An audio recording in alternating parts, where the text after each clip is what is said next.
Hello, hello. I don't know if I think I knocked my microphone around while I was cleaning today. Hopefully y'all can hear me all okay. I feel like I hit some wrong buttons there. I absolutely hit some wrong buttons there. Okay.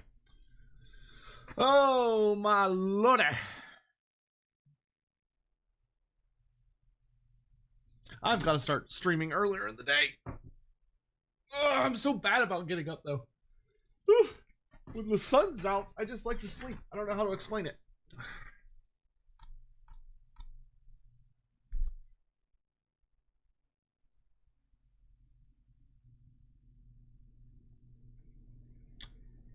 All right.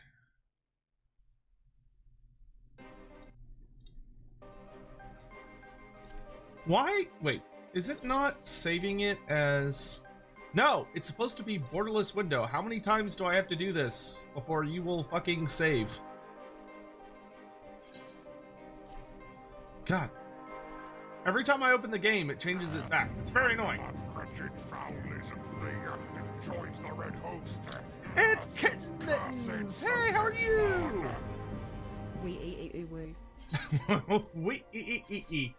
How are you? Thank you so much for the 41 months. I really appreciate it. No, we are not starting ads in 20 seconds. Thank you. Let me get through saying hello to everyone first. How's everybody doing? Good evening. Good evening. Hopefully you're all okay. I know it's Tuesday, which in my sister's opinion is the worst day of the week. She has like a whole thing about why Tuesdays are worse than any other day because of where they're positioned. But hopefully you're all doing all right, surviving. Morning firestorm. I was trying to fuse you with someone else in my brain for a second. Hope you're doing well. Hello, hello, hello. Yeah, it's lovely to see you all. Hi, hi. Grismatic, Korinshima, good to see you guys. We're not gonna waste any time. We're just gonna fly right into it. Get all our stuff going. It's Tuesday, so yeah, there's a new elite mark. Which, if memory serves, I think this is the last time we have to do mark bills. I think this is the very, very last time we'll do this, which is kind of wild because we only need one more emerald.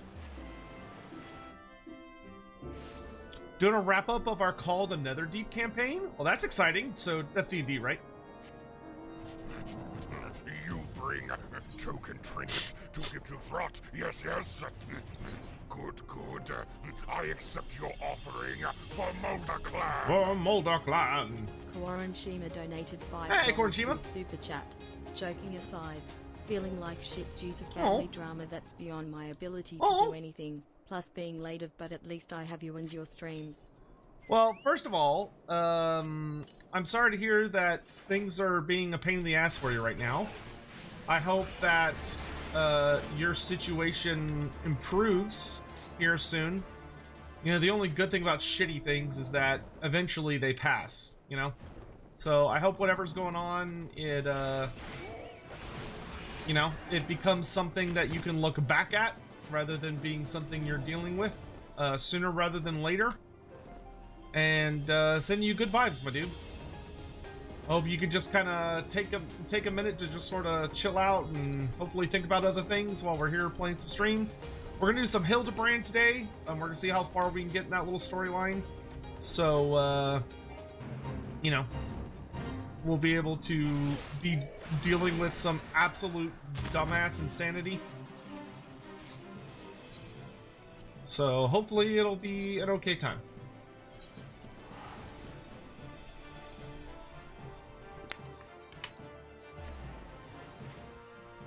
Sotek, I just got to the Gotrek and Felix story where they met the other Rememberer and Slayer. Pretty sweet. Oh, so Road of Skulls, right?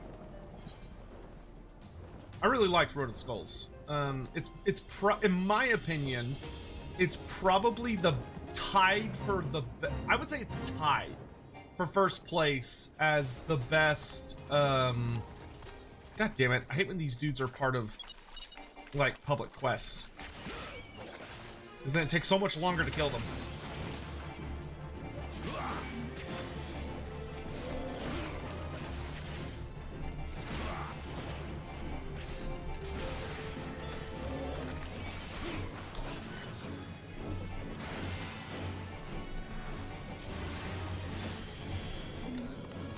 Rhodey was a dog? I don't remember who Rhodey is, I'm gonna be honest. Ah, there we go.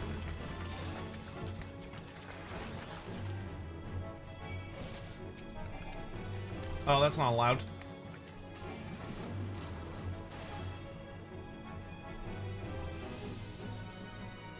Get out of here, because they're just gonna... Any progress of the Empire Q&A? No, I haven't touched it in a while.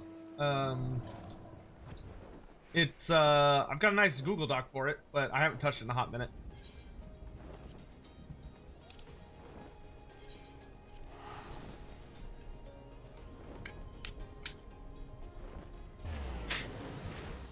Oh, short story before... Okay, cool.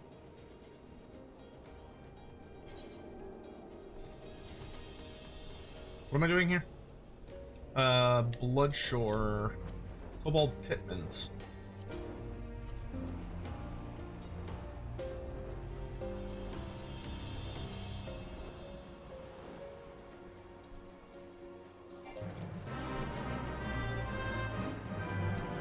Cancer? Fuck cancer, dude.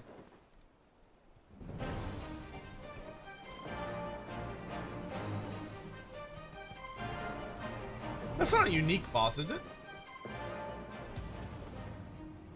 Let's see. Where are the kobolds?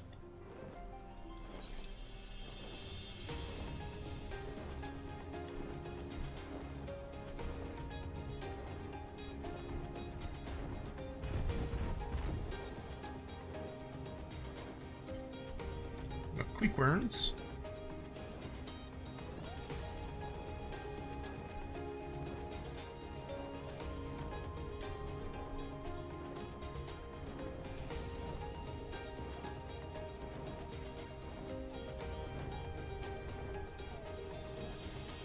They are.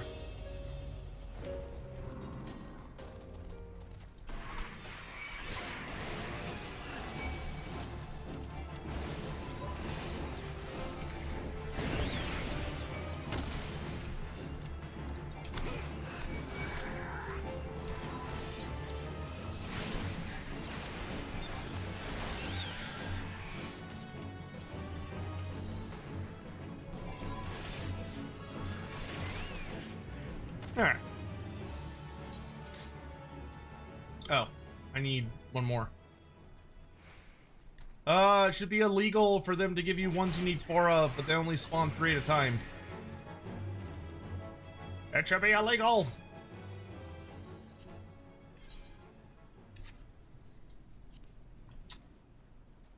I gotta wait.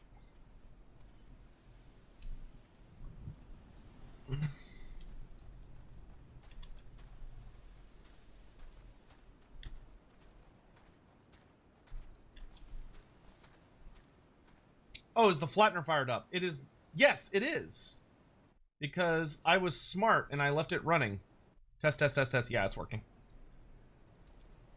Thank you for checking on that. Come on, respawn, you little bastards.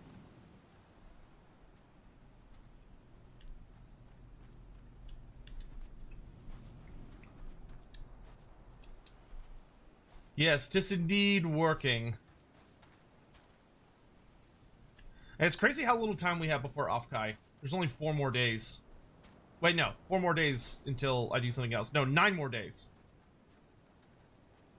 9 more... Less than 10 days, and it's off to California.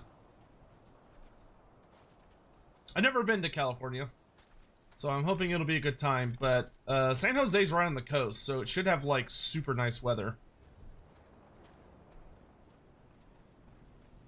Slowly rebuilding my watch streak. Up to 7, need to get back to 30 something. Do you get anything for watch streaks? I don't think so.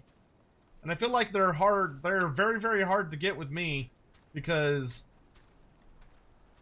my schedule is kind of non-existent.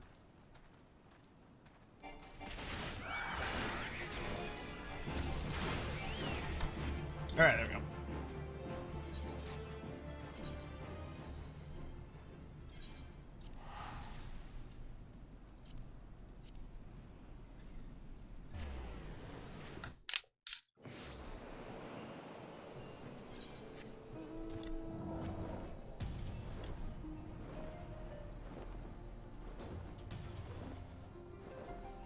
Alright, we just need this asshole, and I think we're pretty much good.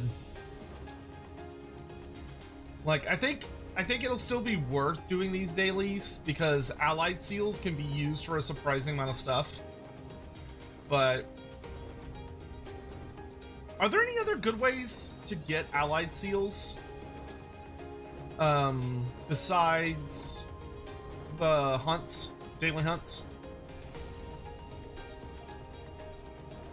California isn't that bad. I didn't say it was bad. I was saying I hope the weather will be nice.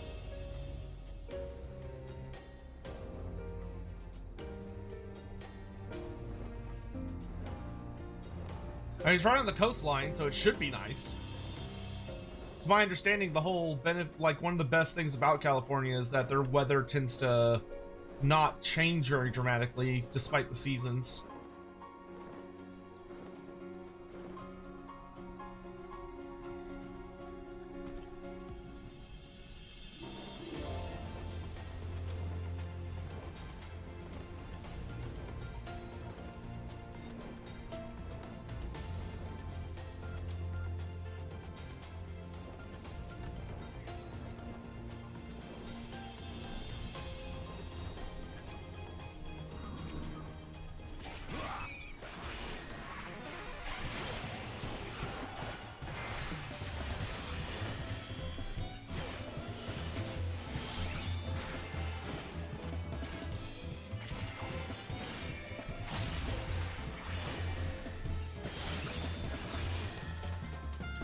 There we go. All right, back to Britannia.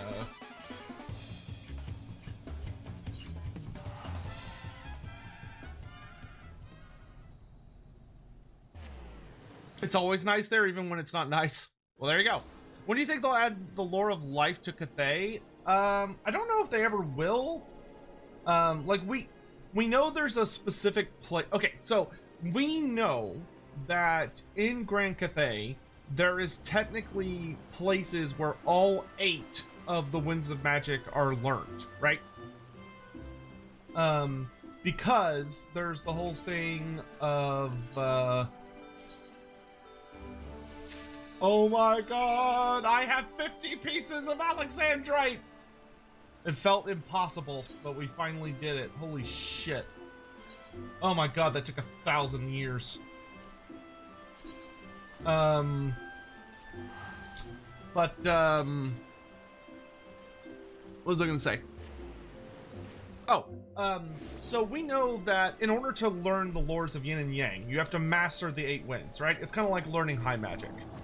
However, there's also kind of the sad, or not sad, there's the side thing of, oh, Scion, holy shit, thank you for the red, Jesus Christ. I accept your offering for Mulder Clan. Hyper generous, thank you very much. Of the Emperor donated 100 Australian dollars through Super Chat.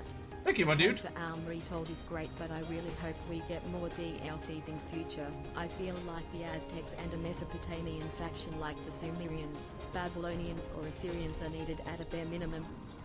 Bro, I will say, though I'd want 12 Pantheons total, I will say that if they come out with Aztecs and they end up having Quetzalcoatl as like one of the gods and he's like a big snake, I'm going back to that game. Like, I will play the fuck out of that. Without like a moment's hesitation. I want, god, I would love Aztec stuff.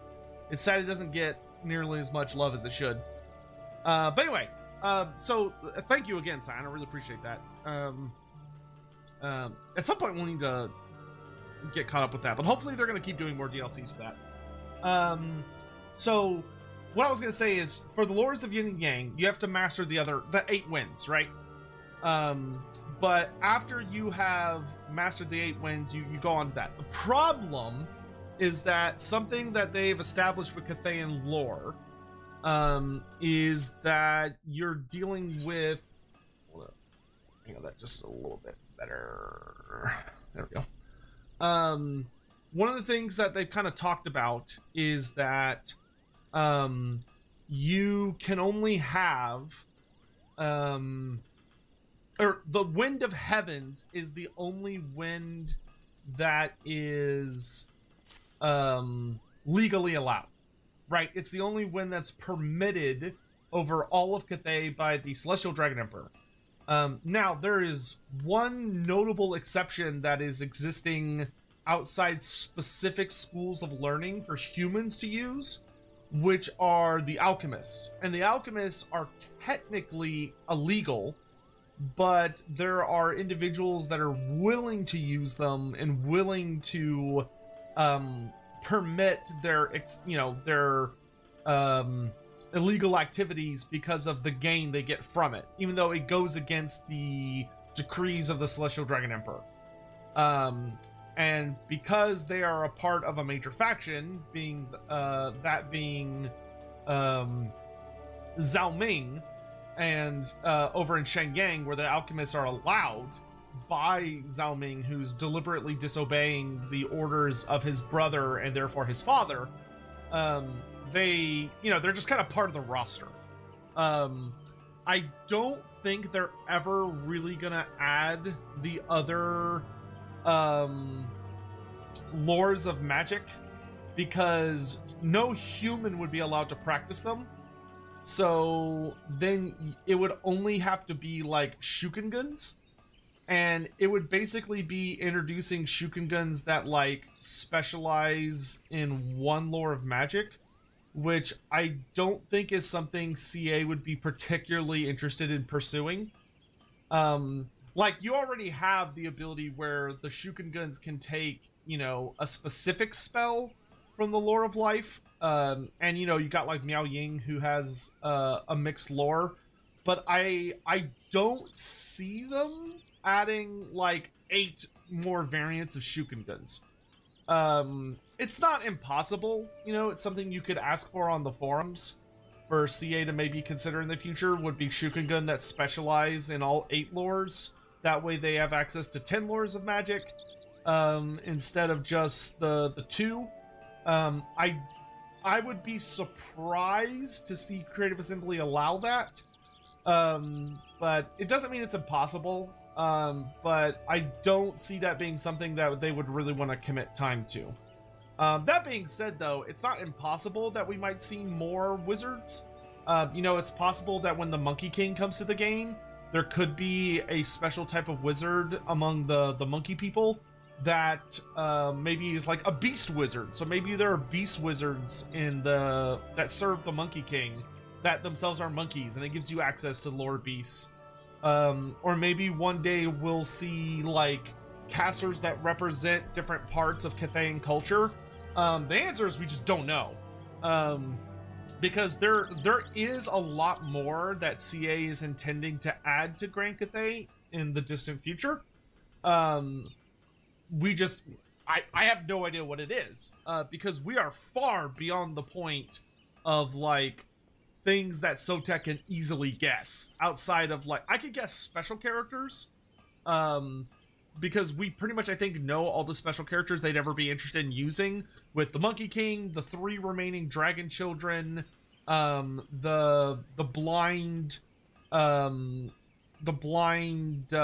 Engineer of Nangao, the remaining, I think it's Yang Xin, the remaining, I can't remember his name off the top of my head, but the remaining Terracotta Sentinel special character, and then, like, that's a pretty stacked cast. That's 4 like legendary lord type figures and 2 more legendary hero type figures.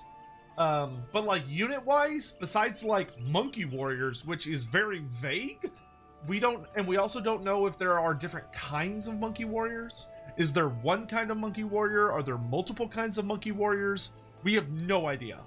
Are the Tigermen like an active part of Cathay's roster? Because you have like the village of the Tigermen. So are there Tigermen that fight for Grand Cathay? Or is the village of the Tigermen more of like an ambassadorial place where it's like an embassy, right? But they don't actively fight for Cathay. I don't know. We'll have to see. Side says, I feel like there should be Shadowcasters for Cathay who serve the Moon Empress. Not really acknowledged widely, but technically sanctioned. Yeah, I mean, that's a reasonable argument, but that could almost fall under, like, you have the Shadowcasters, the Jade-Blooded Sorcerers.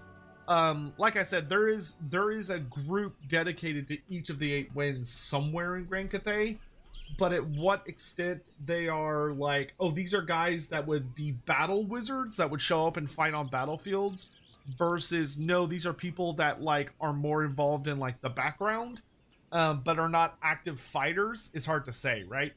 That it could be that the Shadowcasters that serve the Moon Empress are very much like specialist spies, and we know that supposedly they use yin magic to create the Onyx Crowmen, right? They craft the Onyx Crowmen and summon them into existence. And maybe that's all they do. You know, they might not be battlefield fighters. But it's hard to say at this point. All right. Oh, this quest took us like a year. Oh, I get a whole little cutscene for this spell. Good on ye, lad. Now let's make her shine, eh? Give me my fucking teapot that I'll probably never use. Bloody Alexandrite. Like forcing out a 3-day shite that was. Worth the trouble, though. A 3-day shit. I got my fucking teapot! Finest I've ever made, if I do say so myself. A kettle fit for royalty, or at least them rich knobs would drink their tea with fancy cakes and such. I'll bet it wouldn't take more than a count of 60 at most to make a crackin' mulled tea in that. Genius! What is this? You chose to ignore the legacy of my family line, my birthright, for this pathetic piece of tin? Why don't you come over here and say that, you opal-faced sack of... I already finished your stupid quest. I see. Crafting this perfect kettle is meant to restore your reputation, is it? Well, for what it's worth, I think the kettle is exquisite. It possesses a transcendent sheen unlike any kettle you have made thus far. But I will not be blinded by the warning glimmer of such tawdry wares. Have you no shame, man? Eh? Come now, Geralt. After forging something as fine as a Zodiac weapon, surely you can see this kettle's not yet worthy of your name. Well, though we are rivals, Geralt, our time together should not count for naught. Why did you not consult me sooner? I'm willing to set aside our differences for now, if this is really so important to you. To create a truly perfect kettle, one worthy of bearing your mark, you must be uncompromising. If I understand correctly, your reputation is at stake here. Nothing must be left to chance, which is precisely why... Alright, Jelzen. If you're willing to help, I won't say no. Under the circumstances, it seems the least I could do. Were it not for your aid, my life's work would still be a distant dream. But mark my words, Geralt, when this kettle is complete, we will settle the matter of the Starforger title. Aye, fair's due, you've got yourself a deal. Dalcaris, I want you to procure some bottles of Thavnaranian mist for our work. 10 should suffice, I think. Soon the very stars in the firmament will seem pale compared to this kettle's all-surpassing shine. No, there's more. There's more. Are you fucking kidding me? There's more? No. No, it's not possible. How could there possibly be more to do in this quest? Oh my god. If I remember right, Thavnaranian mist is actually not that hard to get.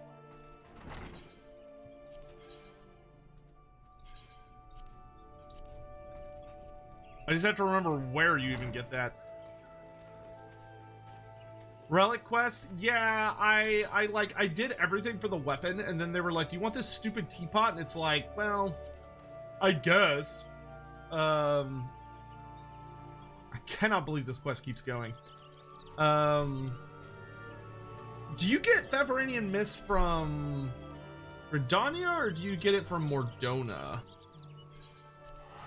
I want to say you get it in Mordona. I just want to look for what it costs.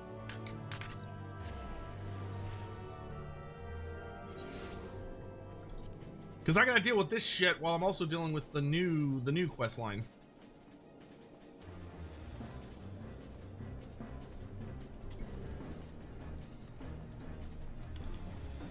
I should probably also do some daily dungeon stuff.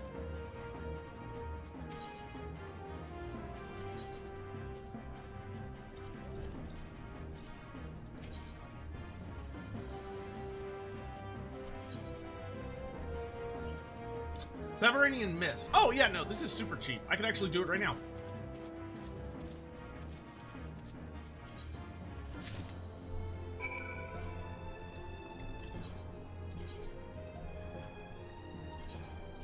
Yeah, we will definitely want to do some daily dungeons, because I need elegant tomestones.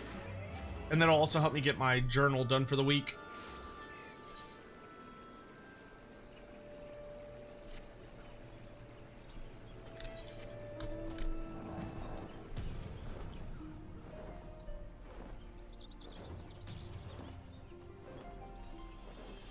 Crack thick idea rattling my brain. Witch Hunter has to buddy cop with a Saurus to find a Chaos MacGuffin. Needs to be the voice of reason for the Slon listening in who nukes nearby towns. That is definitely a crack cocaine idea.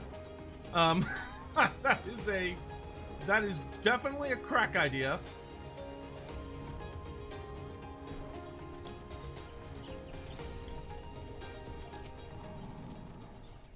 Ah, Dalkaris, do you have the Thavnarian Mist we require? I do, you absolute bastard.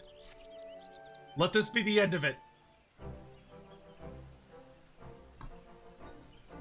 Yes, this is indeed the genuine article. Never in all my years did I imagine using something so precious on something so peculiar. Well, let us see what the power of alchemy could do for this kettle.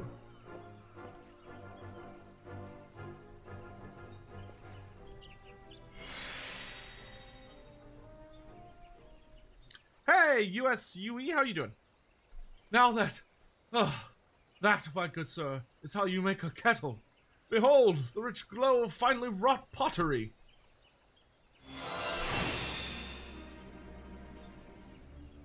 If ever there were legends born of kitchenware, this would surely warrant a place among them.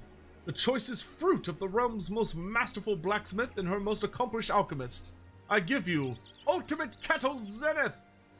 Well, I'll be thrice damned. The Railgur himself would be proud to have a kettle like that on his table. I bet you could whip up a nice blend of mulled tea and a count of 30 with that.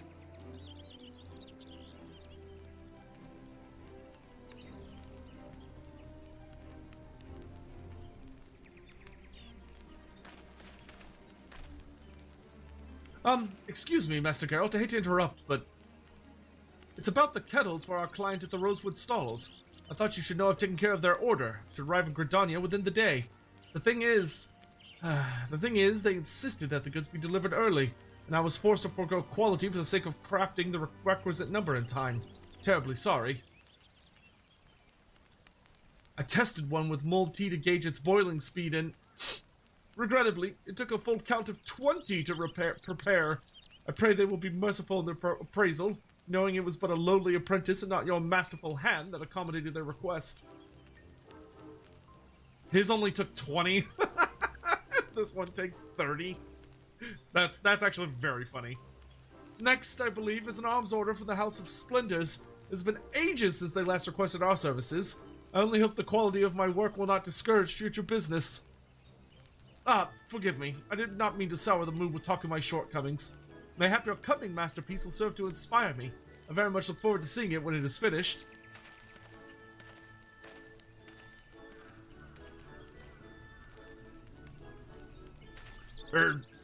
Looks like we've made a decent start on that kettle then. Ain't that right, Jolson? Oh, yes, of course. A fine start indeed.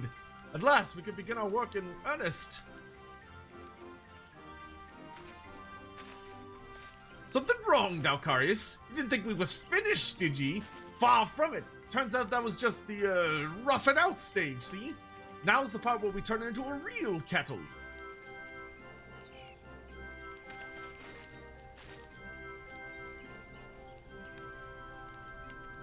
Yes, yes, the all-important realization stage. For this, I feel we will need elixirs of a much greater potency. A quasi-soul potion rich with ether should serve our purpose as well. Boiling it down inside the kettle will allow me to interfuse and apply the solution in a single stroke.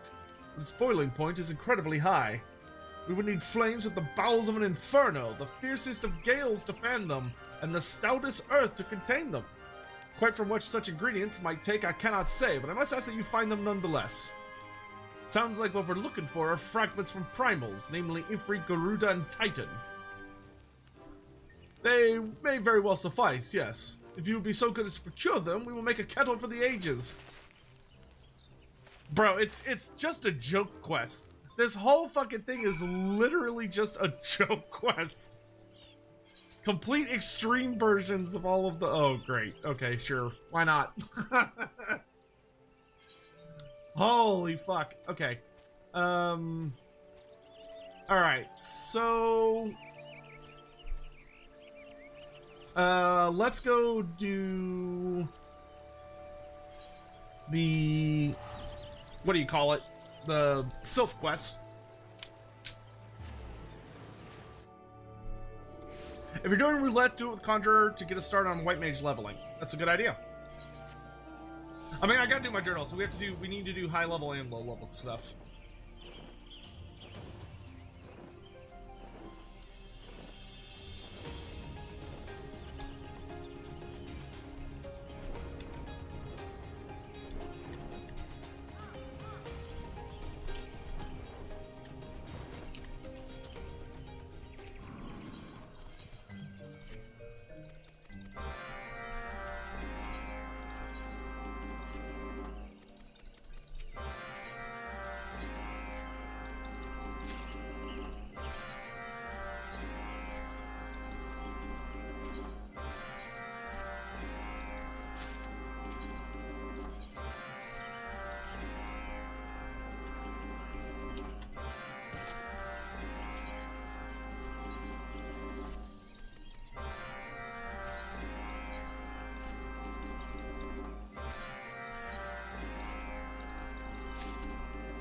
There we go.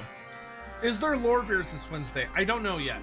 I'm letting Andy get as much rest as possible. And then, you know, I'll ping him.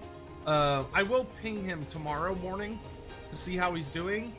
I haven't heard anything from him. I would say it is likely he's still ill.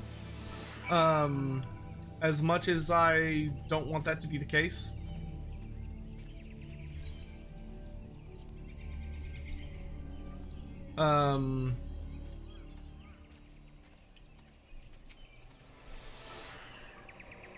So I don't know. We'll have to we'll see tomorrow. Hopefully he's feeling better. I know Lindsay was worried he might have gotten like actual COVID. But he was definitely having some kind of respiratory problem. How can you turn down a glowing kettle? Don't make me hurt you. Don't. Listen, the only reason we're still going with this quest is because of sunk cost fallacy. I cannot make that more clear.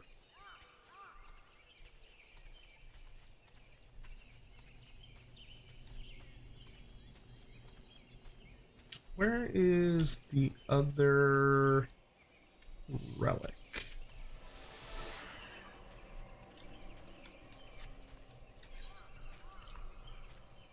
Oh, it's like way further away.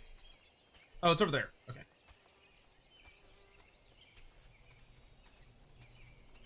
I hope we have Lordbeards tomorrow. I'm really excited to do the tier list for the Colleges of Magic. But I don't want to like be like, we're definitely doing it, because I haven't heard from Andy yet. And if I haven't heard from him, that means that nothing's locked in yet. So we'll just have to see.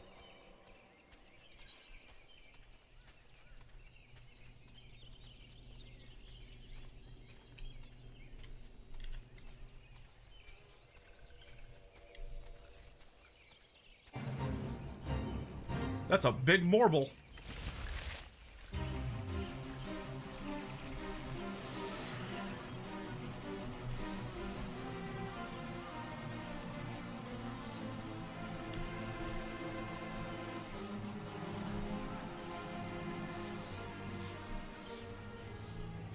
There it is.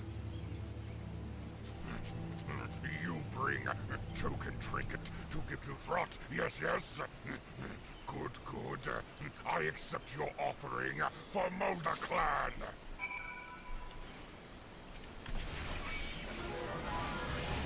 Okay, I guess it's just not gonna read it out. Silent the Emperor. Something I saw on Reddit for FFXIV about fixed contact effects overriding each other, especially when a powerful one gets. Oh, yeah, I think they're aware of that one. I'll ping them about it just to make sure that like discussions being had about it. But to my understanding, they are aware of that one already and are working on it. It might even be in 6.2, I'm not sure, but I will shoot a message to them about it in case they have not heard.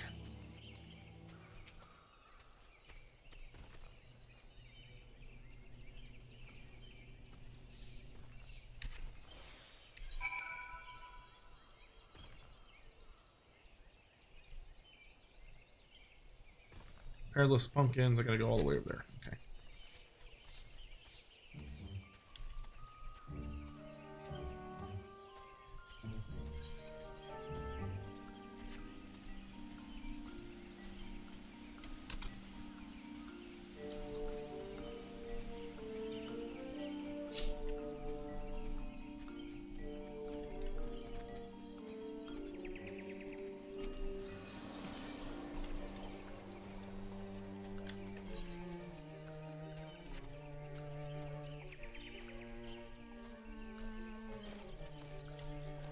I'm still mad we weren't able to do the episode last week because that getting out of Houston was such a fucking nightmare, dude.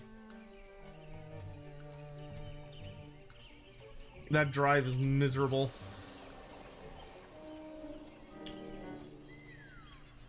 More locations of interest. Yeah, I've been bugging CA Sean about that. Because Sean did that very much as like a personal passion project. So it's something I would very much like to see more of, but I don't know when someone's gonna be able to commit time to it. When they do have some pretty serious fish to fry. Alright, pumpkin bomb delivered. Moonlight the Hopkin, how you doing? Hope you're having a good day.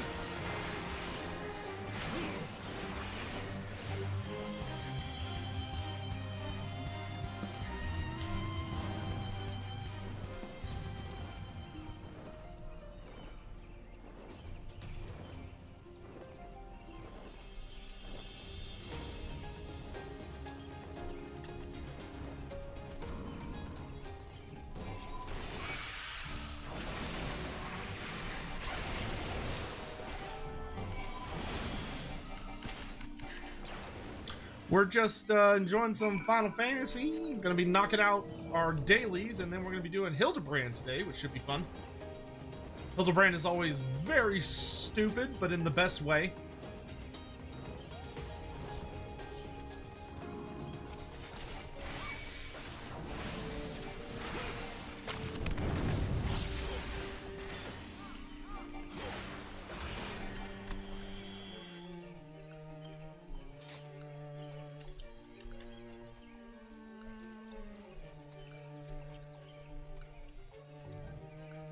Sticky situation.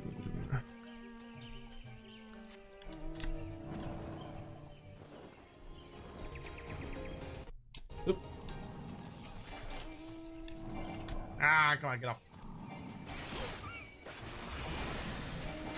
But just enjoying a nice chill evening, as you do.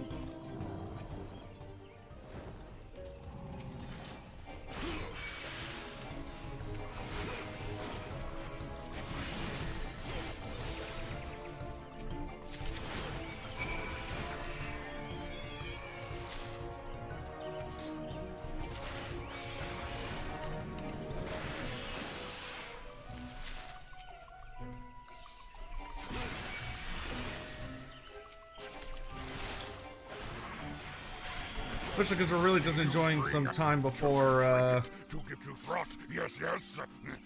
Good, good. I accept your offering for Molder Clan.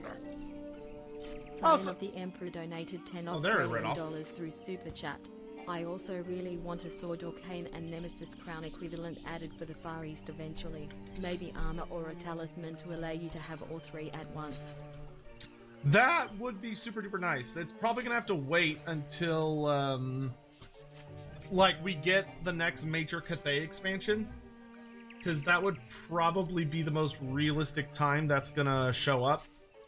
I have a hard time believing that they're gonna... Oh my god. They should not have this many fucking quests that all look the exact same. It should be illegal.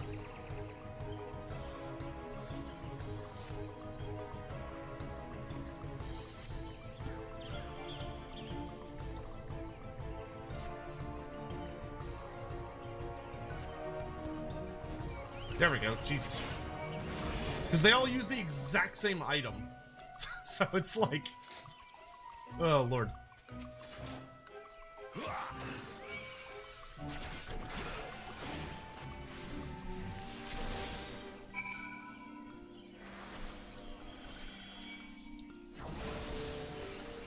You shit.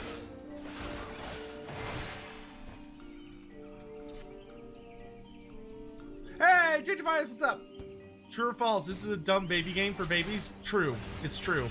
I am a big dumb baby. That is factual. Something that has been witnessed and perceived by many. So yeah, that I would say hard true. Hard true. How are you doing, Gigi? Are you not streaming tonight? I thought you were. Or it could be that you're already done. Ooh, you got melt. Always like killing just big random things that I find. Oh my lord. You got some health, don't you, big boy?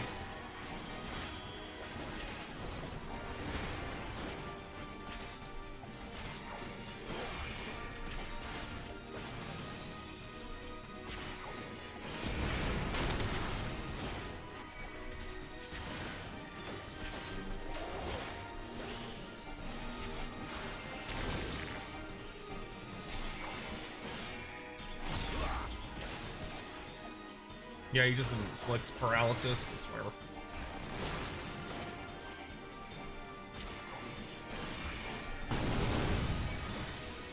It's annoying, but it doesn't hurt that much.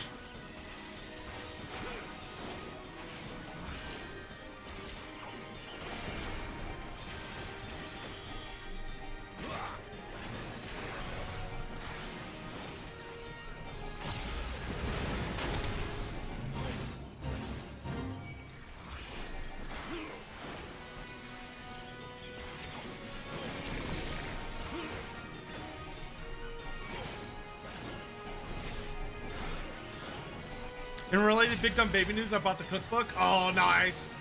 Yeah, that cookbook looks pretty goated. I'll pick it up when I have money again. I have to save what little money I have for I have to save what little money I have for what's it called? Offkai.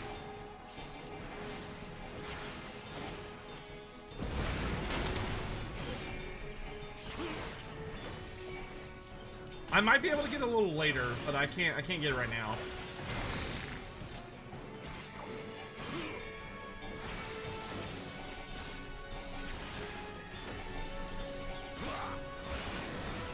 It's gonna take 1,000 years.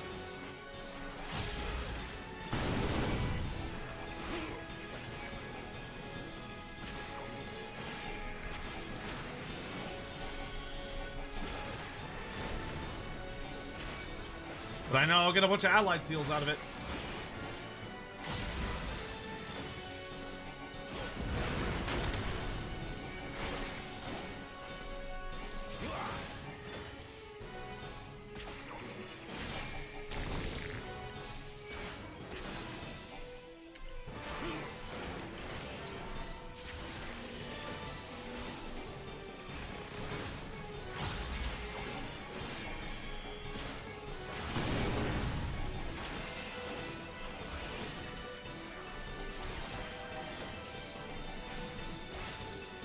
Stop hurting my chocobo.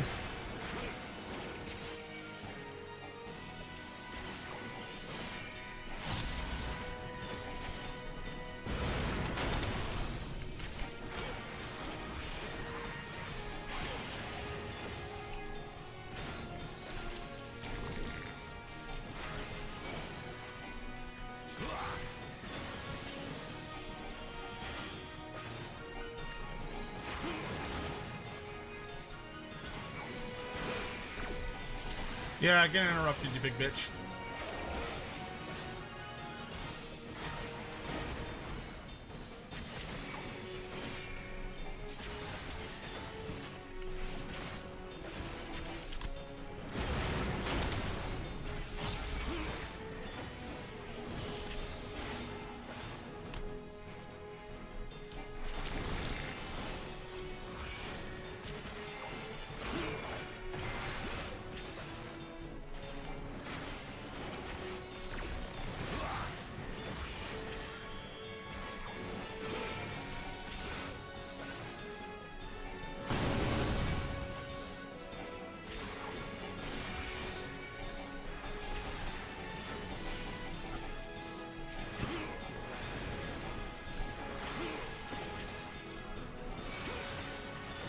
Yeah, if they do a big Far Eastern like Uber weapon or item, I do hope they make it like the Nemesis Crown, where you don't have to actually equip it. Like, I prefer when they don't take equipment slots. That way you can still like wear all of your other items, and it makes them feel like extra uber powerful too, that you can wear them in addition to all of your other stuff.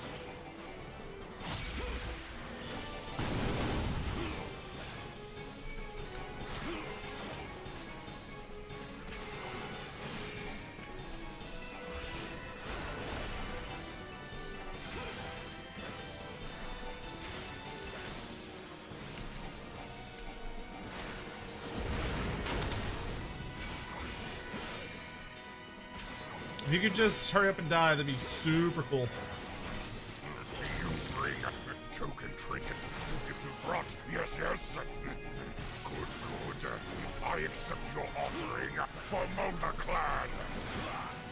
Scion of the Emperor donated $20 through Super Chat. Ever thought of doing a Warhammer 3 gimmick/challenge campaign stream? Like Marco Yolo did one about 2 months ago, winning a long victory with only Tambergen and his boys, or using only one unit type.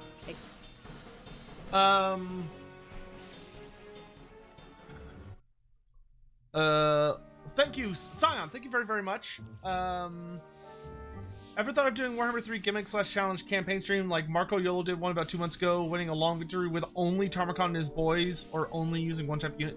Yeah, I mean, I'd be down. I'd be down to potentially do something like that.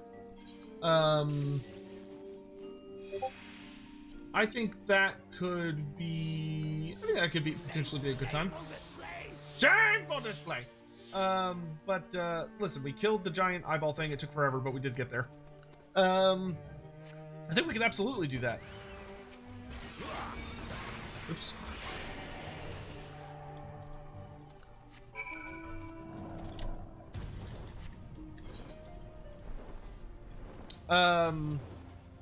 Trying to think what would be like a fun one.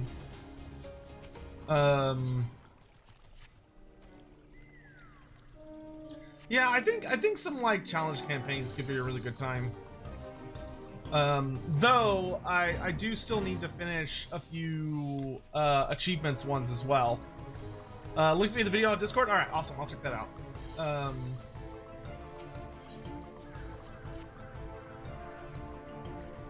Like, I can maybe see a fun one of like trying to do like wonder if we could do like I'd have to look to see exactly how difficult and what restrictions he put on himself, but I could see maybe doing one like Tehenuan campaign where we're only allowed to use skinks, like, and like skink adjacent units, and like nothing else. So like no Saurus, no Croxagors, no Slon, just like skinks and skink related dinosaurs. You know, no Saurus characters, no Saurus units, no Croxagor characters units, no Slon, Just like skink, skink priest, red crested skinks, stuff like that. That could be kind of fun.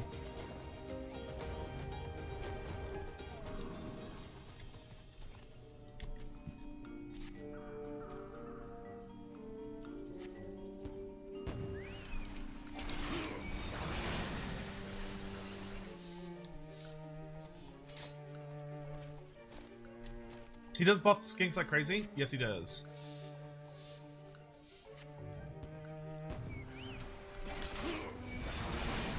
Or like, I could see one, like, imagine doing like Kostalton, but you're not allowed to use anything Kostalton would actually hate, really. So like, no wizards, right? You don't get to use any wizards. You don't get to use any, units that like would not realistically be something he'd want to use. Something like that could be kind of fun. You have finished D&D. Well, congrats, Castrated. I hope you had a good session. I almost died because party members got called on us. Oh, because the guards got called on us and we refused to be arrested, and the guard captain, who is a part devil, came and wrecked our shit. I mean, that do be what happened. But if there is something that I've noticed about like D&D or Whoop Up parties or any of those ones, is like the amount of times a party will get themselves into trouble by doing something dumb, and then the GM tries to be like, all right, like you did something dumb, so now you have to face the consequences and you get arrested. And the party's like, no, we're gonna fight our way out. Like, I feel like the difference between a good GM and a GM that's too much of a pushover is what happens next. Like, if the GM's like, all right, fine, and like summons a realistic set of guards that are realistically decently good at fighting and defending their town, and they beat the shit out of the party and or kill them, they attempt to arrest them. Like, it should be like, if you're gonna fight the guard, you should get the absolute shit punished out of you. Would he accept the aid of the Golden Knight? Yes, because the Golden Knight is a representative of the Great Orthodoxy. Like, she technically represents, diplomatically, she represents a meeting point between the Great Orthodoxy and the Ice Court. As like the guardian of the Tsar, or in this case, the Tsarina. But I think she absolutely would. She would be allowed.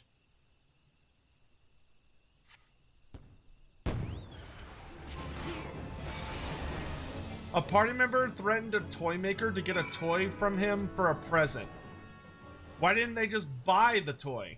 Or like try to work out some kind of agreement with the toy maker? Why did they threaten him?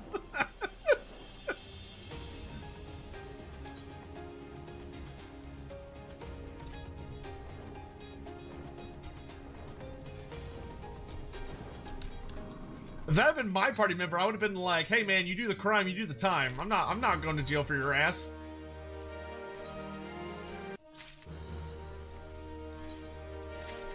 Like, you reap what you sow, buddy.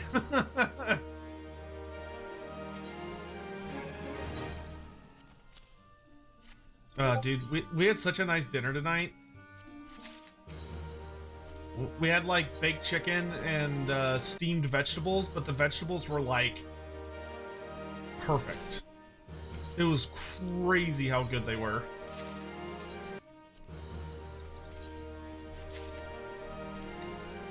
Pretty anti-murder hobo in my campaign. Yeah, I don't like murder hobo campaigns because they suck all the fun out of it. Like, if you solve every situation by just killing people, it removes all the nuance out of a campaign.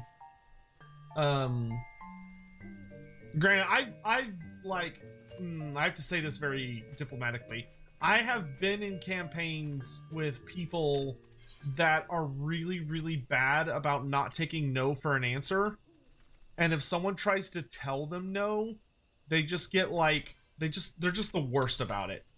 Like, they're like, well, I'll just use violence to solve this situation, or I'm gonna like kill this person later, or I'm gonna backstab or whatever. It's like, dude, just, can you just not be a douche?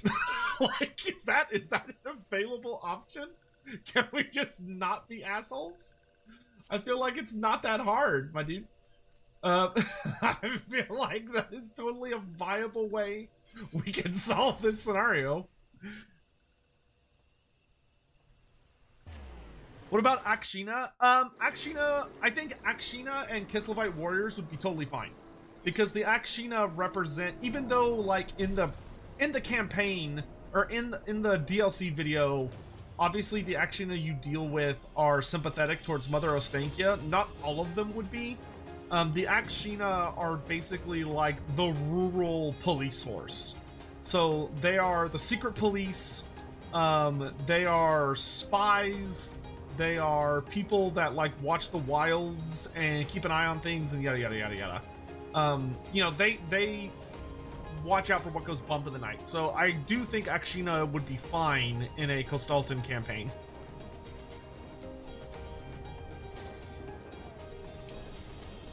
He has a lot of money. I'm not a fan even though my character's a fighter and I smash the fuck out of some guards, but I use non-lethal damage if my character doesn't want to kill them. Toymaker's store burned down and killed the unconscious guards. Dude, your party sounds like a bunch of assholes. No offense.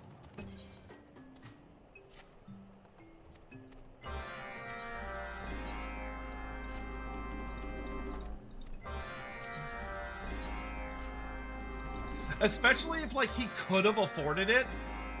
Like, if it was perfectly within his financial ability to get them, like, he had the money he needed to get what he wanted, and he just didn't want to pay for it.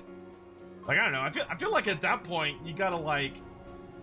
I don't know. I feel like at that point, I would probably be like, yeah, I'm gonna attack my party member, or, like, help the police arrest him. It's like, what a jerk. Oh wait, no, this is what I want. I want bugging the bugs, which is down here.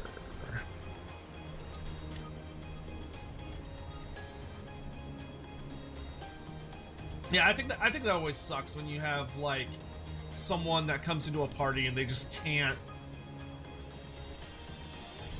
The half devil started the fire. It wasn't our fault. Oh, well, okay. I mean, that's fair. That's fair.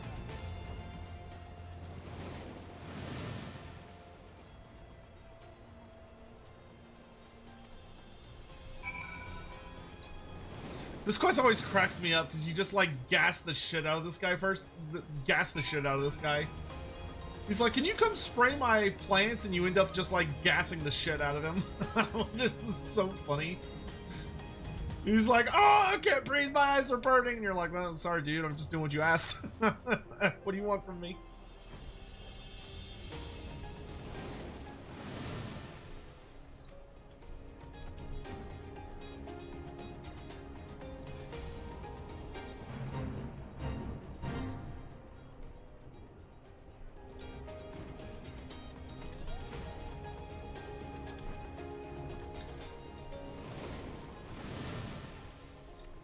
So I like rolling sorcerer. It's charisma. It's all charisma out of combat. Like I'll play a bastard townsfolk, can't get up with the speechcraft. Yeah, that's why I like playing paladin. Paladin's usually my go-to. Like I'm not like a goody two shoes, but it's like yeah, I'm at least gonna be someone that's like reasonable.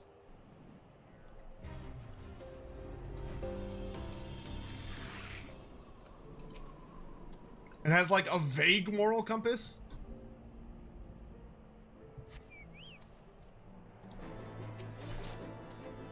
Come here, you big bitch.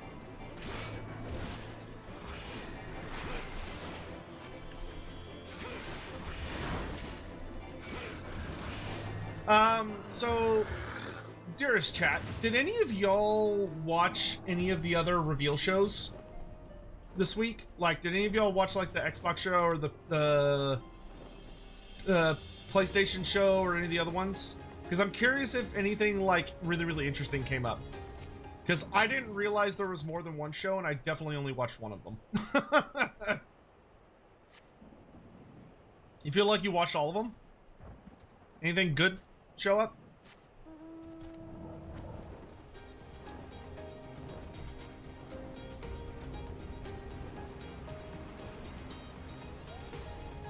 Sent a few more ideas of gimmick campaigns. Alright, thank you, Sion. I appreciate that.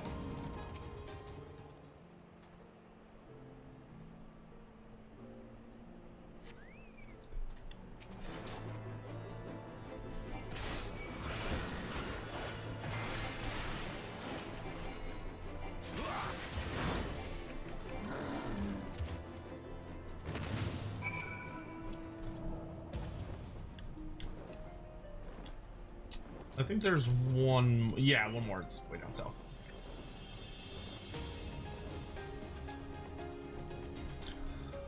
Only thing that got me jazzed was the new Double Fine game. I have no idea what Double Fine is. The PlayStation Showcase sold me a damn PS5. You should check out the game Ill. I saw Ill. I did see Ill. I imagine Gingy's gonna play the hell out of Ill. Ill is not for me. That game looks fucking gross, dude. Like, I'll watch somebody else play it, but I do not like that kind of body horror. And that game looks like it has absurd levels of body horror.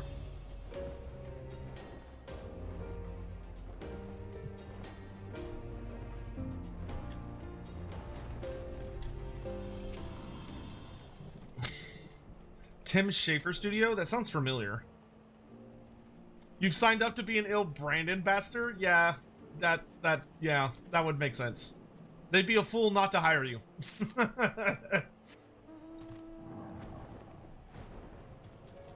Yeah, it does look like this year and next year is going to be pretty hot and heavy for horror streamers.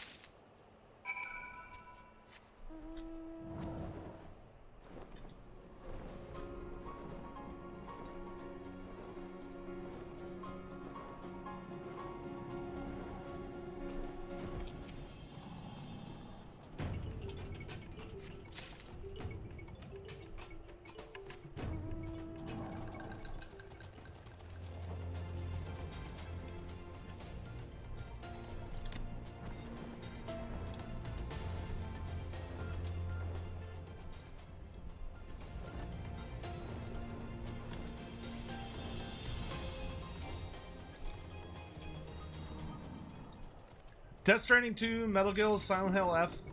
So is Silent Hill F the first Silent Hill that's not in the West? Or have they done that before? Because to my knowledge, it's actually taking place in Japan, right? The new one?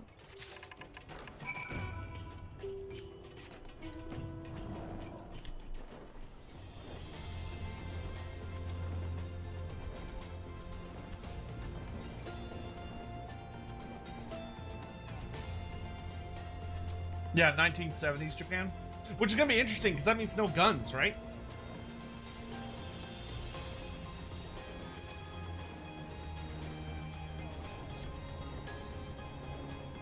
We're gonna have to like survive and fight your way through Silent Hill, but with no no guns.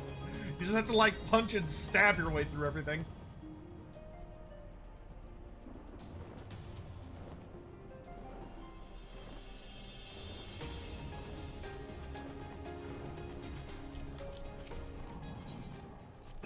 Alright, that's all of our beast stuff for the day.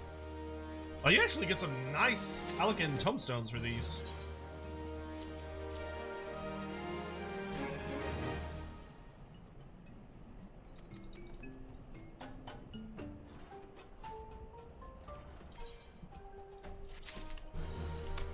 Oh no, I can. Oh, dang it. We have enough reputation to actually do the next level. All right, let's do this. Fine. It's fine. Silent Hill's never been about outpowering the town. That, I feel like the way some people play the game, that is absolutely what it's been about. All right, what does Vath Deptarm have for us? It seems it took days for the sun to set when I had no purpose. Now I barely notice until the braziers are lit. Our guild is so busy. Master is so generous to help us with our clients' tasks. After the guild was constructed, we did not know where to begin, but we watched you, and we learned many things. We traded for cannons with rewards we reaped for our colony's defense. Although they are not new, they should work well enough. But there is a problem. We have no fire sand to use them if they are needed. I sought to find sulfur to make our own stock, but the One Mind has claimed all of the deposits for themselves, and they guard them fiercely, very fiercely. I asked Master Champ where else I could produce fire sand. He spoke of a group of fleshlings who slay dragons for glory, dragon slayers. They live far in the south, in the lands the hunters called Korthus. Do you know of them? He said these dragon slayers use cannons much like ours, but bigger, much bigger. Bigger cannons must be lots of fire sand, yes? Will you come with me to speak with them? Thank you. This will be a long journey for me. Very long. I must prepare. Let us meet at the edge of the forest.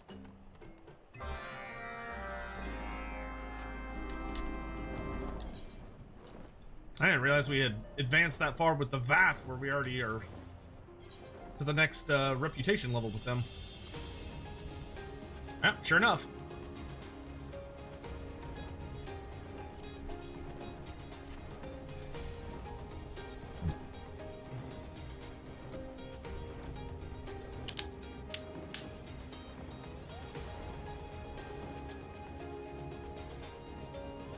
I'm curious about the upcoming Game of Thrones strategy game, because it looks kind of Battle for Middle Earth 2-ish, but if they can stick the landing on it, I think it could be a really good game if they do it well. Especially because it seems like to my understanding, the White Walkers are going to be one of the factions. So like, if they've got like good unit variety and it feels good, I can see myself playing it. I am nervous, Master. I have never traveled beyond the borders of the Hunter's camp. What awaits us in the south? These whispers, the one mind. Oh. Excuse you. You leave my sweet little bug boys alone.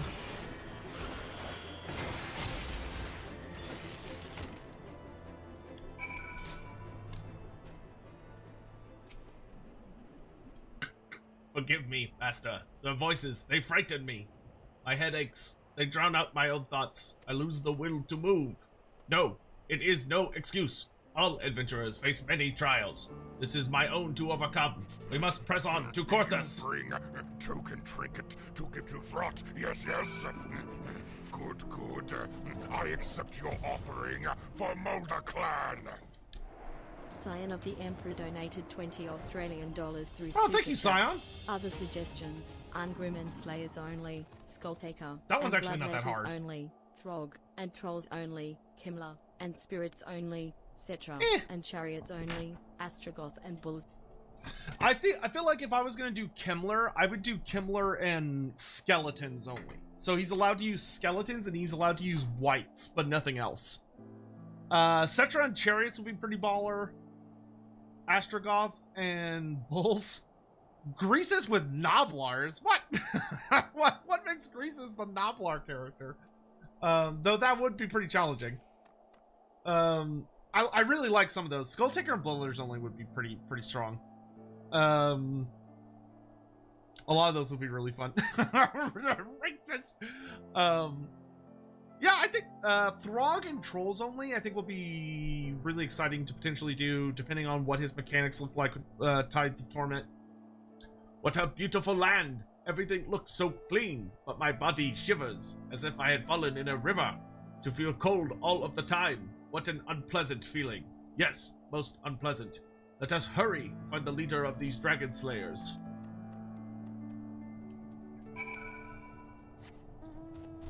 Gigi, what have you been up to lately? How's your week going? You're almost to hump day. I hope your hope work stuff's going all right.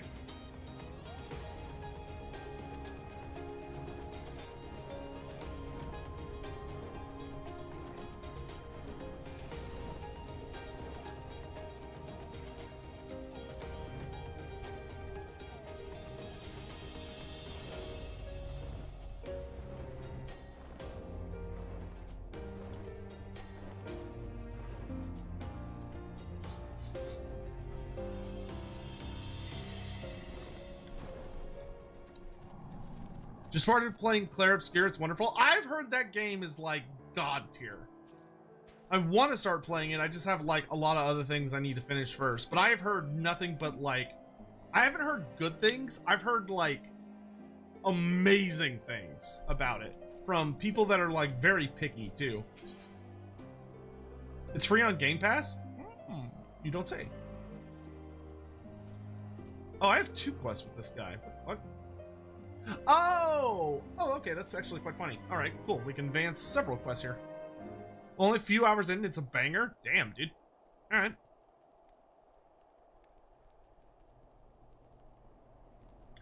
An apprentice? Well, well. So, where is this aspiring adventurer? By the fury, an enormous armed crab! I knew this day would come. 'Tis my reckoning for the many nights I buttered and supped upon its kin.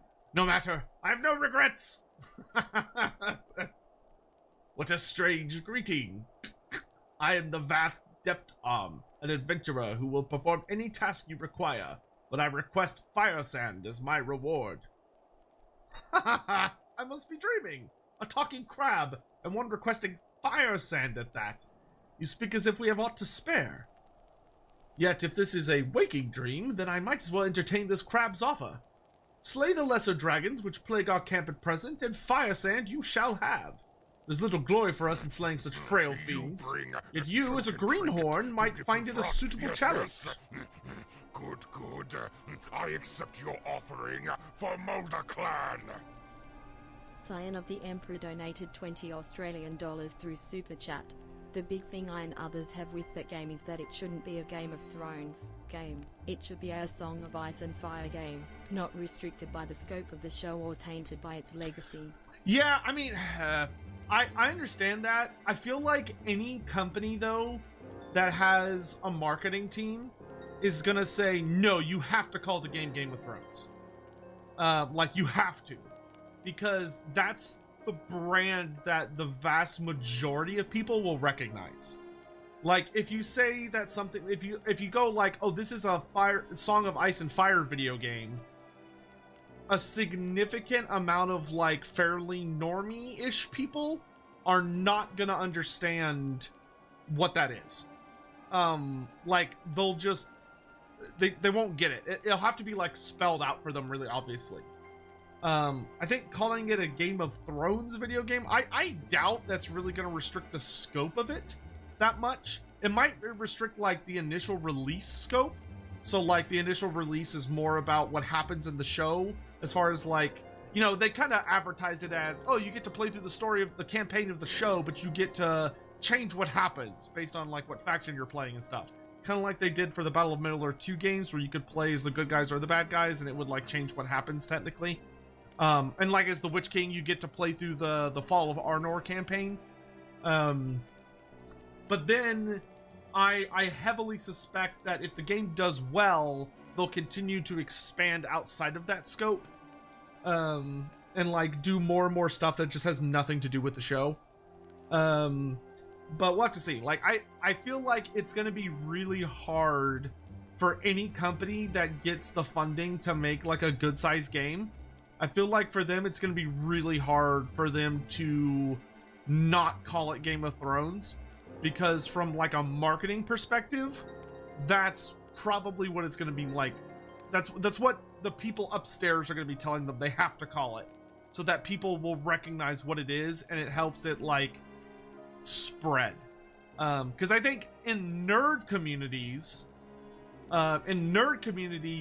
they would say, no, you should call it a Song of Ice and Fire because that's the actual universe rather than just one particular storyline within the universe.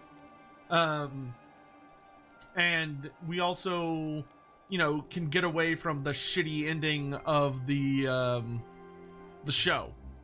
But I feel like marketing people, the people that actually get to make the decisions and have the money, are probably not those people. Even though I do agree.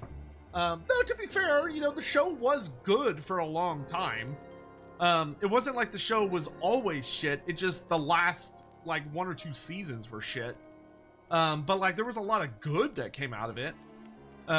It's just avoiding the crap that happened at the end that you really want to.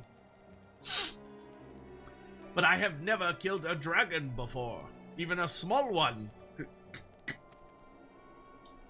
You said you would perform any task, did you not? I give you my conditions. Go on, rid us of the dragon nuisance. How about a bundle of sapling branches for arrow shafts instead? Surely you are in need of quality arrows to take care of your foes yourself. We have no need for primitive sticks when we can procure the finest arrows from Ishgard. If you will not do as bade, then I have no use for you. What should I do?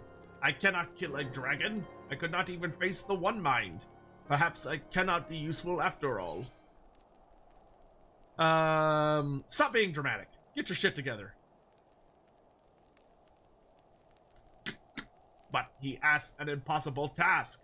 How is one of my size able to rid his camp of an entire horde of... But of course, killing the dragons is beyond my skills, but driving them away is the vast's specialty. Master, I have a plan. Could I ask you to prepare a fire outside of the camp? I will return once I have found the herbs I need. Herbs? For burning? I've heard tales of smoke screens used to keep dragons at bay, but never seen it done. I suppose you will need some firewood. Oh, thank you. I half expected him to just be like, figure it out, dumbass. Okay, we might as well advance this quest as well. Well, if it isn't the Warrior of Light himself, him who slew the Dreadworm Needhog, bringing an end to 1,000 years of war, and my very livelihood. Well, go on then, strike me down and finish the job. Stab me right in the heart. I'll even lend you my spear if you like. After all, I won't be bloody needing it. Tell me true for a moment. I had you fooled. Ye gods, as if I could hate the man who rid us of Needhog. Oh, and lest you worry, that business about me losing my livelihood couldn't have been further from the truth. In point of fact, peace is proving surprisingly lucrative. As our nation's ties with Racevalger's brood have grown stronger and our interest in Dravania have begun to expand, we've seen a marked increase in the number of travelers on the road. Needless to say, said travelers require protection, which we are only too happy to provide. Granted, such work will not earn you a lordship like slaying a dragon might, but it pays well and is far less prone to end in incineration, which seems a reasonable enough compromise, all things considered. As long as there are wars to fight, there will be those who take up arms not out of hatred or even a sense of duty, but for want of better employment. When presented with an alternative, such individuals may gladly trade their swords for sides, or failing that, pledge them to a more worthy cause.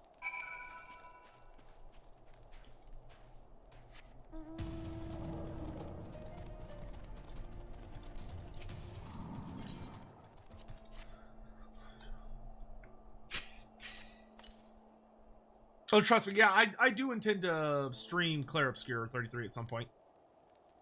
I don't know exactly when, but at some point. Our scouts have spotted a group of lesser dragons approaching from beyond the ridge. Now then, where's this apprentice of yours?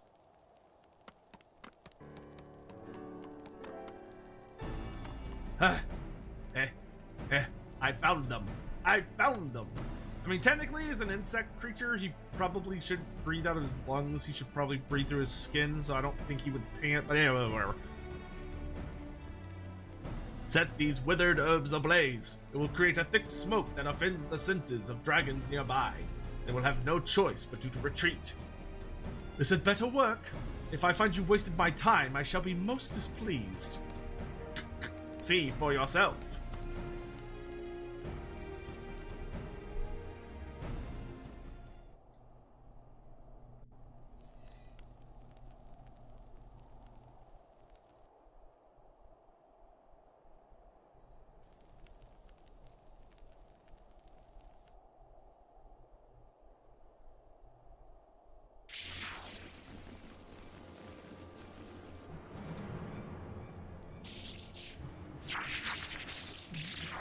Get the fuck out of here! Get the fuck out of here! You're also supposed to play Baldur's Gate 2. Shut up! By the fury, it does work! Little bastards flitted away with their tails between their legs. My apologies for doubting you, adventurer. We shall take as many herbs as you can offer, and you will receive due compensation, of course. Fire sand, was it? Yes, oh yes, it is my pleasure to serve. If you have other tasks for us, please send word to our guild in the west. You have a guild? Excellent, excellent. If it means the convictors will be spared their time to concentrate on the larger threats at hand, you can count on our patronage.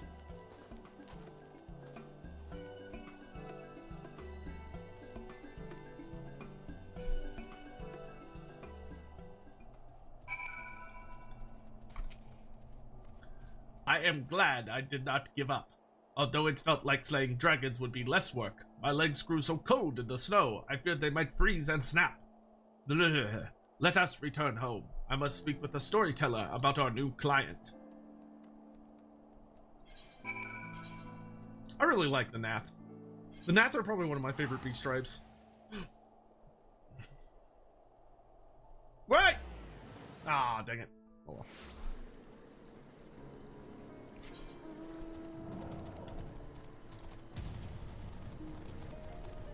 Oh, we have another big part of the Oaths We Swear storyline. Master Chong. Something the matter, son? Nath giving you trouble? A journey of remembrance, eh? Gods, it feels like only yesterday that your sail turned up in the tail feather with you in tow. Back into our lives and gone all too soon. Did I ever tell you how we found her 5 years back? In a torpor out in the forest all by her lonesome? Aye, well, we weren't about to leave her there, so we carried her back here and tended to her until she woke up. Didn't say a word for days, you sail. You bring a token trinket to give to Throt. Yes, yes. Good, good. I accept your offering for Mulder Clan. Scion of the Emperor donated 20 Australian dollars through Super Chat. Will you stream Rogue Trader and Dark Heresy eventually? Also, who would you want to do a fantasy CRPG? Alcat is committed to 40k for now, and Larian was so burned by what they've been spooked off licenses possible. I don't understand why it times out. That's so annoying. I wish I could fix that. Possibly forever. So I mean, I don't know a whole lot of RPG devs. The only ones that I'm even really that well aware of are literally Larian and Alcat. That's it. I'd have to like actually sit down and look up popular RPGs to see who else is really making them for PC. I mean, I think there's a pretty good chance that Alcat would probably consider doing a fantasy one eventually. Because they seem to like to kind of, you know, move pretty aggressively and put out games fairly regularly for an RPG company. So I wouldn't be shocked to see them swing around to Wolfrup at some point, and maybe even AOS Soulbound and stuff. That being said, Larian, of course, would be the dream, right? Larian would be the ultimate dream. But I do agree that I don't think Larian is going to do licensing anytime soon. They're probably right now working on... oh god, I can't remember what the fuck their games are called. The third installment of their RPG series. I can't remember what it's called. Divinity. They're probably working on Divinity 3.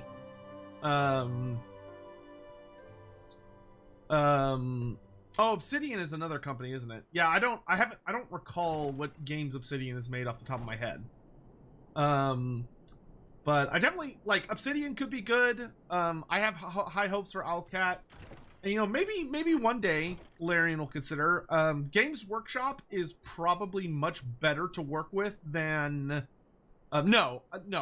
Games Workshop is undeniably better to work with than Wizards of the Coast. Because Games Workshop isn't owned by fucking Hasbro, and Hasbro is just the devil.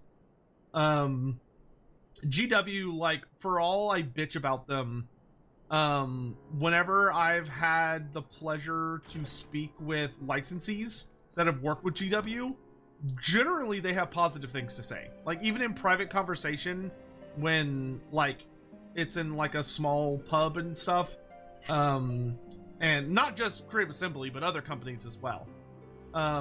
Most people don't mind working with GW at all. Like, they're apparently very reasonable to work with.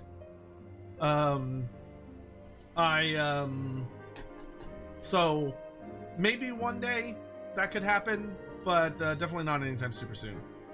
But yeah. Didn't say a word for days, you sail. Just sat there and stared up at the skies if the ground held nothing for her. And it didn't, we learned, when she finally spoke. Now, you might think she's not one to smile, but if you'd seen her in those years that followed... Then one day, all of a sudden, she says she's got a truth that must be shared. Up and leaves for the gods know where. That was the last time we heard of her, for a time. Redemption's not beyond us, friends. Come and hear the truth. Come and hear the Lady Iceheart speak. And they did, from far and wide, or so the story went. Some said there was nothing in it, but I knew. I think, Dalcarius, that deep down, most folk want to do right by themselves and by others. And they try, oh, how they try. You do, certainly. And so did she.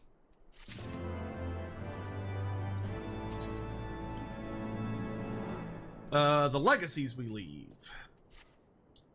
Apologies. You came here to think on your own memories, not listen to mine. I take it the Nath are next.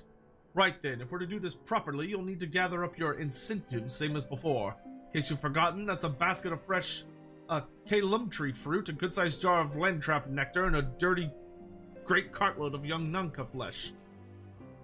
Ah, come on, lad. Surely you can't be that bloody daft. More than welcome in the village already. Safe travels.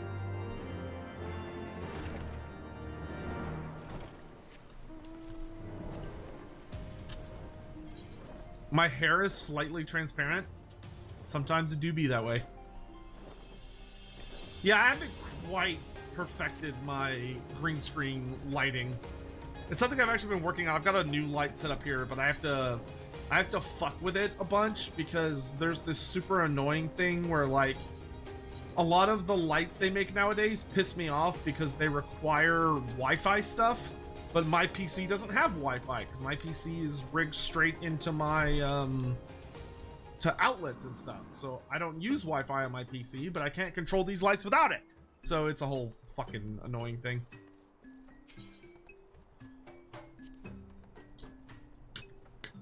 The Death Dog. He has not returned to the colony yet. He was not with you. Hunter of dragons and gods, I bid you welcome. What would you ask of me this day? Once, we would have had no conception of what you speak. The one mind does not forget, but we do. It can be most distressing. To remember, this is not enough. One must strain and give words to memory, and inscribe words upon parchment. This is the chronicler's calling. He wrote of how you came to Loth Athbath, and how you left to slay Ravana, and how the young hunter trained with the old hunter while you were away.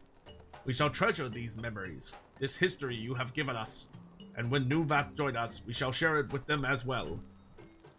Bound no longer to the will of the many, they were now free to walk their own path. Thus reborn, they would write the first chapter of a new history to be passed on to future generations. As their culture grew older and richer, so too would their story.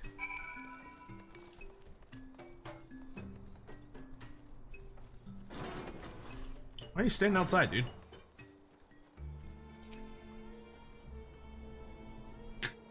Forgive me my lateness, master. I was unsure of the path. I don't know if I believe that, but okay.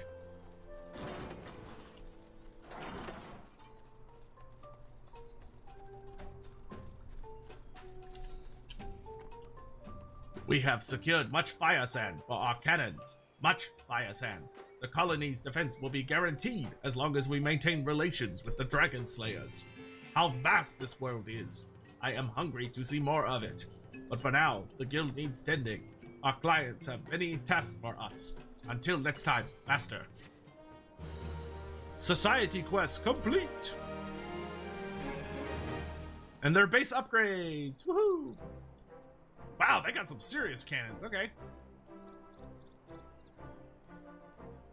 I am looking forward to the Dark Heresy game, because the Dark Heresy game looks like it's going to have some pretty cool Xenos allies. Like, it's got a fucking Kroot ally you can get, which I'm very excited about. The Convictors are now clients of the Adventurers Guild.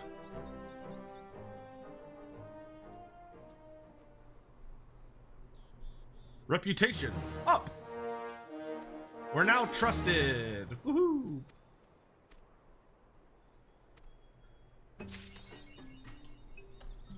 Nice, and we can accept new quests, which I don't need right now, but we have that in the heater. Go see Vidofnir. I love Vidofnir. She is the best mommy dragon.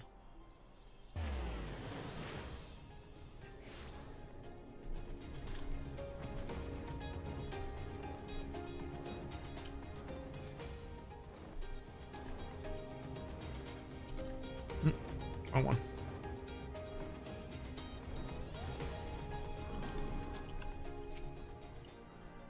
Friend of Ysael, warrior of warriors, thou art ever welcome in Alex's shrine. What bringeth thee to us this day?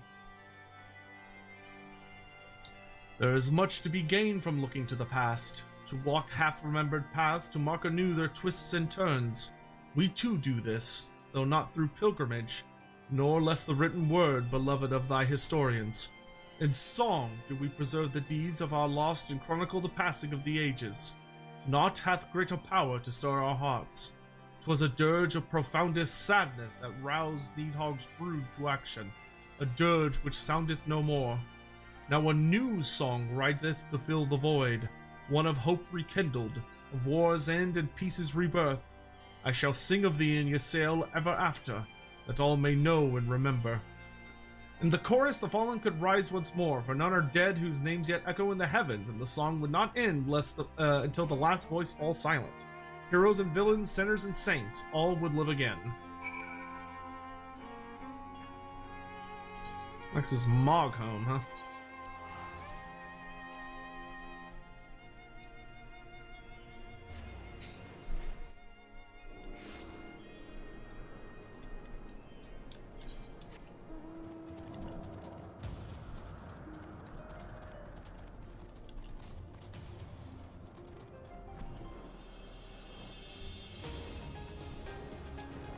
Moglin the Great.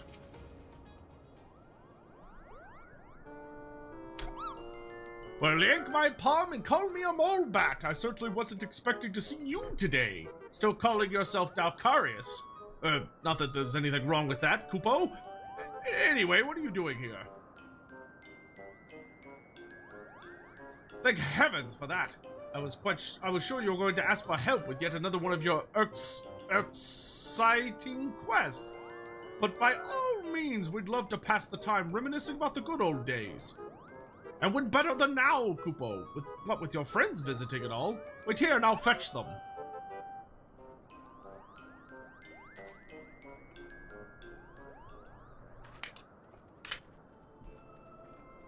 Oh, what is Kane Senna doing here? Full glad am I to see you again, Dalcarius, and in Mogholm of all places. Kupo, it really is you, and just when we were about to leave. I think it wonderful, this pilgrimage of yours. A final reflection upon the past that you might face the future with eyes untouched and a heart at peace. Few would deny that the events of recent days warrant such contemplation. When last we stood in this place, I dare say none among our number would have believed what was to follow. Young Estinian least of all. Upon learning what befell him at Azazla, I confess I thought him lost. But when Master Alphino told me of your great struggle and of his salvation, I was reminded of your talent for the impossible. If you ask me, he seemed altogether too stubborn to die. Although I suppose it is no small feat to evict a spike-filled worm once it has made its home in one's head. With Needhog's passing, the children of Ishgard and Dravania may at last look to the future. It is my hope, however, that they will not forget the deeds of history, nor the many thousands of lives lost in their conflict, for only through remembrance may they avoid the mistakes of the past. Hey, Drossid, how you doing? We thank you again for your hospitality, Chieftain Moglin, and pray that you will one day allow us to extend you the same courtesy. I wish you well on your journey, Dalcarius. May you ever walk in the light of the crystal. Until we meet again, Kupo. Alright, get out of here, rascals. Castrated, have a good night. Even in the farthest reaches of distant, dangerous lands, one may chance upon a friendly face. Though given to mischief and largely unconcerned by the troubles of the outside world, they came to understand Ishgard's plight and agreed to lend their aid. Eventually, that is.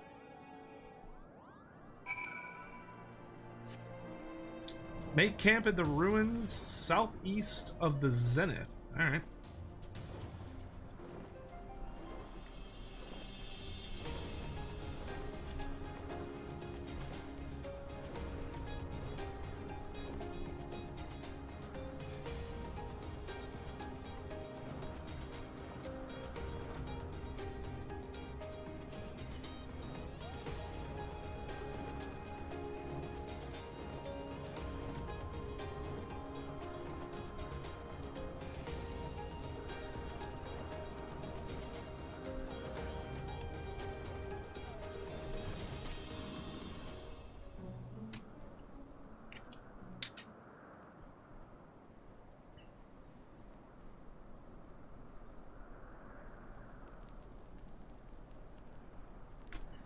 half expect fucking Race Valgyr just come like flying down and join the camp.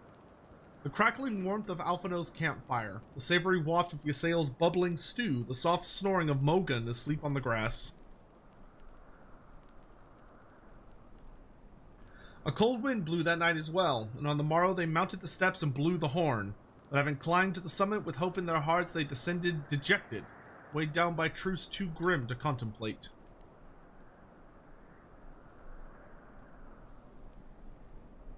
What do you think of a unit limiter so the AI in Total War makes less doom stacks? I think it's fine as like a cool mod or as something that could be toggled. But like, you know, you definitely want your AI to have more powerful armies. It's tricky because some players are going to prefer the AI to be as difficult as possible, which means they need to have significantly more powerful forces. While others are going to want the AI to have more balanced armies, which are technically weaker, but look better and are more fun to fight. So it's a matter of playstyle difference, and there's not a right or wrong answer, there's different. So it would need to be some kind of toggle. But I'd be fully in favor of it being a toggle.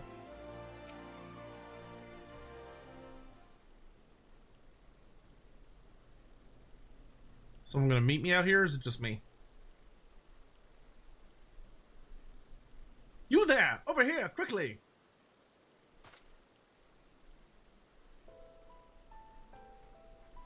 Maybe the queen wants to see me. I should have... Oh, no, I think that is her, actually. I should have known you would see through my disguise. But enough talk. We cannot linger here lest the gods recognize their sultana. I knew it would be her.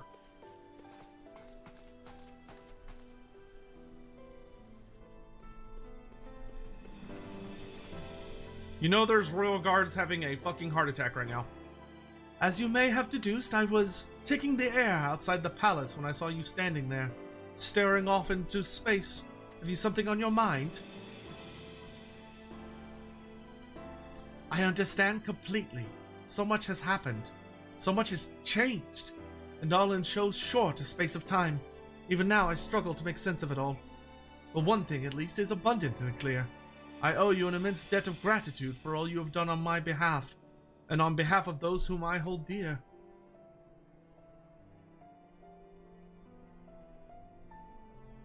I wish I could have a bigger tail. After I awoke, Papa Sean told me everything. It was a lot to take in, but nothing could prepare me for what Lord Lolorito had to say. That ruthless, manipulative swine came before me and expressed regret for all what had come to pass, and, thinking to make amends, offered all of Teleji Adeleji's assets, as well as half of his own personal fortune to the crown. And I accepted. Ah! See, I did not know that. That is a nice piece of additional information. I still think Lolorito should have been killed. I still hate that we didn't get to enjoy having him as a villain, because he made a great villain. But, it is nice that he had to pay reparations. Long did I debate on how best to use this wealth. There is no end to the troubles facing our nation, and no shortage of worthwhile causes. Yet none among our people have suffered more than the refugees, and it is they who shall be the first to receive aid and succor. I'm glad they wrapped that up in this. There is also the matter of the terrible wrongs committed against you and yours, for which I am in large part responsible. Nay, do not protest. It is the truth. Accordingly, I have set aside monies to aid in the Scion's rebuilding, if you would have them. I think that's fine. I know Alphino wouldn't like that, but I think that's fine. That would be most welcome. Thank you, Your Grace.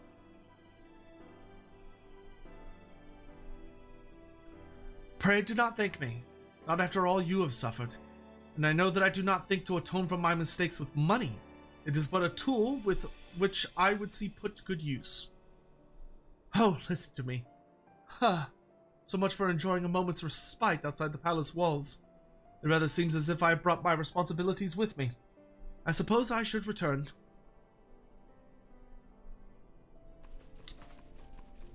Lady Lyria! Lady Lyria! You must come at once! Father is worried sick, you know. Gah, confound it. You lot search this area. I know she came through here. On the other hand, it is essential that a ruler see firsthand how her subjects go about their daily lives. And I have not visited the market in weeks. It would seem a shame to let this opportunity go to waste. Delcarius, might I impose on you to have a brief yet cordial conversation with those Sultan sworn? I leave the choice of subject matter up to you. Take care. Alright, bye, boss.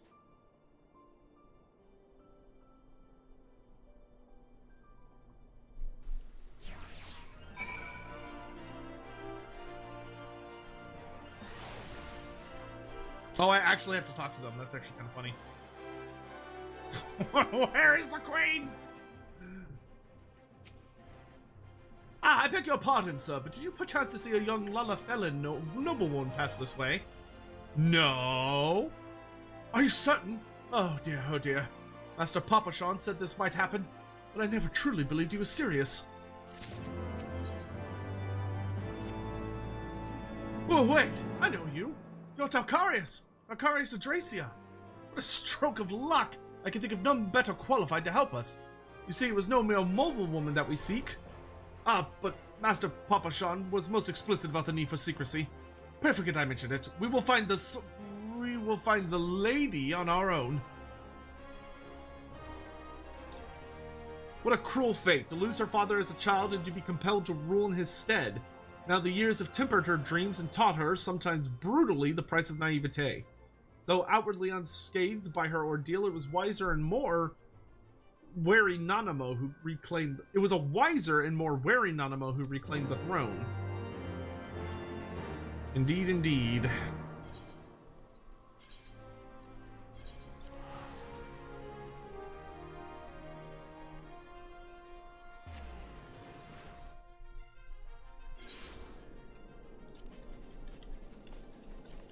I might take a food break here in a little bit. Because I've been, like, desperately craving some unhealthy shit, and I kind of want to get it. Oh, wait, I'm going the wrong way.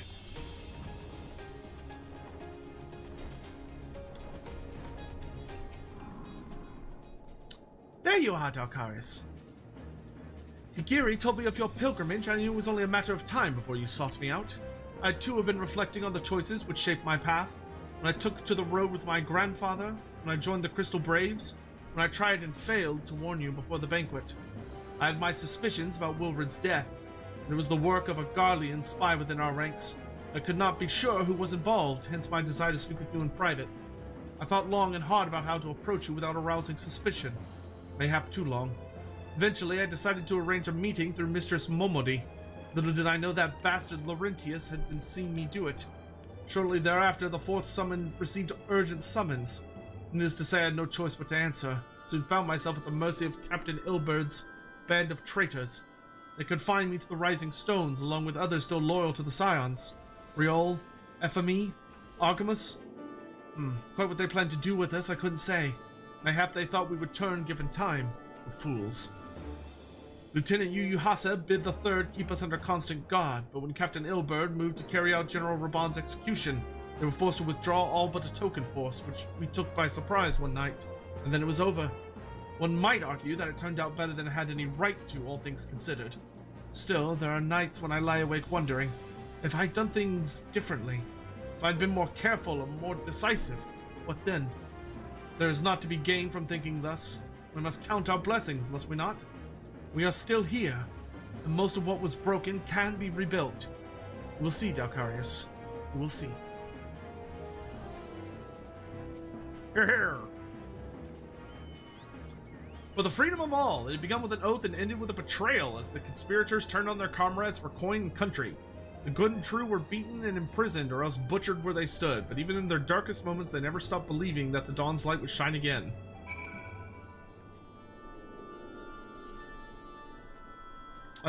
Do I have any... Oops. I have 187. There should be enough tomestones for another piece of the thingamajigger I need. I should be able to get another... Yes, I should be able to afford another unidentifiable ore with that. Indeed I can. which gets me to 10.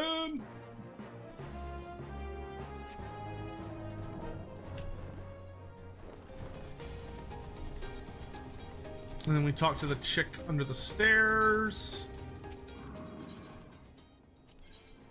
And we can buy fast-drying carbon coat. Born of elegant ingenuity, this etherochemical concoction is said to rapidly increase a gem's hardness. Cool.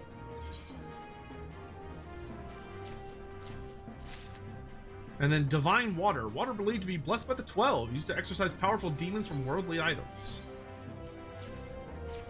So I just need 3 more unidentifiable bone, and we have everything we need for the next stage of the Dark Knight super weapon. Good. All right, but next we're on to the Sky Steel Manufactory.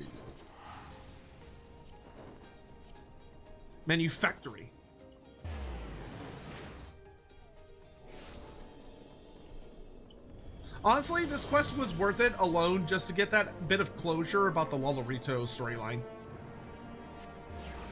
Like, the fact that he had to pay reparations brings me at least a little comfort.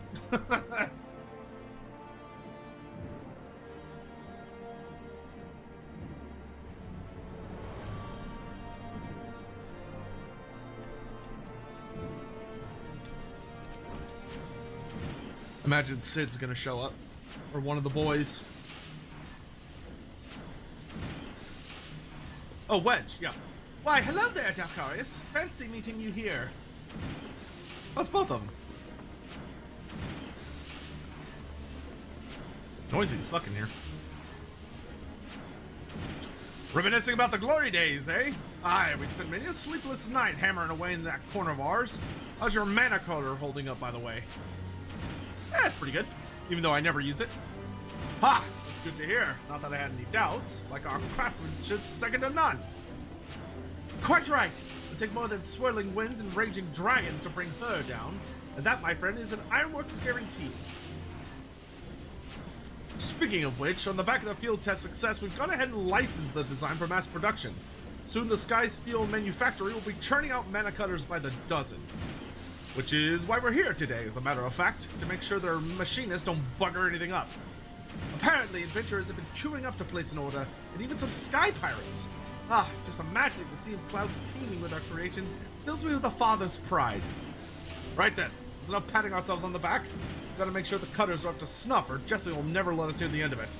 From now till we finish, there will be no more breaks, distractions, not one wink of sleep, do you hear me? Oh...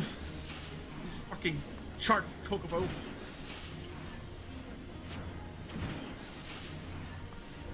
Well, we'll leave you to it. Till next time, eh?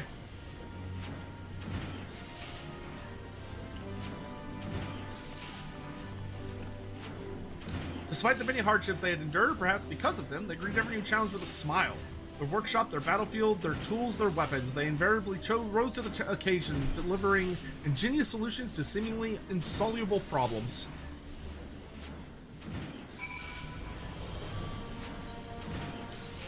The Churning Mists.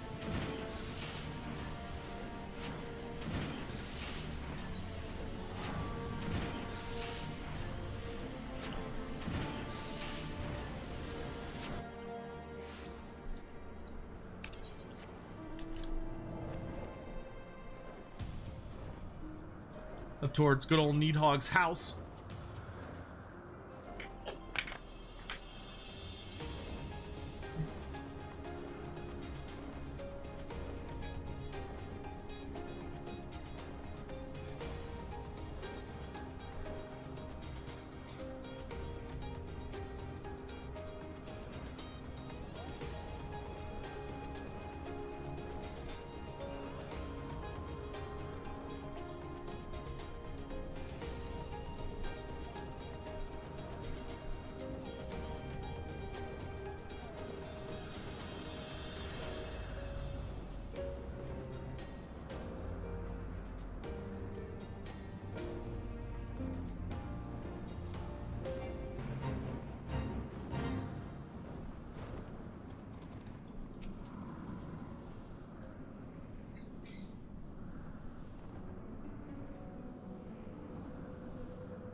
And that's where a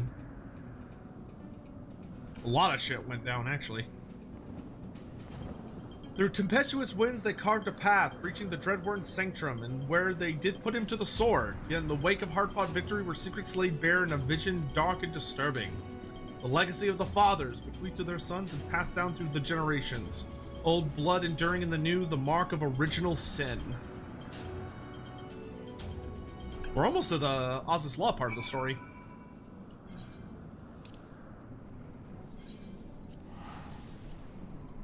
Where shit really hit the fan.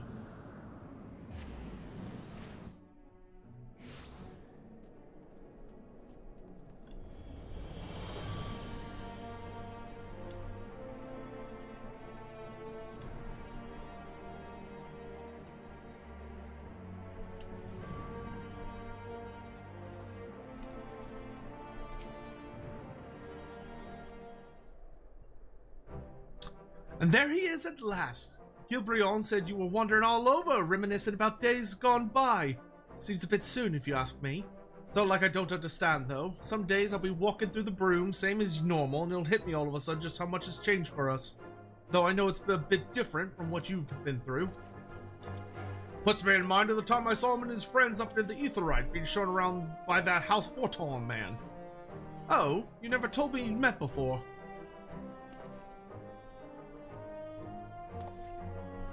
More so much a meeting as a heckling, to be honest.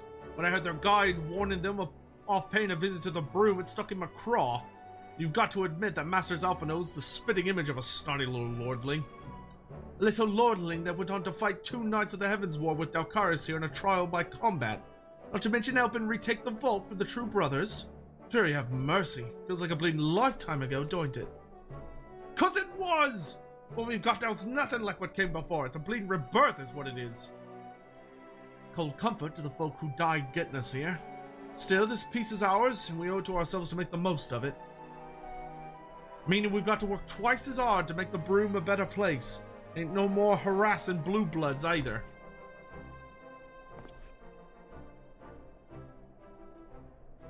Aye aye!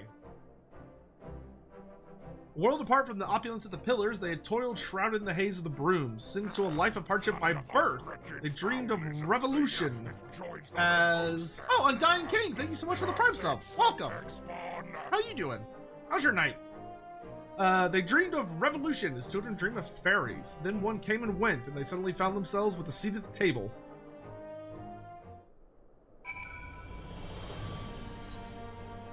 To Okzundu.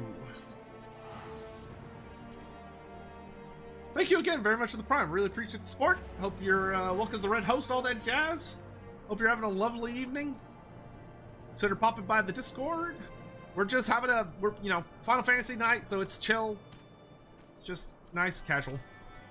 So feel free to enjoy lurking if that's your preference.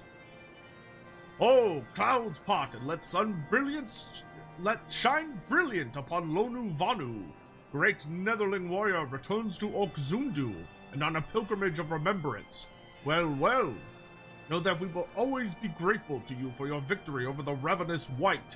No longer need we fear for the safety of our smallest islands. But Lonu Vanu is not the one to forget Netherling's first coming, when he saves us from certain death at the hands of Black Ones, distant memory though it is. Yes, his many deeds are the stuff of legends. We shall remember the stories in the hero's name, Dalcarius Adracia, for they are worthy of celebration now and ever after. An earnest, good-natured people, they have borne witness to the rage of their beloved god's twisted manifestation and proclaimed it to be false. By the grace of kind travelers were they duly delivered from its wrath, the mad god's death signaling the birth of a new hero.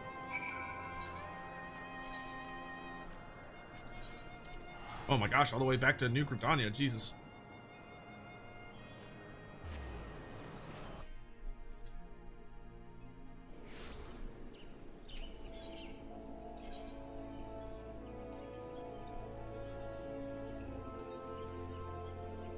Where, though? There.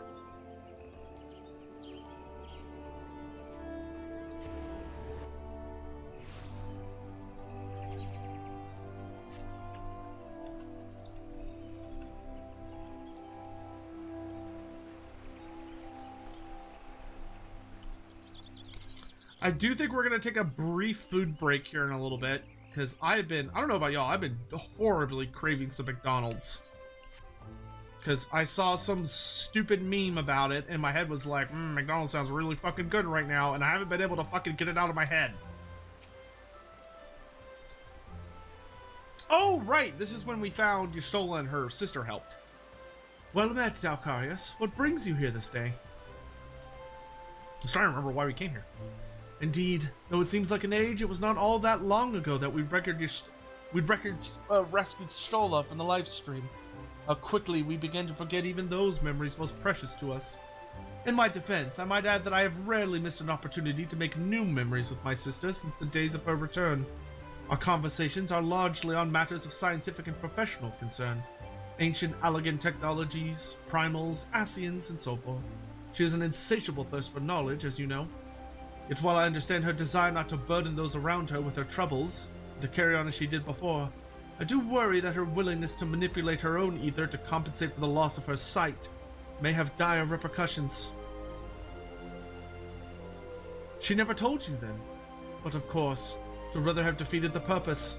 You should know that the technique she employs places a tremendous strain on her body. She is, of course, well aware of her limits, and more than willing to ignore them should she deem it necessary. I pray you see that she does not. Regrettably, she is wont to ignore my advice when it does not suit her. Yet given your shared experiences, mayhap she will be more willing to heed your warnings. Her sister was under no illusions as to the dangers of the life she had chosen. Should the worst come to worst, Y'shtola would do what needed to be done. Pay any price, make any sacrifice, and that without hesitation. She was a woman of conviction, deserving of respect and admiration, and no small amount of worry. I fucking love Y'shtola, dude. Y'shtola is best bae.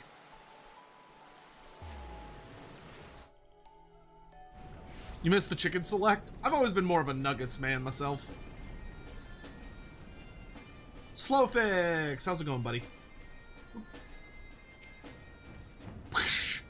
Why must governing Great Gobbing Nation be so difficult? Like herding quarrels, stupid quarrels, with muchly differing views on glorious nation's future direction.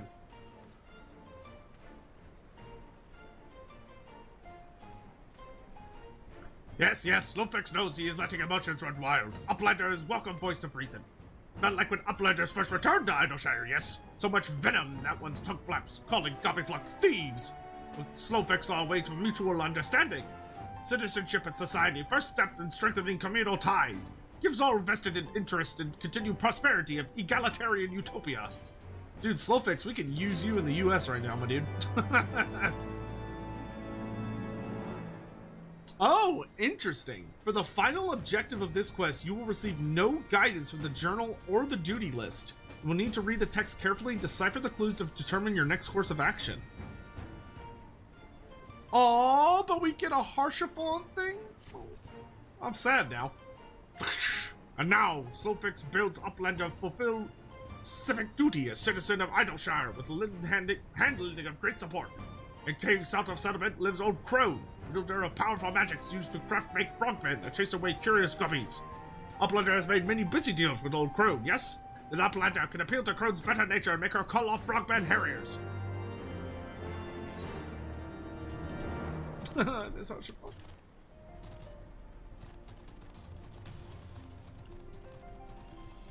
He was best boy. He was best boy.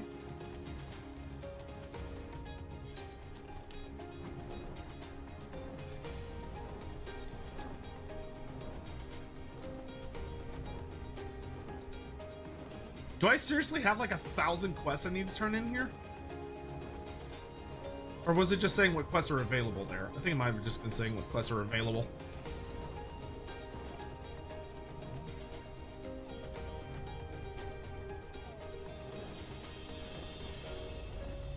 But hey, at least we're on the last leg of this quest. I wasn't sure how much, like, how deep it was gonna go into everything we did.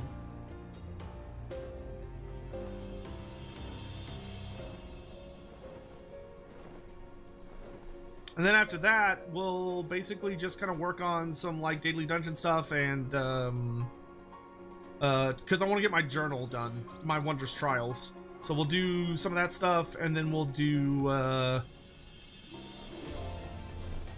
Hound of Brain Fart. We'll do lots and lots of good old Hildebrand. There we go. Jesus, my brain stopped working there for a bit. Is it over here? I think I went too far.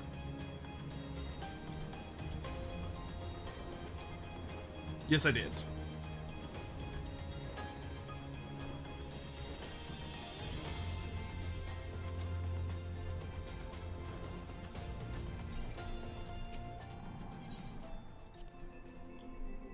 Good old Mistress Matoya.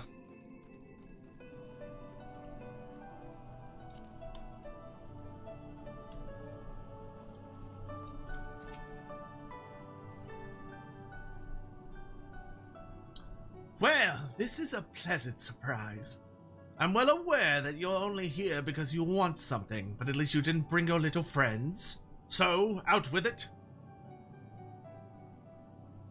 Oh, is that what the goblins told you? That my servants were attacking the poor defenseless scouts with the slightest provocation? Ha! The little buggers were trying to eat them. They're lucky I didn't have my pirogos return the favor. But you can tell them from me that if they try it again, I will personally feed them to my servants one limb at a time. I do hope you didn't come all this way just to play errand boys for those dirty little scroungers. Aren't you a bit young to be going on grand journeys of reflection? You haven't lived long enough to have so many regrets. The same goes for that boy, complaining that things hadn't unfolded as he dreamed they would. It makes no difference what should have happened to Minfilia. What matters is what did happen. The past is the past, and no amount of wishing you'd done things differently will make it so. You make your choices, and you do what needs to be done. That's it. That's the attitude you came here with the first time, when you wanted to find a way to get to Azizla, and you would do well to remember it. Right then. I think you've wasted quite enough of my time. It's bad enough that I have to suffer Stola's unannounced visits. I don't need you making a habit of it too. She was the sum of everything that had come before. Triumphs, failures, all essential, all indispensable. Had things unfolded differently, so too would she. What use then to mourn the woman who never was? There was only this time, this place, this choice. Helix and Azizla.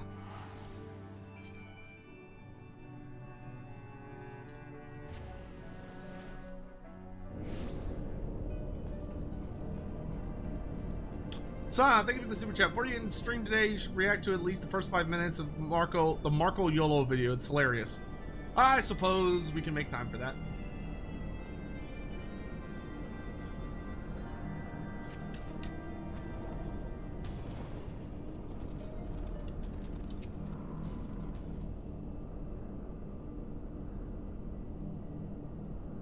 Azizla. Oh boy. A lot of shit went down here.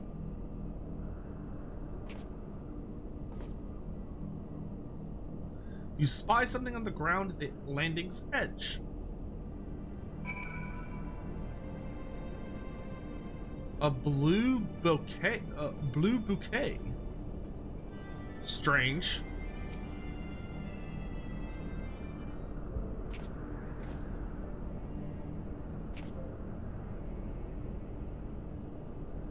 A bouquet of fresh Nemea lilies lies at your feet, an offering for the departed.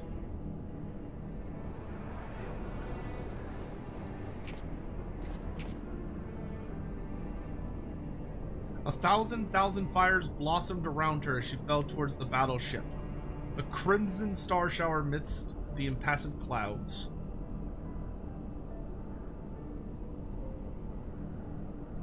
Ysael did go out like a badass. Then came the azure light, faint at first, soon blinding, then shattering, casting motes of diamond to the four winds.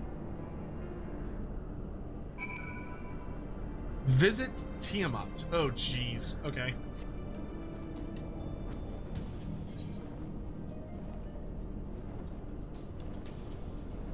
Fucking Needhog's, not Needhog. Well, Needhog's sister? Daughter? Sister, I think? I know it's Midgardsormr's daughter. But...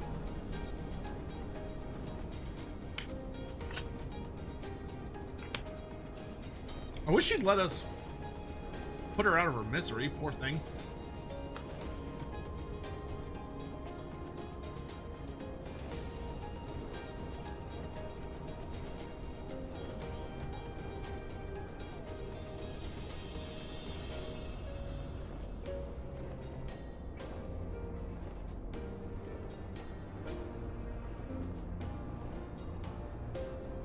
There she is.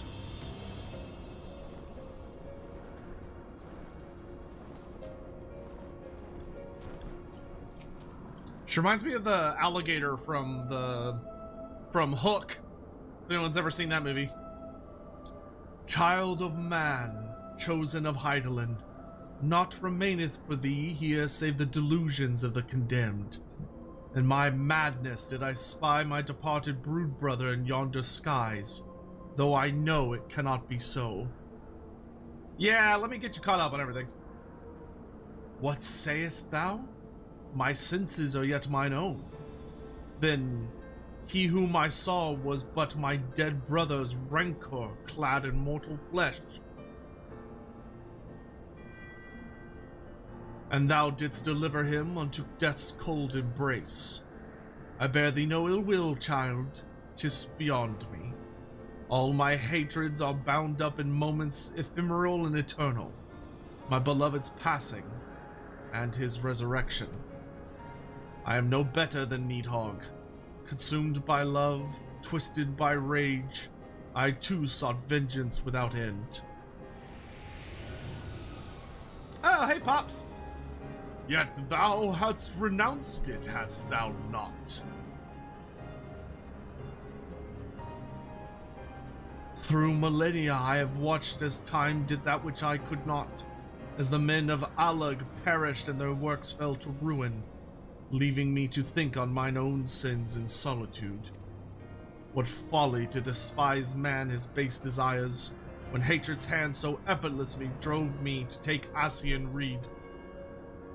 Then look thou on him again with eyes unclouded, and mark how he laboureth to rise above his nature, how he and Hraesvalger's brood now raise their voices in a shared song of peace. 'Tis my dearest hope that it shall prove the founding stone for a bulwark against the dark.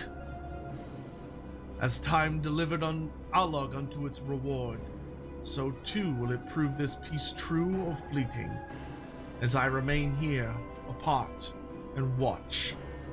Chosen of Heidelin, it is well that thou camest unto me in contemplation, but the road stretcheth ever on, and thy battle is not yet won.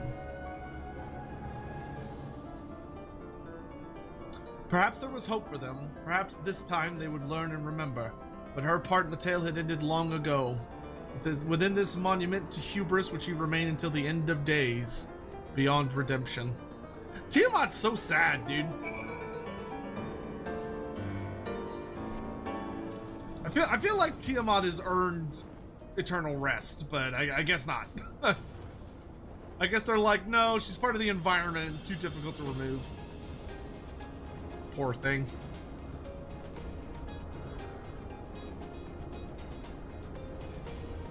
Fly, Midgardsormr, fly!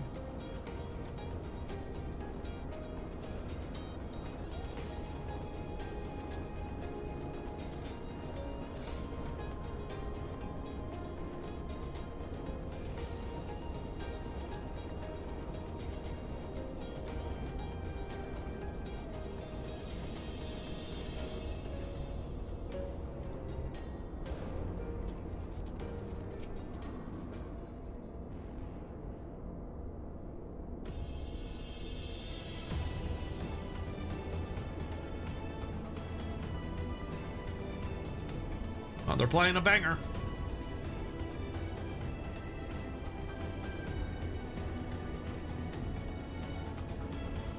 The Undying Ones were defiant, disbelieving, even as death embraced them. Then the knight too succumbed, loyal to the last to a cause long lost. His body growing light, the archbishop looked upon the arbiter of his fate, and knew not what he saw, and then it was over. Naught remained save the eyes. Thinking to bear them away from the covetous hands of men, Estinian took the accursed baubles within his own and was duly bent to their will, if only for a time. At a friend's behest they had embarked upon their journey, and so, after their triumphant homecoming and all the pomp and circumstance, there was but one way it could end. Pay respects to a friend. So this one, it's like, I'm not going to tell you, but I know where this one is. Because this one will be on the bridge to Ishgard. At least it should be. Where we faced off with Nidhogg for the final time.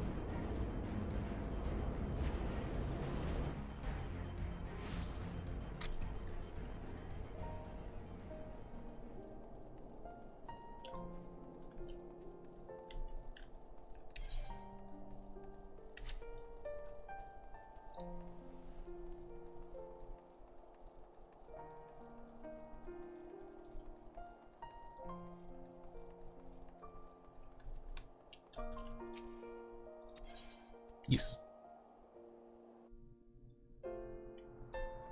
As it should?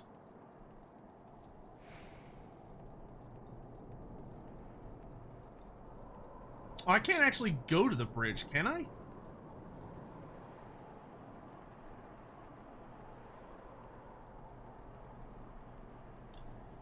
I'm not sure if I can actually get to the bridge. Or if it's like technically...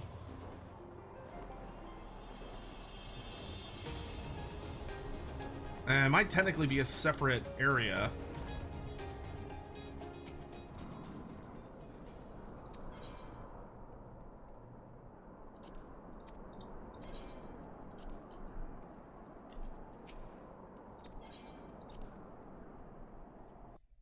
Or does it want me to go where Harshaphon died? It might want me to go where Harshaphon died. Because if we're paying respect to a friend...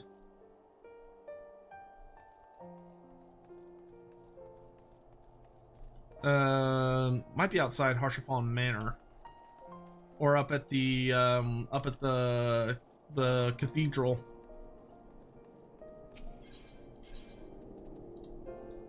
Oops. Nope.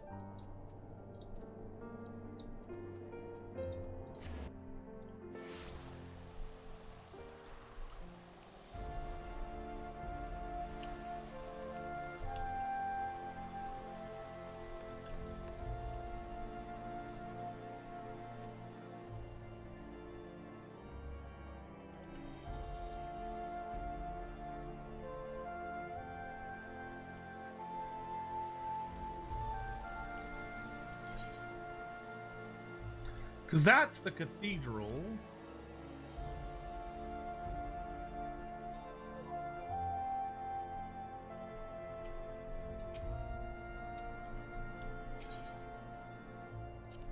It's the vault dungeon. I have to look around a little bit.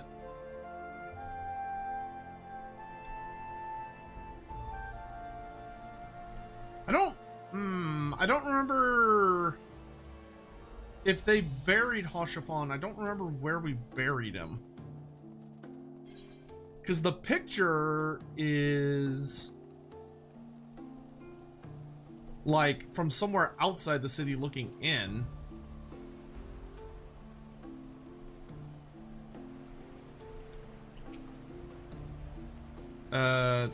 No.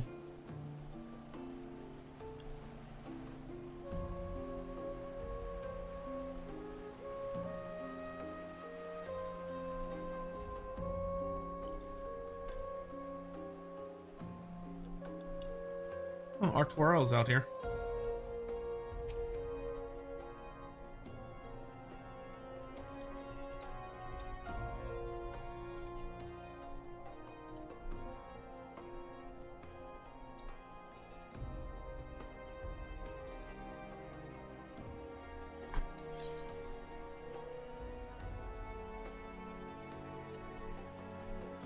So we checked. We've checked up here. Why don't we check down? Nope, this is not where I want to go. Let's check over at. You know, we've checked the last vigil.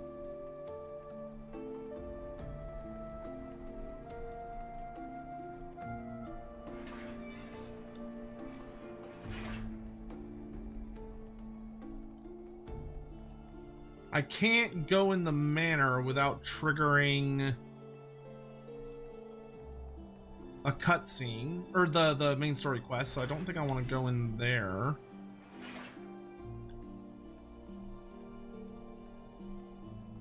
Well, would it be in there? It's not here.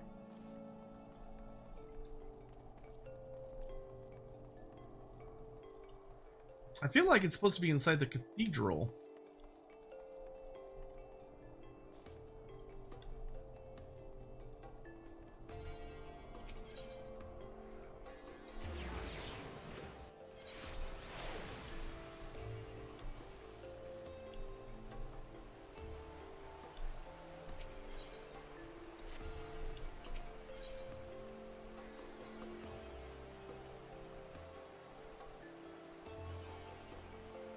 Is this part of the Moogle storyline? That looks like it might be.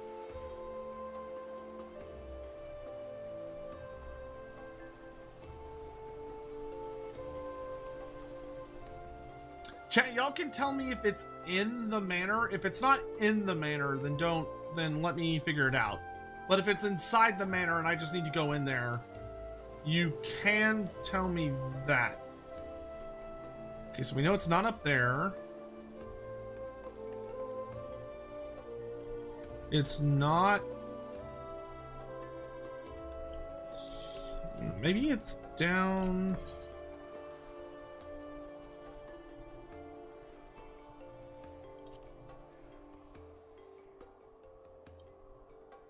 It's not in the city. Ooh.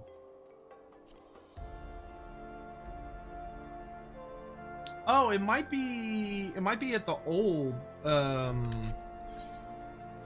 Okay, let's try out at the old area out here. Thank you. That was a good hint. That was a good hint.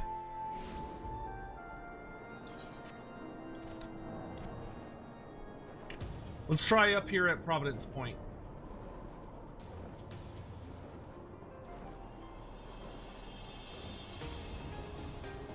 Because Providence Point does overlook the city.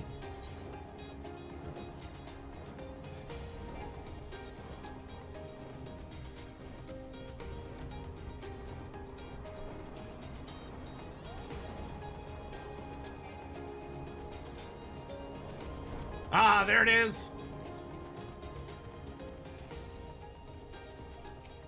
That's where they buried him.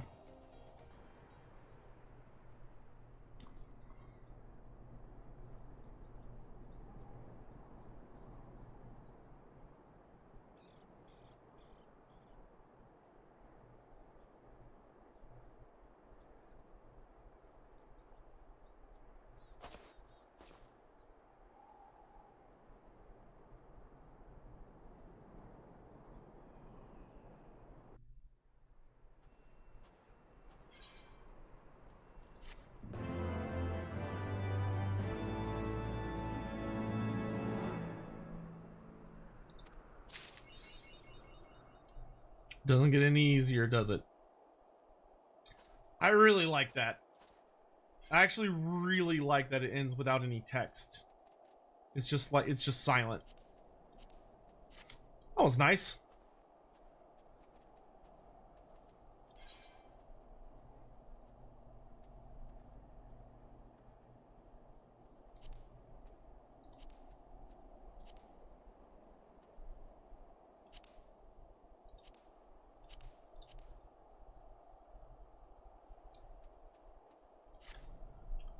All right. That is a big, fat side quest done. Okay, I need food, so I'm gonna go get something to eat. Actually, I need to check. Was that part of the Moogle Beast Tribe storyline? That quest I saw? Ah, fucking, I hate that stupid garbage.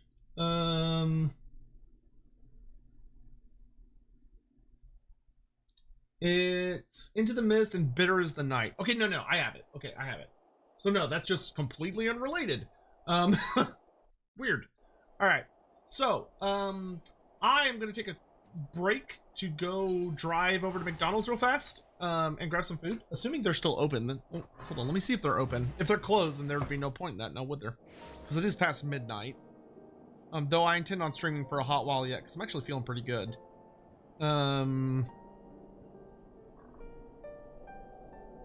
Mickey D's.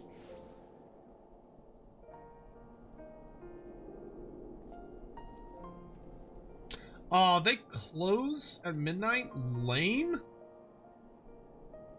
Bro, sometimes I hate living where I live, because I don't live in like a college town, I live in like a residential neighborhood.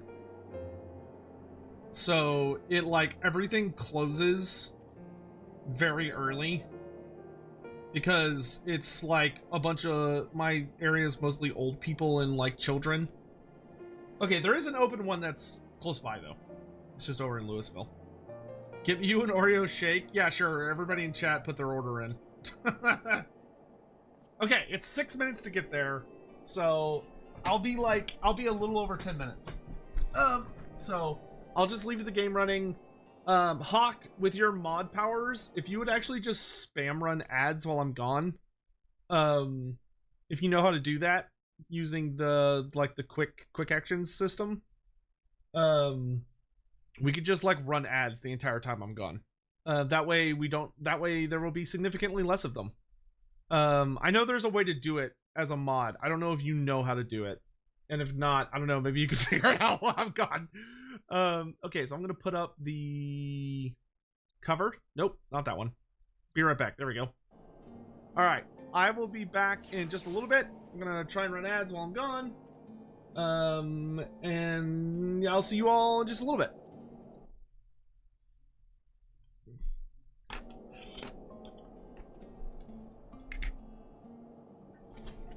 Okay. Oh, I could run ads on YouTube actually while I'm gone too. Look at me being all smart.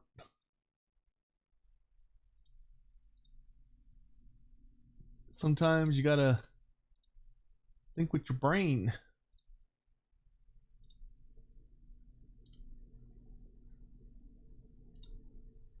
There we go.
Okay, I'm back. Hey, you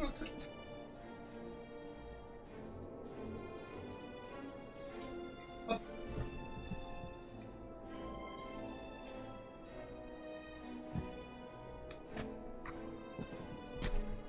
Okay. Ooh. Hopefully everyone's doing all right.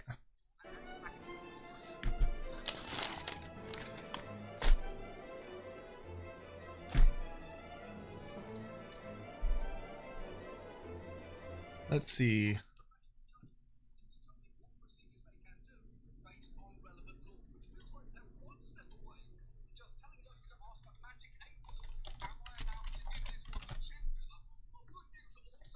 Oh, let me turn off my listening to John Oliver for the day.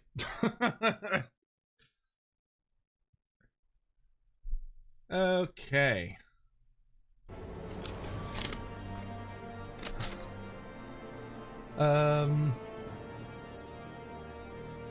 Oh, only editors can run mods. How are you not an editor? Let's fix that right fucking now. I thought you were one. I guess not.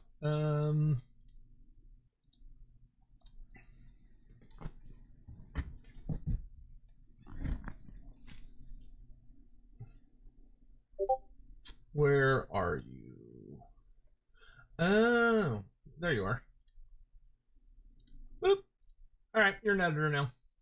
I don't know why you weren't one earlier.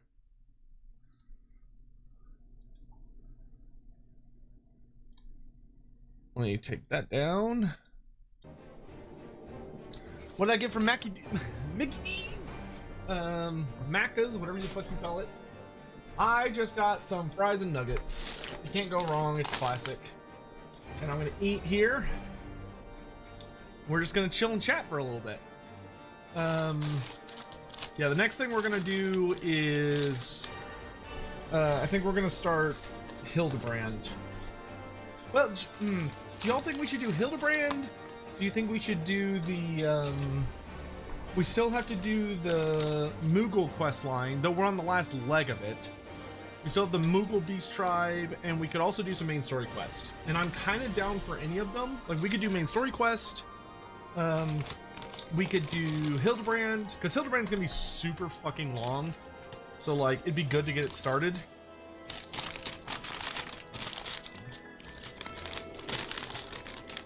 You know, it is not short.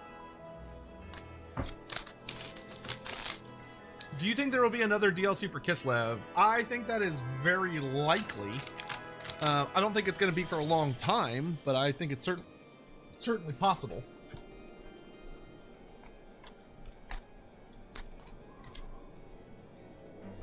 Someone ban that bot.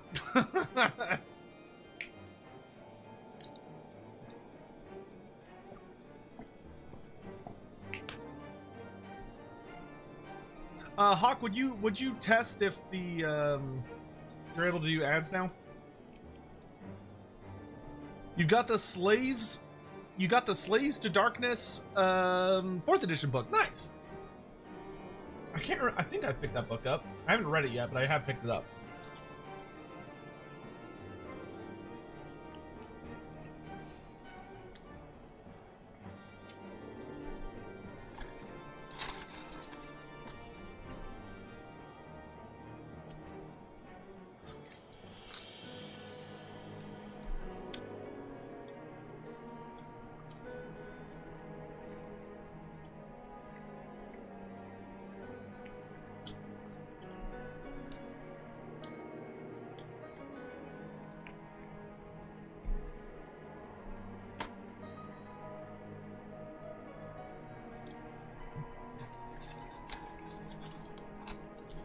Also, it's good to see you, Hugh. How are you?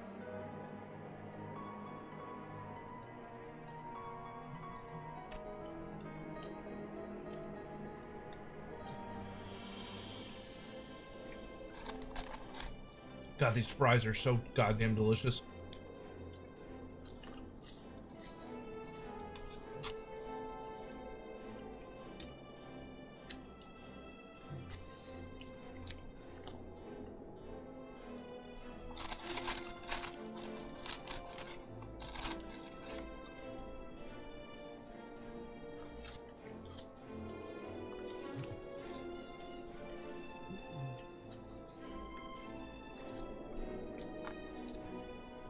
You want more blood? You want more bears for Kislev?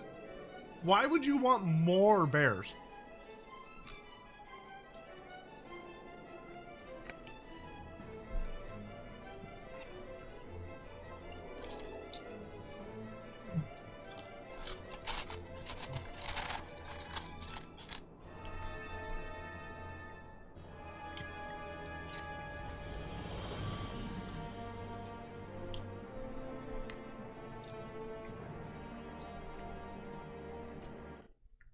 You can now? Excellent.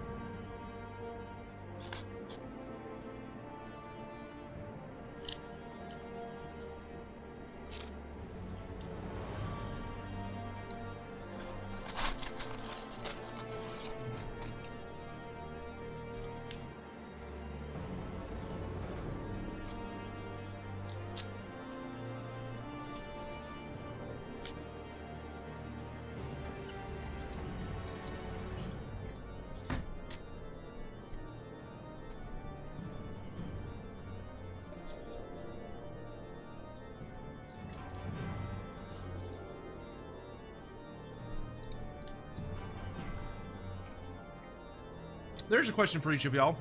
If y'all could have a free DLC right now, spawned out of just whatever, what would be the race y'all would want to get the next? Like, if CA came to you and was like, "Hey, you can pick one race to receive like a major update with new content and like refreshing old content," who would you go for?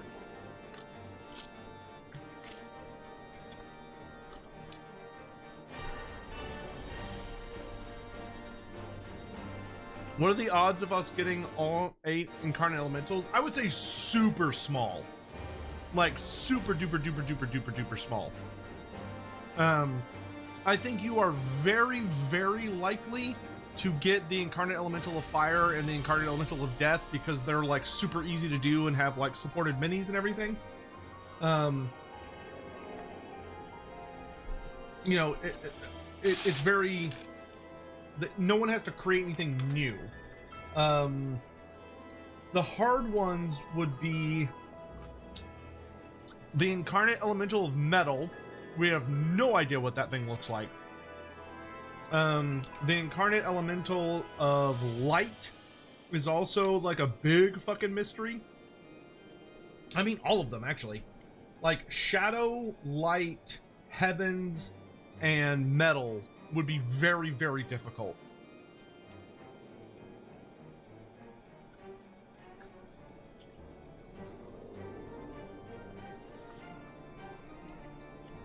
Vampire counts, yeah. Demons of Chaos.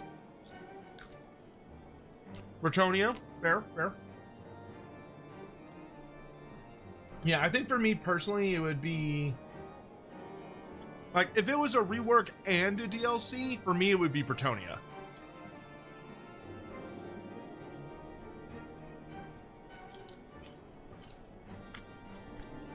If it was just a rework, it would be Demons of Chaos.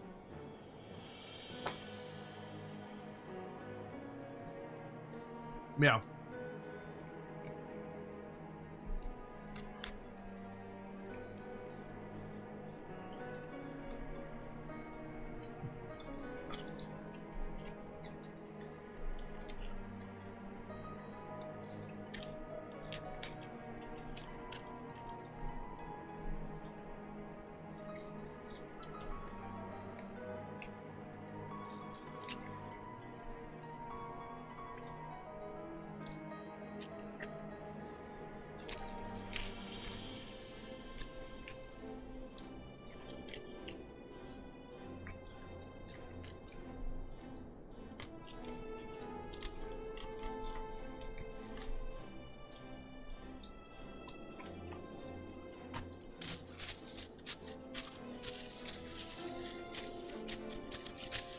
They need rebuilding from the ground up. Demons, yeah.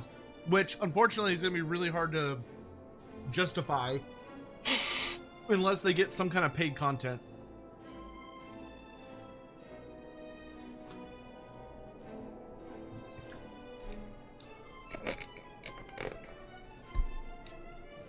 Vampire counts versus the Monkey King? That'd be kind of cool.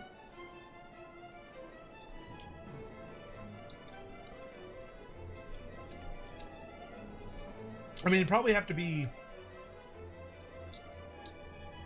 If you wanted the Monkey King versus vampires, it'd probably have to be Jade vampires.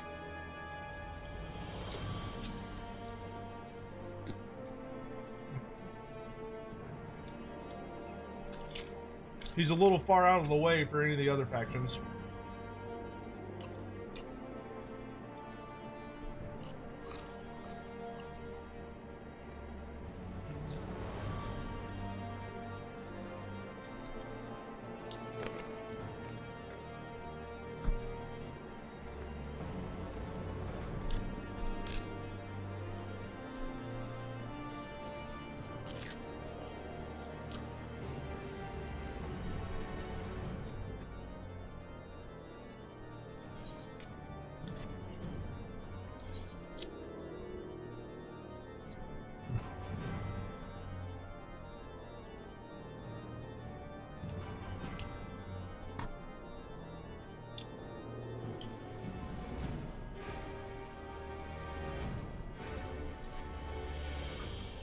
I do need to do some extreme boss fights. I guess we could do those. Because those aren't particularly hard. So we could do like extreme stuff. And then for the rest of our journal stuff, we could do Conjurer.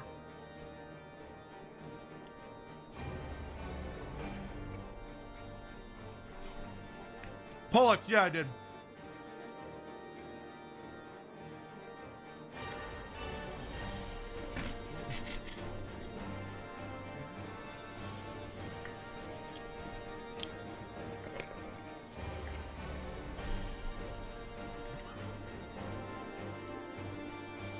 You'd want a Muna Mim DLC with Norska.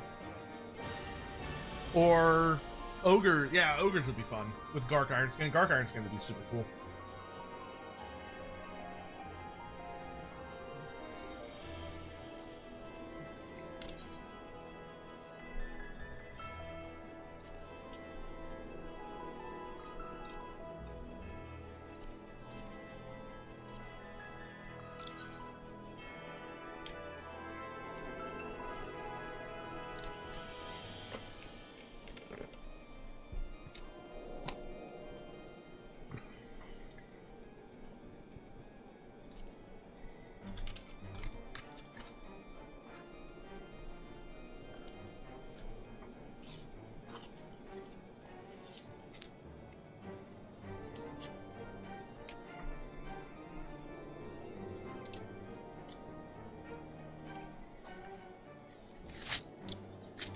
You could see Neferata trying to get spies in the monkey court.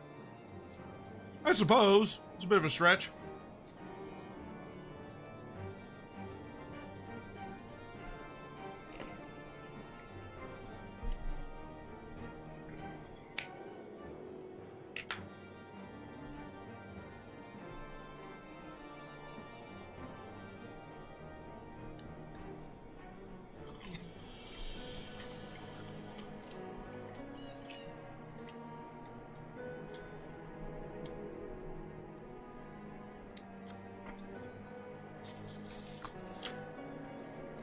Why are the Beowulfs from Kislev called Things in the Woods?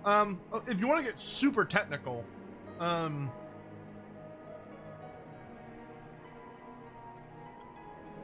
it's because Beowulfs are specifically from Mordheim.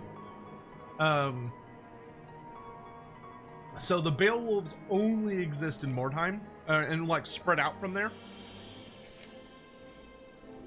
Whereas the rest of them, of the Things in the Woods, especially because they were kind of rewritten to be more of like a curse that can be inflicted upon people, as opposed to just being something that spreads via bite. And making them more of almost a spirit. They're not spirits, but some of them can be spirits, because we see them as a summon as well. But they are functionally, they are things in the woods. The only time you would be able to properly describe them as Beowulfs is if they're from Mordheim, which is why the Regiment of Renown version are the, you know, the Mordheim Beowulfs, or the Beowulfs or Mordheim, whatever the fuck they're called. Because they're specifically from that area and from that city, and you'll notice that they are way more dangerous and way scarier than regular things in the woods. The traditional things in the woods are cursed. They're cursed creatures. They're people that have been cursed by the hags to turn into these horrible things.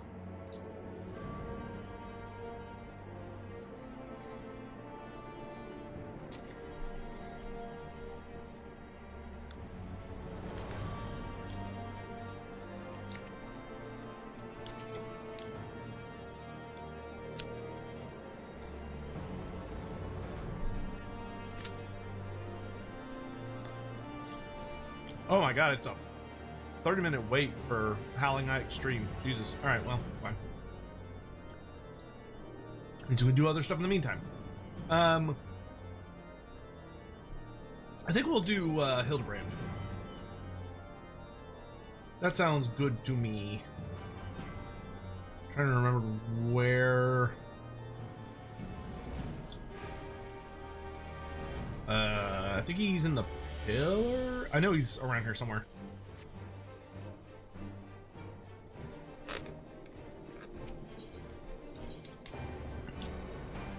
Yeah, he's over here. He's in the money area. I think. Pretty sure.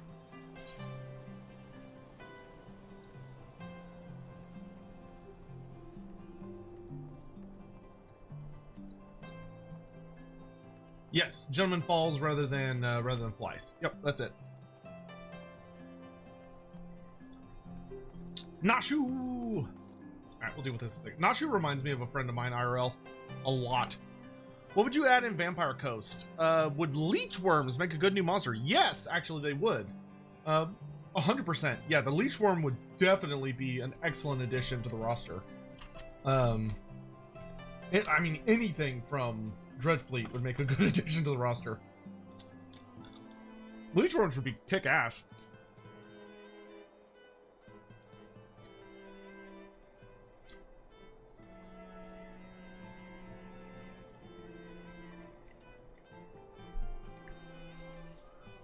Hawk says, so I'm playing single-player Tarkov, basically a mod that lets you play regular Tarkov with other players and you can mod it. And I've made it so it would be other player characters are all named after Warhammer characters. It's really funny going through a raid and realizing you've killed the Changeling in Kazrak. Or, oh, Changeling in Kask. Yeah. Well, good. It sounds like you're purging the world of evils. Hey, you want a chicken nugget? You want that?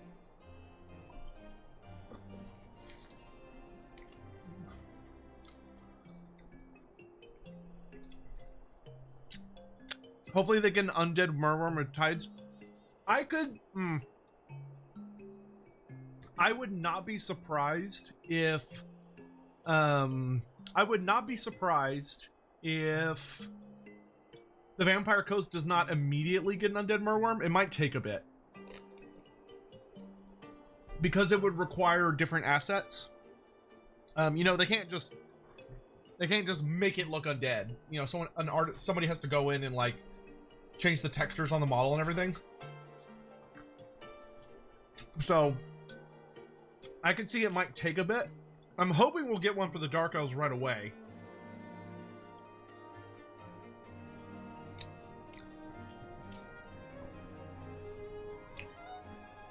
But I could see the Vampire Coast one maybe taking a little bit, and that's fine with me. It's something I just really, really hope they do. Because it really felt like we were supposed to get the Merworm with the Vampire Coast DLC, and we never did. Because that, as much as everyone loves that DLC, it really does feel super incomplete. Like, it felt like it was supposed to come with generic Merworms for High Elves and stuff. And it was also supposed to have, like, a fully functioning Aminar, which it didn't. And then it was also supposed to have undead Merworms, which it didn't. And it's really noticeable, in my opinion. But I think a lot of people get rose-colored glasses when they look at the Vampire Coast. Because I don't think it's actually a perfect DLC. I think it's a pretty good DLC, but I think there are components of it that don't function properly.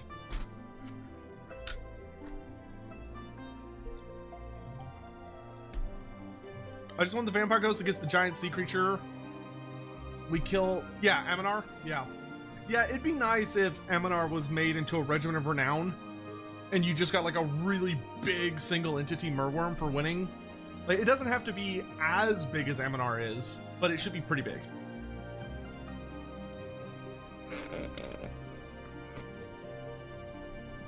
All right.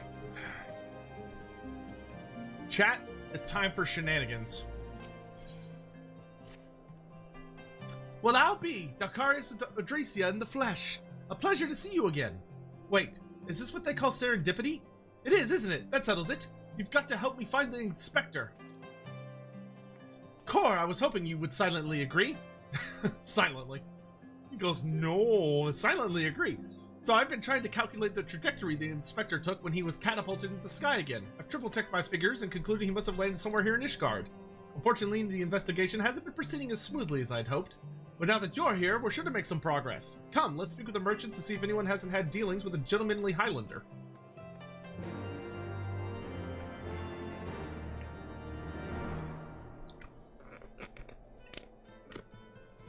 They need a new generic Lord type, at least. Maybe a Death Guard commander. I feel like it should be something other than a vampire, shouldn't it? Well, okay, well, it depends. Okay, so I'll say this, Scion. It would depend very heavily on what was going on at the time. Like, if they could justify...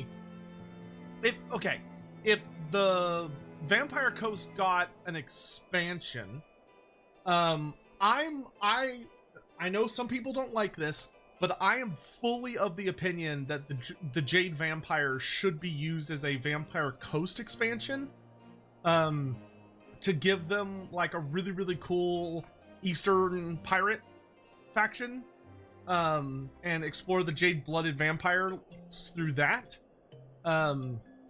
which would lead to us getting like some really, really cool new figures. If they did that, then the new Lord would be a Jade-blooded vampire, and it would be based on their unique gimmicks, which I don't necessarily know what those unique gimmicks would be. You know, currently we have a vampire captain with a halberd, and we also have a vampire captain with a pistol and saber. So I could see something, maybe like, you know, he wields like a great weapon, or he wields dual blades, or something. And it'd be nice if maybe he was more heavily armored, or he specialized in something along those lines. I mean, the current ones can get pretty tanky when they're up on the crabs. They get like a shit ton of armor and stuff. But it's tricky. Could we get the Morgul Haunter to the Vampire Counts as well?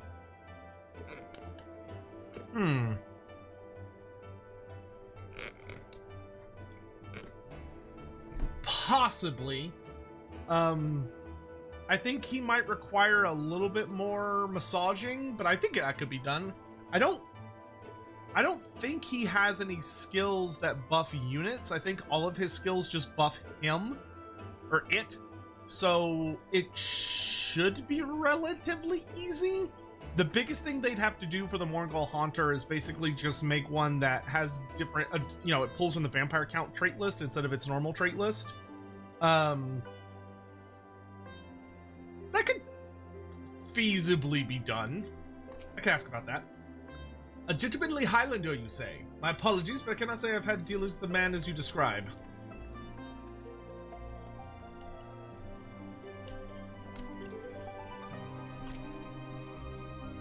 Good evening to you, sir. Oh, you're looking for someone? A gentlemanly Highlander? I know not of this man you speak, but perhaps Mistress Lassie does. She's well acquainted with a lot of merchants and noblemen. I don't know if I would describe him as a merchant or a nobleman. I've sold my fair share of goods to Highlander adventurers, aye, but I'd not describe such clients as particularly gentlemanly, I'm afraid.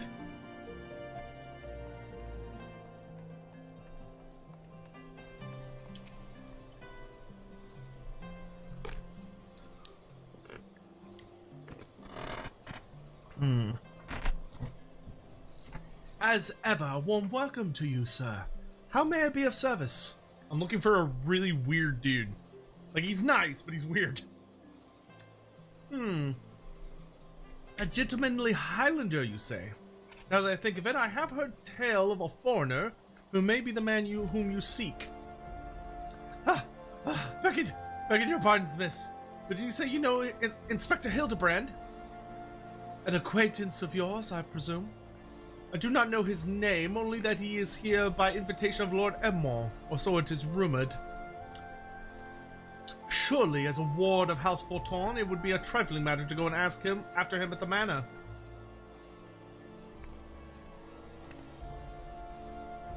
Core, I knew it was serendipity to Forton Manor.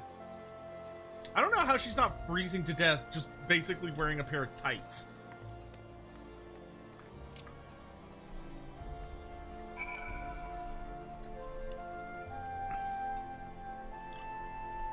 That reminds me, we have Aminar, but we don't really have a Jormungandr in Warhammer Mythos, do we?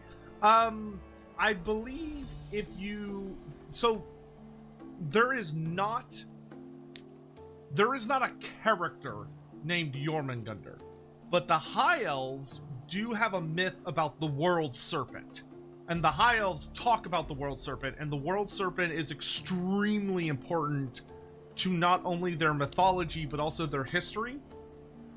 Because he doesn't have a name. If memory serves, he doesn't have a name. I would have to double check the story I'm thinking of. But the World Serpent, there's this really cool, really old story from like 3rd edition or 4th edition, like a really, really old edition. But there's an old myth about when the gods came to the Warhammer world and how the Warhammer world was created. And within the myth, it basically talks about that like the gods ruled over a different dimension, right? The ether. But then something happened, which was the old ones doing shenanigans. And basically like a hole opened in the ether and things started falling in. So like all sorts of stuff from the ether started falling into reality essentially. And a lot of the gods fell in as well. And it took a long time before the hole was eventually like plugged. But in the midst of plugging the hole, many different creatures and gods got stuck on this reality, this other reality that they fell into. And one of the things the story talks about is that all of the gods and the creatures that came from the ether were immortal. They were utterly immortal, perfect beings. Until one day, due to, I want to say, chaos shenanigans, or fighting between the gods, I don't remember the exact context, but something happens and the world, reality experiences the first death. And the very, very first death that happens is the World Serpent. The World Serpent is struck down. And its death sent out like an echo of horror among the immortals, because basically, they were learning that within reality, death was possible. And the World Serpent was the first death, and he was deeply, deeply mourned. And it's a whole fucking crazy thing. But if memory serves, that's the World Serpent. And he was a titanic serpent that was so large that he like wrapped around the world. But he was killed. And he supposedly is the father of many great worms. If I recall correctly, I believe he's actually... I can't remember if he's the father of the dragons or if he's the father of some other species. It's a really old story from one of the old editions, and it's never been repeated. Well met, Master Adracia. Do you require assistance? I'm looking for a man you probably arrested. Ah, yes, it is as you say. At this time, Lord Edmond is entertaining a foreign guest. Huzzah! We found the inspector! If I am not mistaken, the meeting should be ending shortly. If you like, you may retire to the gazebo and wait for our guest to depart. A gazebo? Aren't those dangerous? Then again, you seem a respectable sort. Not like to let a wild gazebo run amok. That's a gazelle, not a... Very well, we humbly accept your offer. And if it wakes up, I'll have you there to protect me.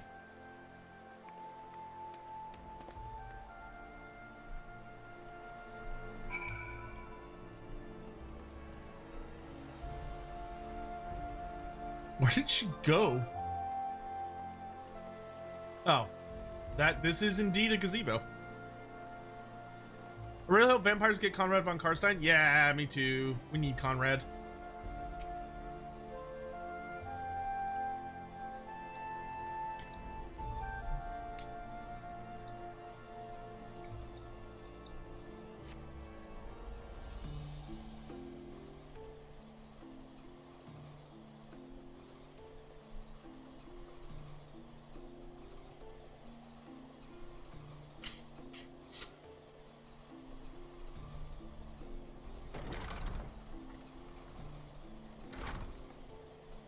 That must be Inspector Hildebrand. I feel like it's going to be the other guy.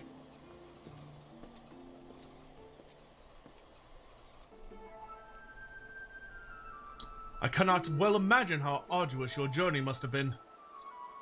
Truth be told, I found the brisk Corthan air to be rather invigorating. It stimulates body and mind both, a welcome benefit when one must discuss matters of commerce.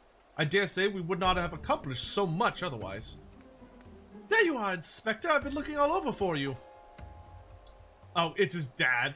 I say, who do I see before me? Not one, but two of my beloved son's faithful companions. Lord Godbert, but I thought...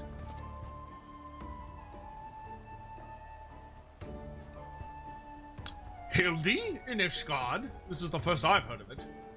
Aha! I found you at last, heretic! Bro, no, we don't do that anymore. Yes, you! The hulking brute with a mad gleam in his eye! Your brazen heresy is plain for all to see! Surrender yourself to the Inquisition at once! I beg your pardon? This man is an olden merchant here at the behest of House Forton. Such baseless accusations will not be tolerated. Ah, a guest of House Forton. Then he couldn't possibly be. Though there were those two wards that... But they were acquitted of all charges in a trial by combat. And if he demands the right to... I would personally have to... Oh dear. She's doing fucking warm-ups. 1,000 apologies, good sir. I spoke out of turn. I am Seer, and as you may have guessed, I'm an Inquisitor who's been charged with investigating reports of a rather suspicious, possibly heretical individual. Oh, a heretic, you say? One who bears a passing resemblance to me. I, a man, rather muscular, wearing dark garments and acquitting himself in a somewhat gentlemanly fashion, as some might say. This heretic sounds like a spitting image of Inspector Hildebrand. Could he be a fan? Say again, you are acquainted with such a man. I see. And the man you are looking for is Lord Godbert's son. It would seem that our investigations may be connected. So I put you to a proposal. The first reported sightings of the heretic I am tracking came from Falcon's Nest. Mayhap we should journey there together. It is, after all, possible that we are seeking the selfsame individual. If so, and if he is innocent, it would be for the best if you were present when I apprehend him. That way we might resolve this matter without incident. I say we go with him, Dalcarius. This looks to be our best lead yet. Then I shall accompany you all. It has been far too long since I laid eyes on my beloved son, and there is a chance we might be reunited. I should be glad to seize it. Then it is settled. We shall leave for Falcon's Nest at once.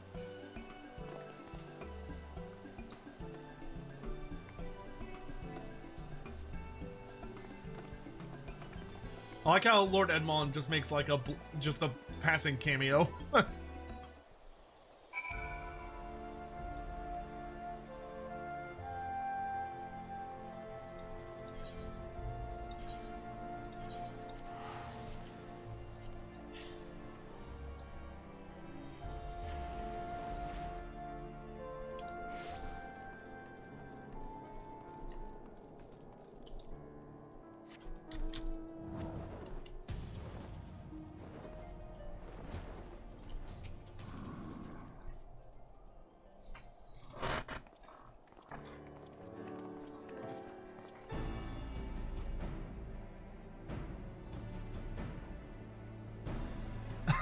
Godbird's just got I like how he's back to wearing basically any clothes, but he's got his boots on. Master Adracia, are these your traveling companions?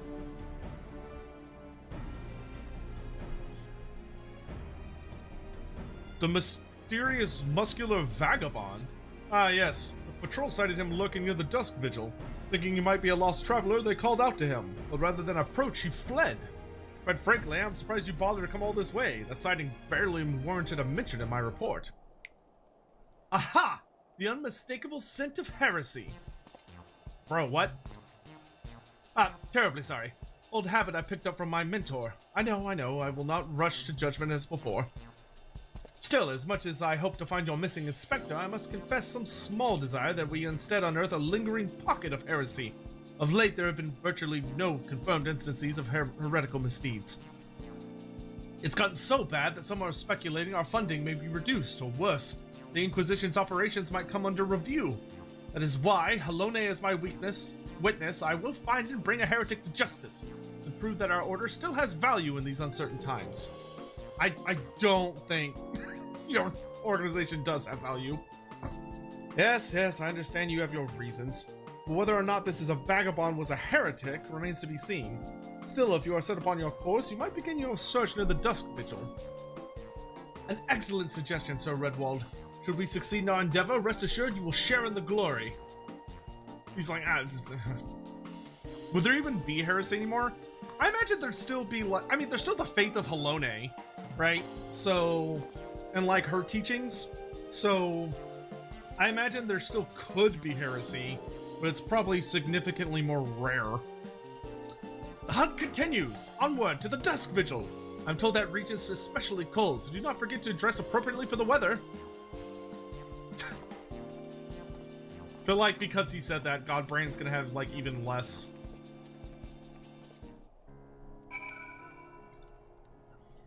Godbert, not Godbrand. Godbrand, that's a different character from a different show. Oh, way the fuck out there. Alright.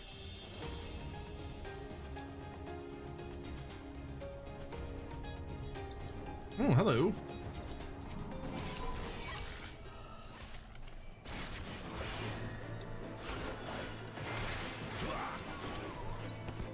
Well, it's good to do hunt stuff when you're in the area.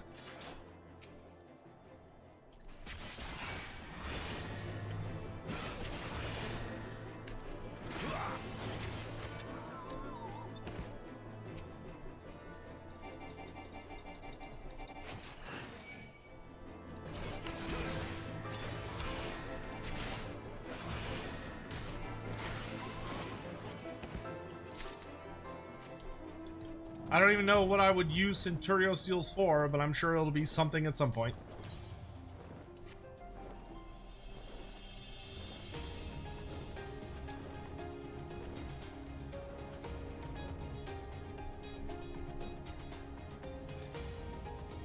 Hose don't get cold. Oh man. I feel like that is a line that's been used in real life by a lot of people. Yeah, Godbrand's from Castlevania. Ooh, polar bears.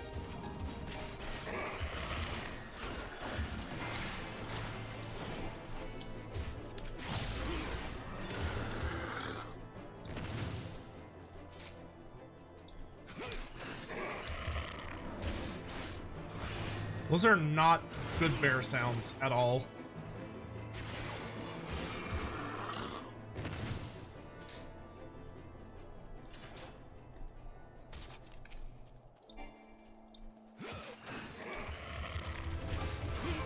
Apparently I need to hunt like a lot of shit out here. Good grief.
bring a token I'm flying the wrong way. to give to Throt? Yes, yes. Good, good. I accept your offering for Mulder Clan. Scion of the Emperor donated 10 Australian dollars through Super Chat. I say do at least part 1/5 PF Hildebrand today, then some There's MSQ, 5. then next stream blitz all of Hildebrand and the Skolaced, leaving the stream after that for pure MSQ through to the start of Stormblood. Alright, we'll see how far we get. Fury, take me, it's freezing. Bah, this is a waste of time. No living thing can survive in this godforsaken wasteland. Yeah, Godbert's wearing less clothes than he was the last time we talked. He's wearing... Last time he had his jacket on, he's down to just like a little mini shirt now. Over there! Look! Someone's coming from the vigil! Inspector! Inspector, is that you? It could be him? Ah, dang it. Oh, it's one of the zombies. As I live and breathe, of all the places to be reunited with Master Zombie Brand's compatriots, how fare you all this fine evening? Hark! A heretic raised from the dead by his brother's unholy magics! He's not a heretic. He's one of the gentle dead men. What brings you so far from Ulda, good sir? Well, as you know, ours is a rather lonely existence, so when we heard rumors of an abandoned fortress held by zombies, we were delighted. I was chosen to serve as emissary and set out immediately. Alas, it seems my efforts were for naught. Ah, truly. Every last one, dead. That is to say, irrevocably dead. Ah, if it was necessary, then so be it. Still, after coming all this way, it was more than a little disappointing, you understand. Then, my calculations were wrong. The inspector didn't land in Corthus. Now, do not fret so. If it is our overlord you seek, then you are in luck. As the founder of the Gentle Dead Men, our fates, and our ether, are inextricably entwined. In fact, I can feel it calling to me now. Truly, good sir, you can guide us to Inspector Hildebrand? As surely as my rotting nose can lead me to fresh brains. Follow me, my friends.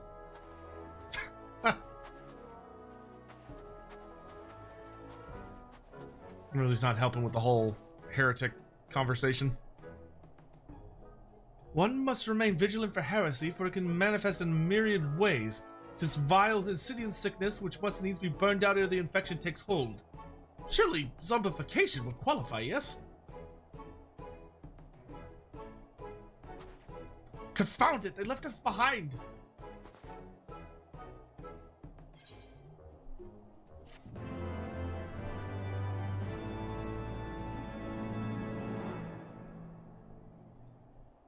Hugh, have a good night, dude. Get some good rest.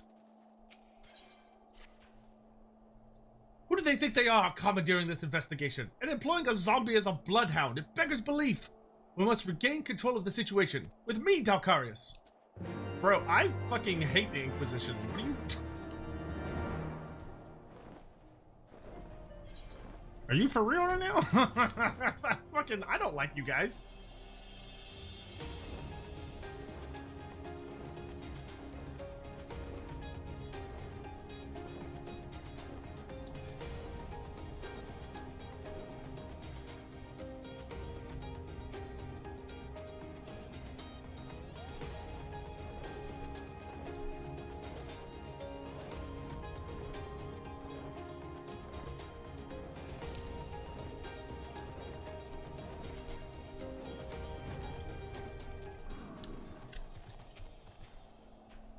Hold a moment, my friends. I must needs concentrate.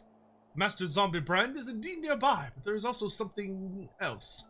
Mayhap a powerful magic confounding my senses. I can guide you no further. We must needs split up and search the area. Now see here! These wastes are infested with wild beasts, and you would have us split up? Dalcarius can handle himself, true, and you've clearly no reason to fear death. But what of Mistress Nashu? Ah, I take your meaning. My good zombie, Dalcarius. Proceed to the lady's protection. Inquisitor Seer, would you care to take the lead? Come on, you two. The inspector is out there somewhere.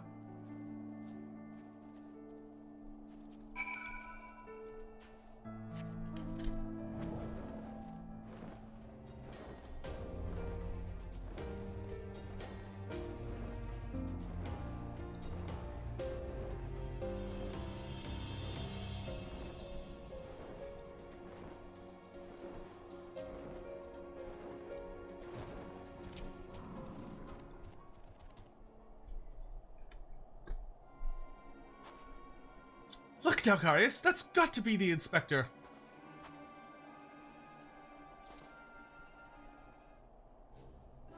Yep, that's definitely him.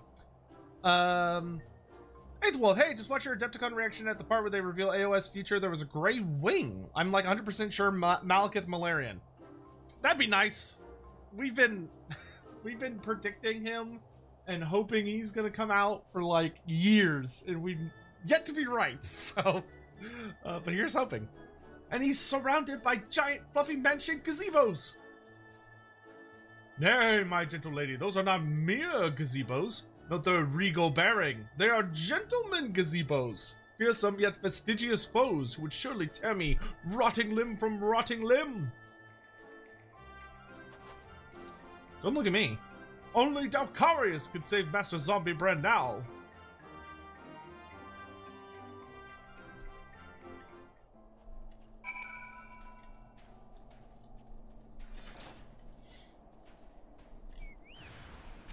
Gentleman Yeti.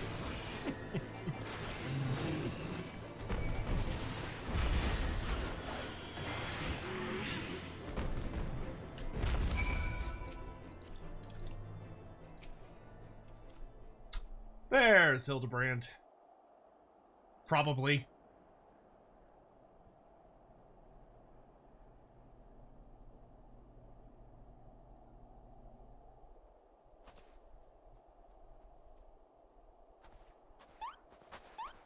Inspector! Inspector, can you hear me? We've been looking all over for you. Is he dead? Oh, but this just won't do. We've got to get you out of there before you catch cold.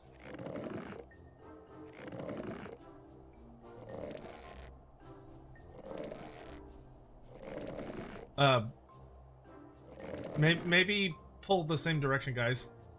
Oh! Up and at them! Everyone is waiting for you! Oh, forgive me, but if I pull any harder, my arms are like to tear. Ah, there you are. We heard shouting. Have you perchance found something? Fury, take me! Is that my heretic? Confounded, I wanted him alive! Inspector Hildebrand is definitely not a heretic, and he's probably not dead either. He's just hibernating, like last time. Hildebrand ever was a late riser. Fear not, my wife and I had our ways of waking him. I'm just gonna hit him with the hammer.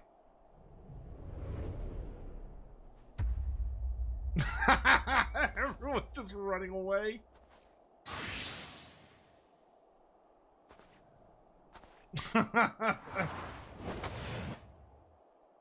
Hildebrand Maximilian get up right this instant!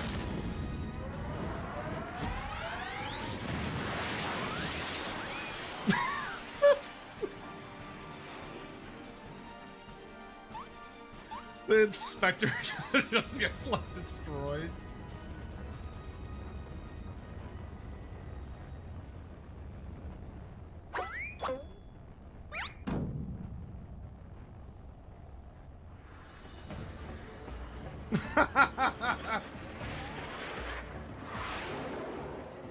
Bro, he's just doing like a god tier wrestling move. I wish this had voice acting. It'd be so hilarious to hear Hildebrand just screaming.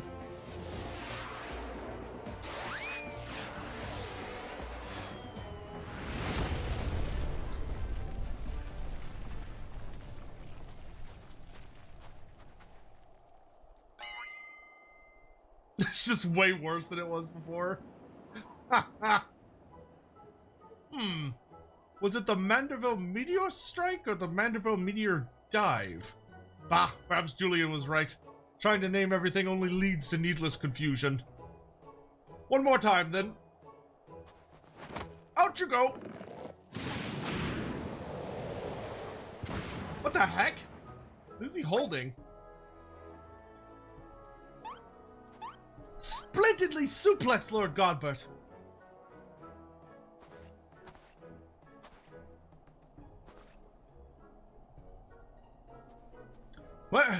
Where am I? The snowy wastelands of Corthus? And who are these people I see before me? Ah, but of course! Who else would venture into inhospitable climes and wake me from slumber sweet but my beloved fans?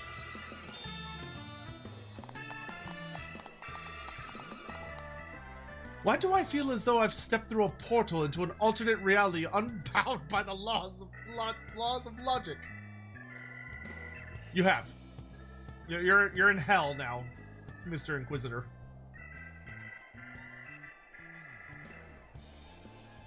What is that? A mammoth? Where did it come from? Oh, that? When my father drove me into the earth, I found it buried beneath the snow.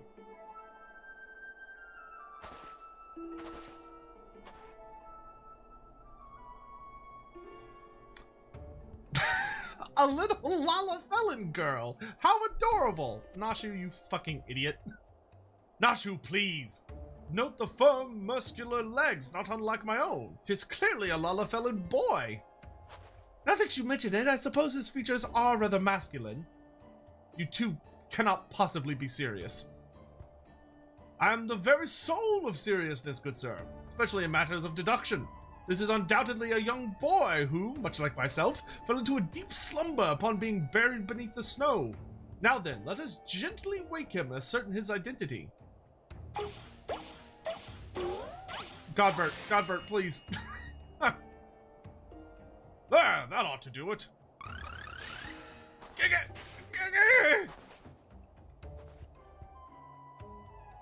What? What is this place? Who am I? Is he a robot?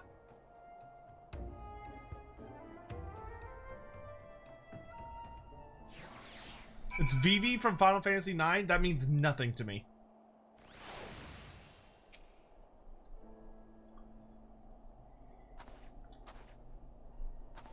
It would seem that although Father's ungentle ministration served to restore this young boy to life, they also robbed him of his memory. How did I get here? Who am I? Why can I not remember? Do not worry, young man. Everything will be all right. Take it from me. I've lost my memories more times than I can even remember. Then can you help me to remember? Hearken to me now, for I, Hildebrand, agent of inquiry, inspector extraordinaire, do hereby swear to solve the mystery of the amnesiac hobbledehoy. Wonderful, wonderful. I'll get started on a batch of Nashu's delights. Effective as your explosions were in the past, I suspect that young Gigi lacks the hearty constitution required to survive such an approach. Gigi? Is that my name? When you woke, you were muttering Gigi. I suspect the phrase may hold some significance for you. So until such time as we learn your real name, I say why not adopt it as a playful moniker? But that's just a sound all mammoths make. What kind of imbecile goes and names a mammoth Gigi anyway? His actual name's Vivi. Gigi, I like this name. Thank you, kind sir. How will this new name help me to remember who I am? Patience, Gigi. This is only the beginning. Next, we will return to the city and see if we cannot find any who know who you are. Come along. I like the inspector is just like stuck with us. Now that I know our overlord is safe and sound, I too must take my leave of you and return to my brothers. I dare say rigor mortis will set in if I remain here any longer. Bound for Thanalan? Then allow me to accompany you. Julian will give me no end of trouble if I keep her waiting much longer, though perhaps she will forgive me once I tell her of Hildy's return. This is rather a lot to digest, though you have the look of one accustomed to such happenings. In any case, regardless of Mistress Nashu's protestations, the inspector will not be granted access to the capital until we can confirm he is not a heretic. You have my word that he will be treated fairly.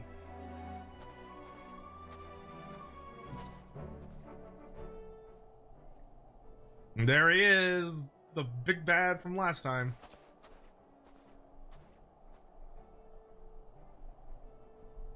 At least I assume it's the same villain.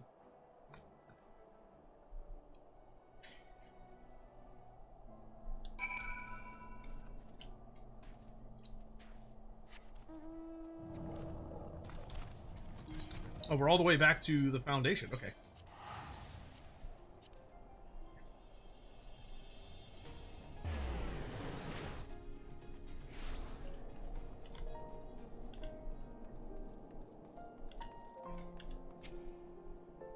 Fury, take me. That man.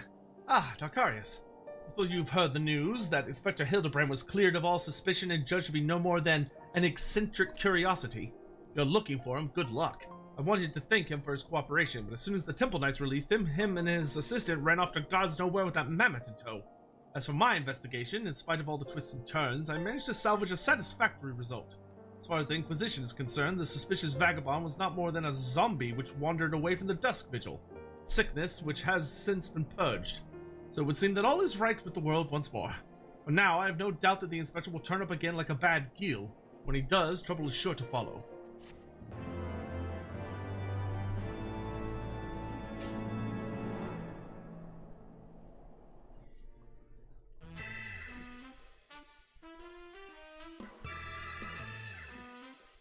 Was that part 1? Or is this just the intro to part 1? Because that was like super short.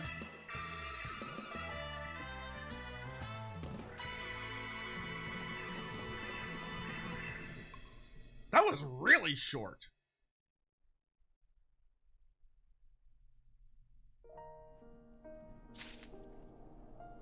I guess that, yeah, that was part 1. Huh. I pray this morn finds you well, Darkarius. Or at least better than it finds me. It seems I have no choice but to seek out that inspector and convince him to surrender his mammoth to me. 'Twas unearthed under most suspicious circumstances, after all. Who could say what secrets or heresy it might hold? Therefore, the Inquisition will conduct a thorough inspection, if must needs destroy it. Given his affinity for the contraption, I fear the inspector may not be amenable to my request. Nonetheless, he must be made to see that it is in the interest of public safety. Would you be willing to help me persuade him? Fury be praised, at least you have seen reason. Let us pray he will as well. I'm given to understand that while the inspector and his assistant have been wandering all over the city with the mammoth in tow, they often frequent the gazebo near Forton Manor. With any luck, they will be there now. What the fuck? Alright. I think I kind of want to do some dungeon stuff for my journal. It seems that we're just not gonna get extreme dungeons at this time of night. So why don't we switch to Conjurer? Why am I not wearing any clothes?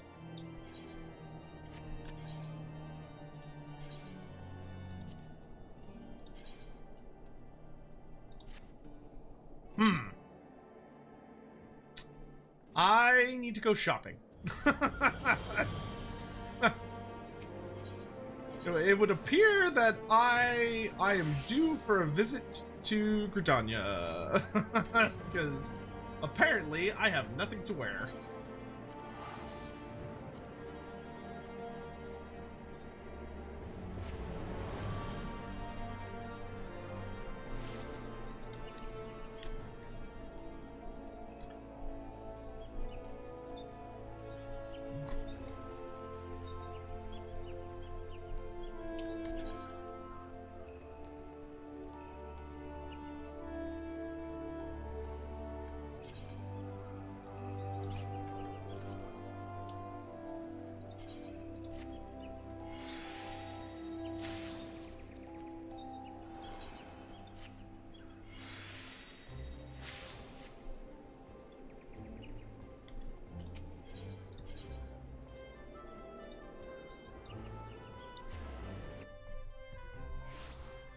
No, we're gonna go back to Hildebrand, I think.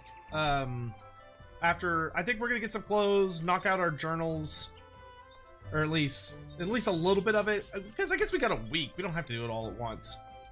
But now that I'm aware that I don't have any clothes for this character, I need clothes for this character. Let's see, what level am I? I am level... I have no idea. Um, 7.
Hmm.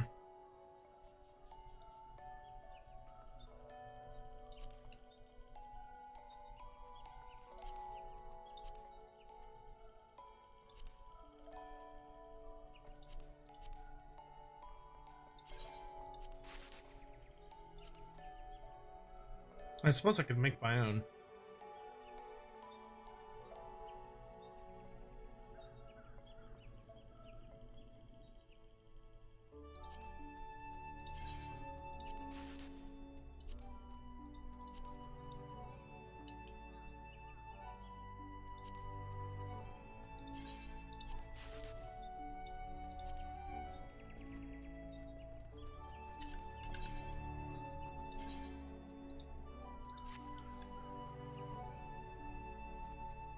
So I need to make a jacket. I'm pretty sure I can make a jacket without killing myself.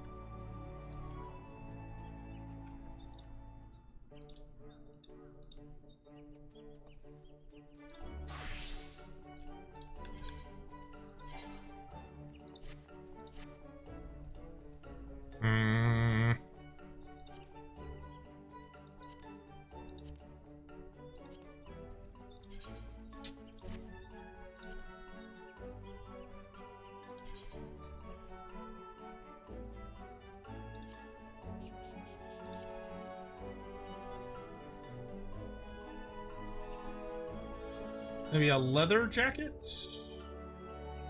That's level 10. I'm only level... not that high.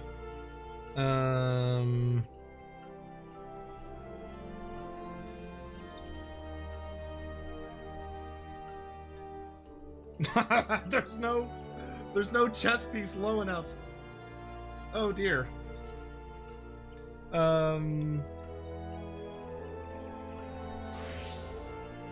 Is there a shopkeep that sells, like, basic armor?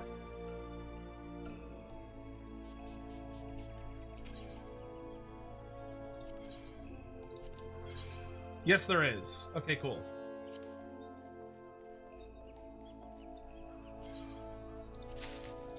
Alright, there we go.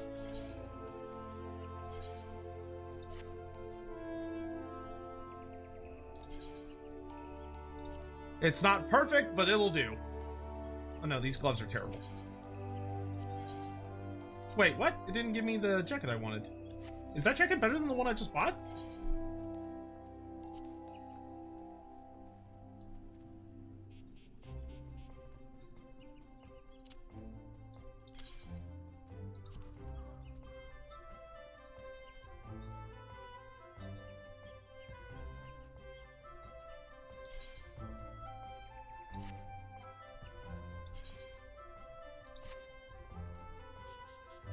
What?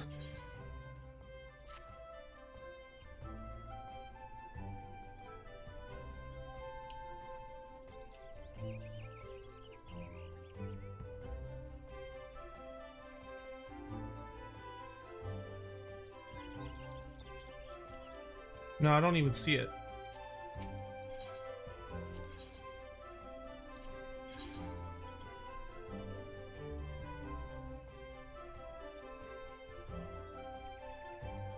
Level 1, level 5?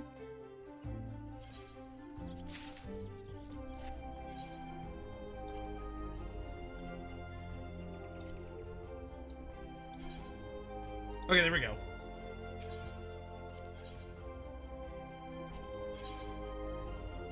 Then I need the level 5 gloves.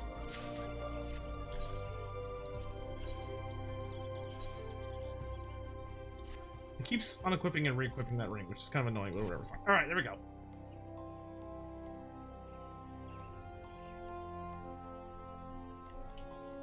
Good enough. I do need to probably start considering selling shit.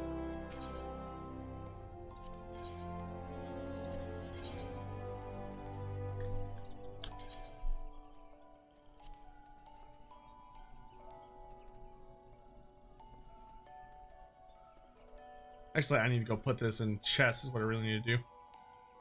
I forget, how can I tell if one of my careers is wearing something? Is that what the dots mean? Or do the dots just mean there's something in it?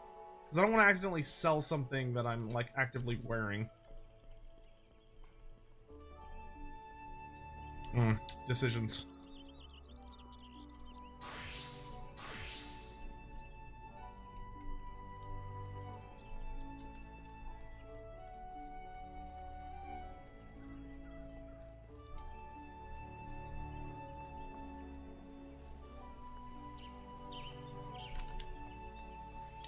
See, I need to go back to the inn room so I can put away the, so I can deal with, I can put away stuff that I've collected, but I'm not interested in actively wearing.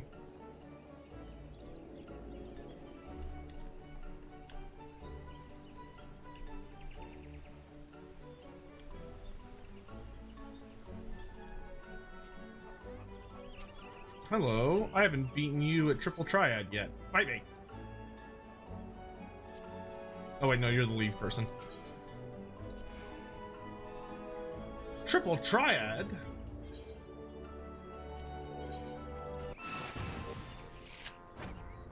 Mother Mione.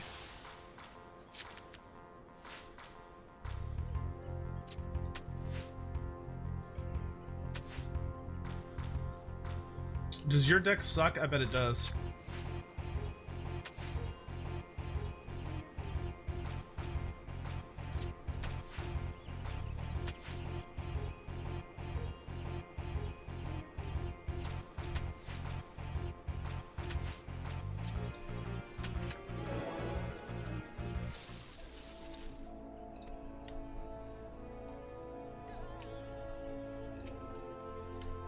Okay, you repair all my shit. You, I need to go into my room.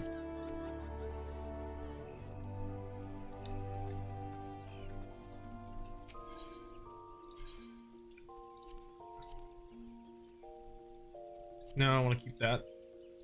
Okay, we're gonna stash the chicken set, the Leonhardt stuff.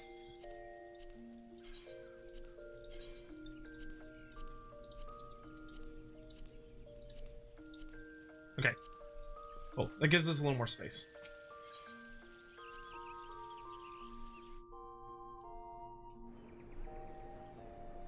All right. Yeah, I think we'll just let's just knock out Hildebrand. Let's just get Hildebrand over with and just plow through it. I think that's a good use for tonight. We're just gonna smash through as much of Hildebrand as we can, which just makes life easy.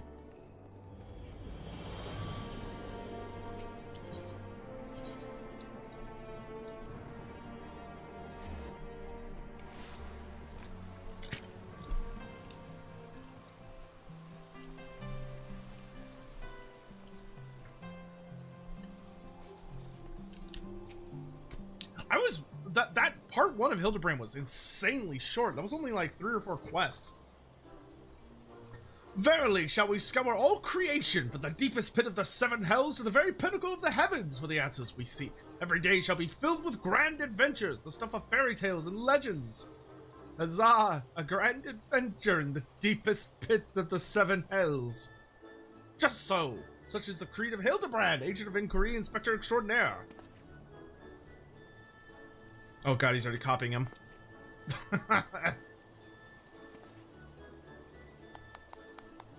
Well posed, Gigi, well posed. I dare say you have the potential to be an exemplary inspector someday. Right, that's enough of that. By virtue of the authority vested in me by the Supreme Sacred Tribunal of Hellenic Inquisitory Doctrine, I hereby command you to surrender that mammoth of suspected heretical origin into my custody.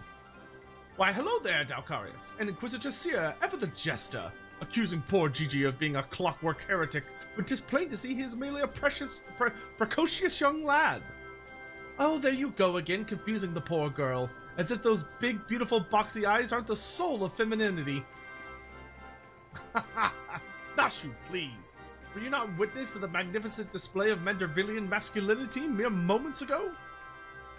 That's 'cause you haven't taught her any better. She needs a proper role model to show her what's what.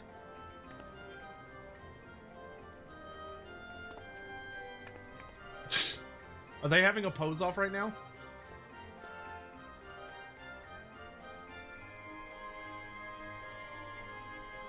Like everyone just ignores the inspector. Master Dracia? Inspector Seer? What is all this commotion? We can hear you from the courtyard. Oh, it's Lord Edmond. He's back. Oh, Lord Edmond. My sincerest apologies for the disturbance. I'm come to seize this mammoth on behalf of the Inquisition. A fact which I clearly explained to the inspector before you arrived. At which point they set to bickering about the contraption's gender. What say you, my lord? You think Gigi a boy or a girl? 'Tis clearly a strapping young lad, no? Fury take me, not you two. Has the whole world gone mad? Fine, fine, but even supposing that this Gigi is a real boy, you cannot deny that the circumstances of his discovery and miraculous resuscitation were most unusual. He cannot be suffered to roam the city with impunity until the Inquisition is determined he is not a threat. I beg your pardon. Miraculous resuscitation.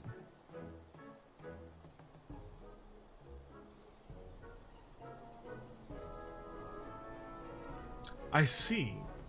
Then until such time as Gigi recovers his memory, mayhap it would be best if you adopted him as a ward of House Mandeville. I will even stand as witness here and now if you wish. Adopt? Then that would make me Gigi's father? Doubtless the Inquisition would think better of taking any action which might threaten the cordial relationship between our two houses. Yes, of course, I'll do it. I, Hildebrand, Agent of Inquiry, Inspector Extraordinaire, do hereby grant this child the patronage of House Mandeville. Papa Hildy, Papa Hildy. The inspector's finally become a father. It's so beautiful. Quite. Now that All you... 31 cheered. X500. I've been a fan for a long while, and don't think I could ever repay for the hours of entertainment between streaming and lawbeards. Oh, that's but take this as a token of my thanks. T-Ball, thank you so much for the 500 bits. Thank you very much. Please, y'all never need to feel the need to tip or donate or any of that stuff. Just showing up, watching the streams, and I mean, you're a Twitch sub too. That's more than I could ever ask for. Just, you know, coming to hang out with us is by far, like, more than I could ever ask for. Thank you. Excuse me, in the Malice books, they comment how Cold Ones are cousins to dragons. They respect them because of that, which I found really cool. Knights riding dragon raptors. Yeah, so there's actually been a fun amount of back and forth over the editions about what exactly Cold Ones are. In particular, the Cold Ones of Nagaroth versus the Cold Ones of, say, Lustria, because they're actually they're cousins, but they're distinct species. In the older lore, they were simply, you know, draconic cousins. Whereas in the later lore, they're seen more as being more of the dinosaur branch of evolution, not the draconic branch of evolution. But what's really fun, Aethelwolf, is that in Age of Sigmar, they actually flip back to it. Where in Age of Sigmar, Cold One Knights, or Cold Ones, are called Drake Spawn, because they're related to dragons. Though I believe by the in 8th edition fantasy, they're technically a dinosaur species, not a draconic one. But there is like a really fun back and forth history there. Quite. Ahem. Now that you need no longer fear the Inquisition, you are free to show Gigi more of our fair city. Indeed, I strongly encourage you to do so. Mayhap, by the grace of the Fury, something will jog his memory. Thank you, Lord Edmond. I shall not forget this kindness. Come, my faithful assistant, my beloved son. We must away.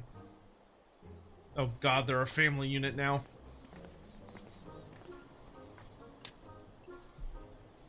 Oh, Halone. I would not presume to question your grand design, but confound it all. Well, mayhap I cannot detain the mammoth. I am still within my rights to observe the blasted thing.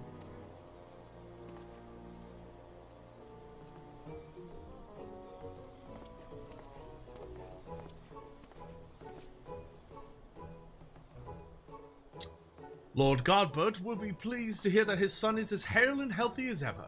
Not that I would ever presume to meddle on another father's behalf, and certainly not without consent.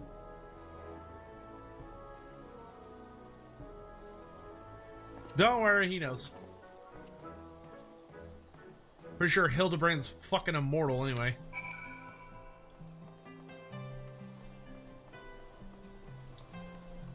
Didn't Hildebrand fucking tank the end of the 6th Astral Era? To the face? Like, wasn't he there when the moon showed up? Is Lorebeard's for tomorrow still on? I don't know, T-Ball. I'm glad you actually just said that, because I'm going to ask Andy and his wife right now. Because it's 8 a.m. over there, so I doubt they're awake yet, but I can shoot them a DM. If I could spell, that would help.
Alright. I have sent messages. Come now, Gigi. Surely gazing upon this wondrous work of its guardian architecture stirs something within your soul. This grand manor of House Durin Male Timpsart. Pray do not fill the mammoth's head with such nonsense. That is the supreme sacred tribunal of Hellenic inquisitory doctrine. I should know. I work there. Furthermore, I'm quite certain there is no House Durin Maltimpsart, and that is rather a ludicrous portmanteau of the portmanteau of the 4 high houses, including that esteemed house which but recently stood as witness to your adoption. Well, Gigi, do you remember anything? No, nothing. I say, rather than parading him before the grandiose, why not give him a taste of something more prosaic? Let us make our way to the holy stables, that he might bask in the singular sights, sounds, and smells of Ishgar's famous chocobos.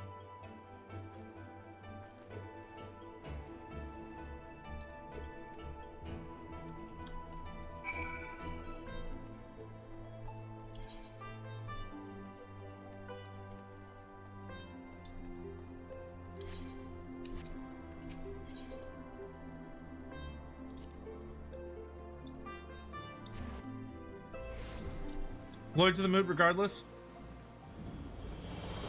Yeah, hopefully Andy's feeling better. I would not at all be surprised if he's not feeling well enough for Lordbeards. Because when Andy tends to get sick, he's usually sick for about a week. And he got sick, I think, last Thursday, so I would not be surprised if he won't be feeling up for Lordbeards. Oh, that's some cool choco armor. Not as cool as mine, but it's cool.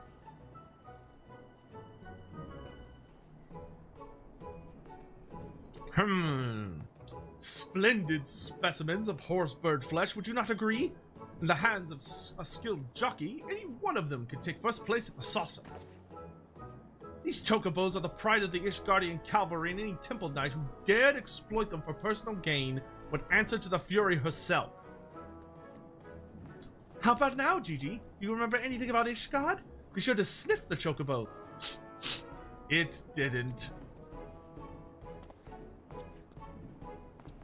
You know, just because you found him in a Korthan snowbank, it doesn't mean he hails from Ishgard. Which is why we ought to try taking him to the markets and exposing him to all manner of goods from across Eorzea. Excellent suggestion, Inquisitor.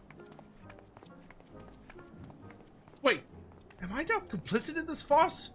Fury, forgive me.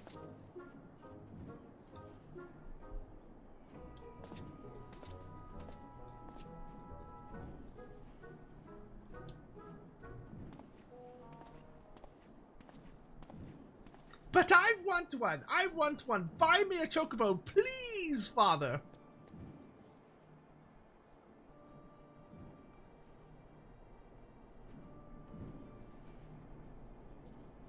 Who's that? Father, that strange-looking thing is staring at us. Gigi.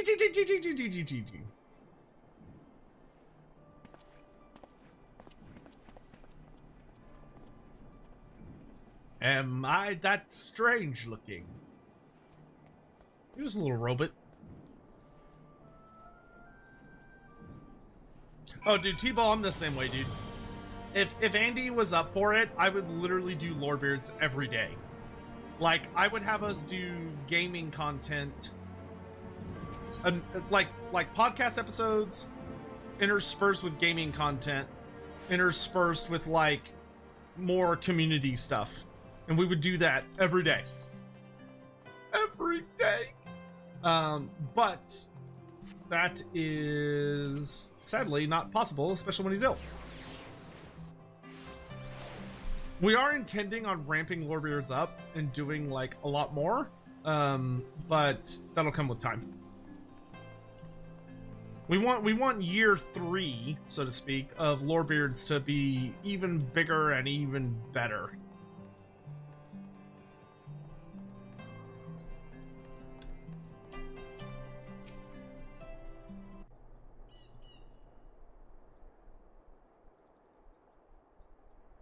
He's looking at a vase.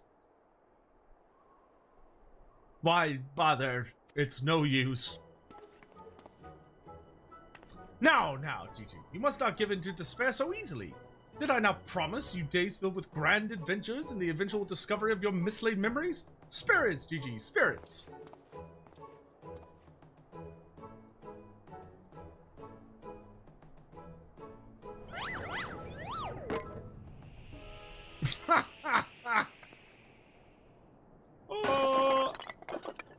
Oh. I like how he finishes posing.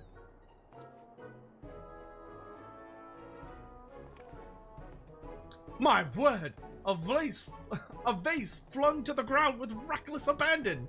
Could this be the opening salvo of an indiscriminate campaign of vandalism? One waged by your wild gesticulations, perhaps. At least look before you strike a pose. The gods only know how much that vase cost. Oh my god. 123,504,000 gil at last estimate. 'Twas over 700 years old and graced the homes of a dozen archbishops, 8 counts, 2 lord commanders, and 1 duke. He's gonna... 100 million gil? Oh. Oh, Alone, why have you forsaken me? Oh, is he gonna fix it?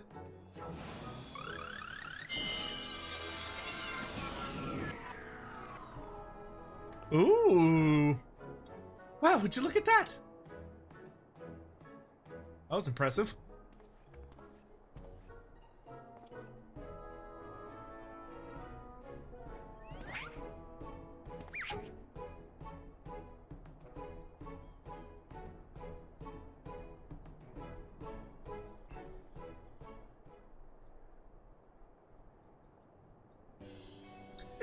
It's a miracle!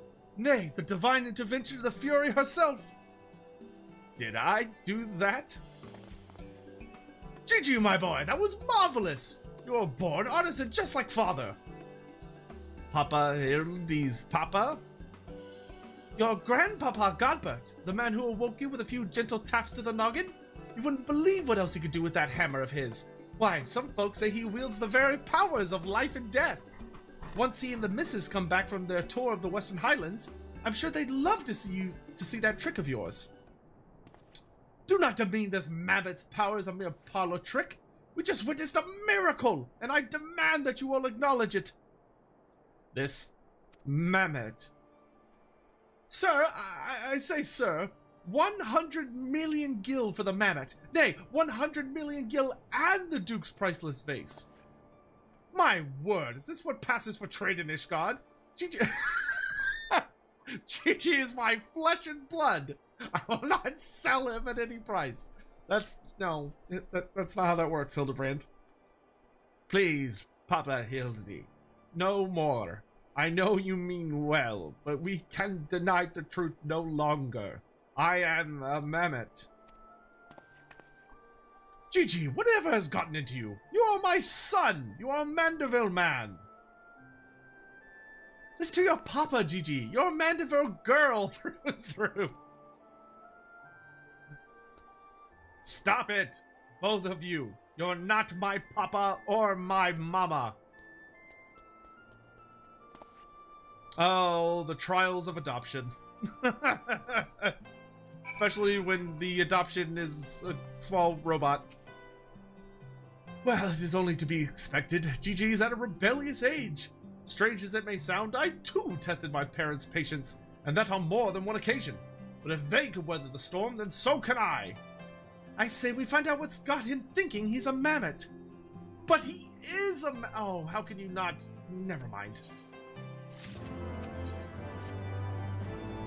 The course of fatherhood never did run smooth, but I, Hildebrand, guardian of Gigi, doting parent extraordinaire, shall find a way to overcome this trial and be reconciled with my beloved son. That's the spirit. Solving a simple case of childhood rebellion should be an easy task for a man who's unmasked thieves, defeated duelists, and led armies of the undead.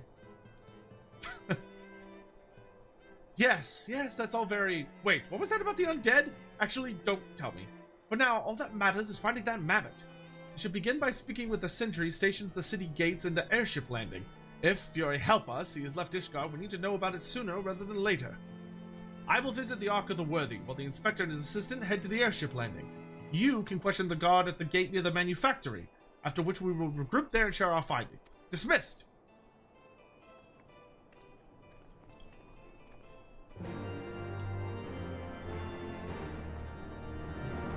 Curious how the big bad will tie into this, but okay.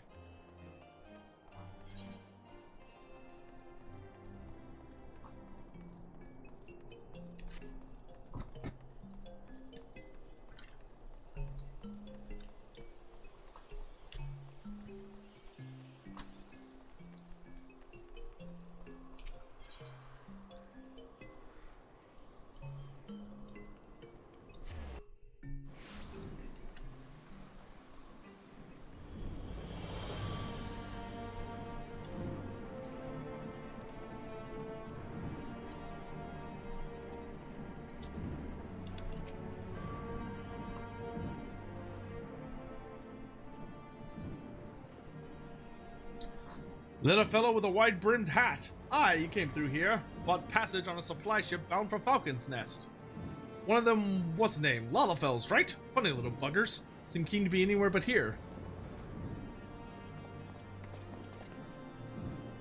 Well, if Gigi left the city, it was not by the main gates. And the sentries at the airship landing have seen no one matching his description. Falcon's Nest! Fury, take me! Must we return to that freezing pit of despair?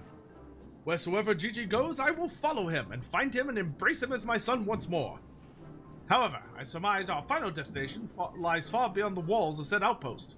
Indeed, there is but one reason he will return to those frozen wastes. To frolic in the snow and cast his worries to the winds. Really, he seemed in no mood to frolic when last I saw him. As I recall, he used his arcane powers to mend a vase, only to become morose and belligerent when it became clear to him that he was, in fact, a mammoth. One might even say he remembered what he was, remembered his purpose, so he returned to Western Corthus, that famous breeding ground for heresy, where we first found him. Home to his heretic masters, to share with them the intelligence he had gathered on the city. At long last, the undeniable, the unquestionable, the unmistakable scent of heresy. What are we standing around for? We have a heretic to catch.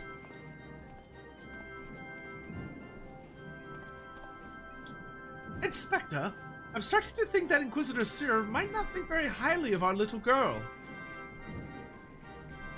It is possible, but I would not presume to know his feelings ere he voiced them explicitly. Until such time as he does, we should endeavor to surreptitiously bring him round onto the opinion that Gigi is a boy of pure heart and good intent. Subtlety in all things, Nashu. That is the Manderville way.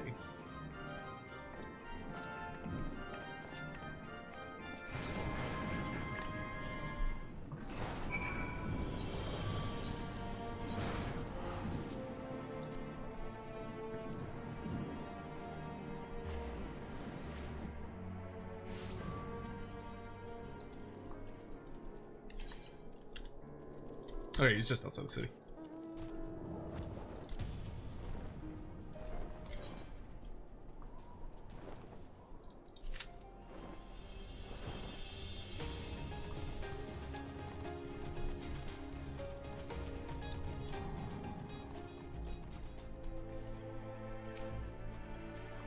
Aha! I knew it! The mammoth immediately left the outpost and looks to have headed north along the river.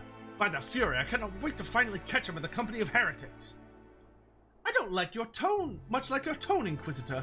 If our baby girl ran afoul of any heretics, she'd look them square in the eye and tell them she doesn't want any.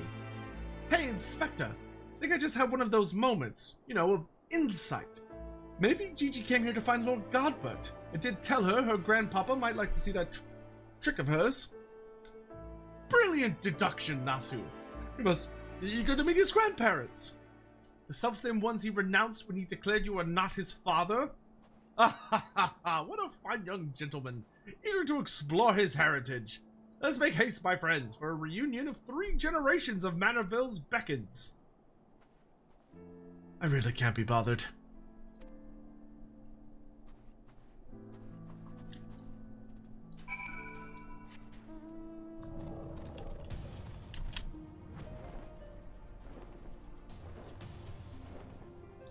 I wish I could frolic and cast worries to the winds. Dude, tell me about it. Sounds kind of nice, honestly. Hey, Chinky El Tactico, how you doing? Sot hi, Sot hug. Good to see you. Tracks continue north. Thank you for the 28 months. I really appreciate the support. How are you doing? How's your evening? Gigi, no! Oh, he found them, and he looks dead. The mammoth. Did they take him out with a snowball? The mammoth lies motionless in the snow. Snow fragments of ice stuck to its cap, suggesting the impact of something small and round traveling at high speed.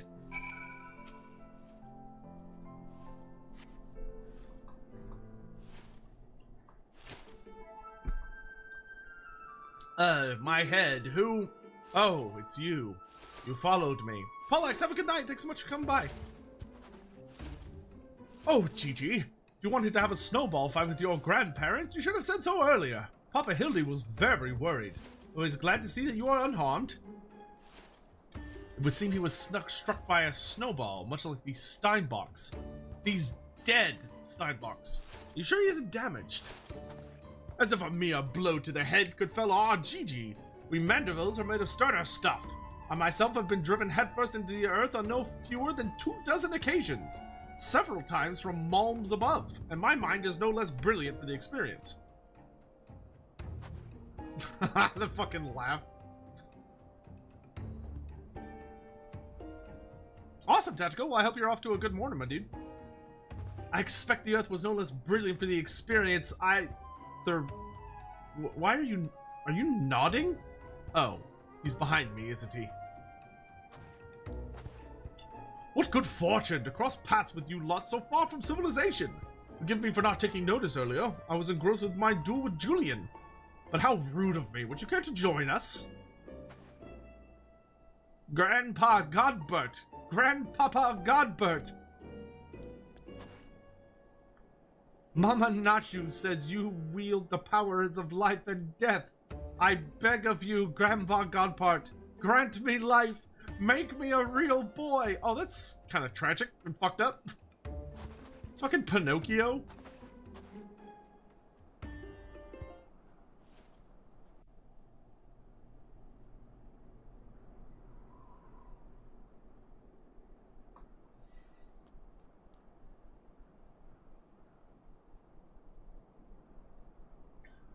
Are you sure about this, son?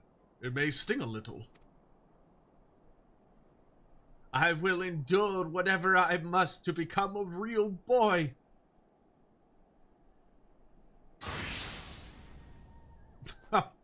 His career change.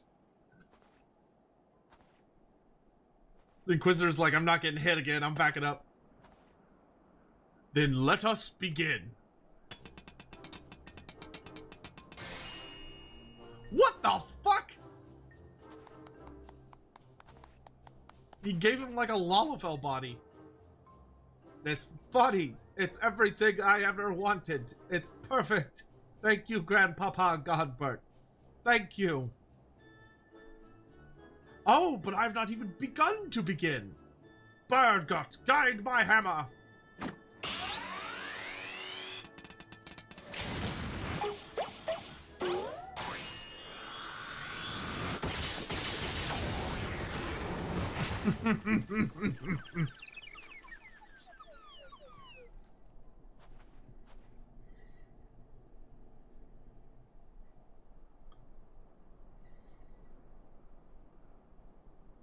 Godbert truly is divine.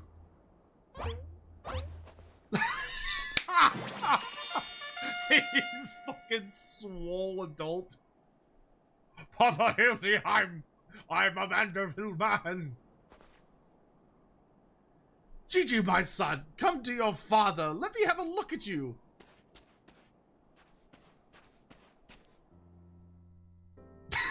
This is so stupid. This is so much dumber than any of the ones in the phone. Papa Hildy. Fucking slow. Gigi.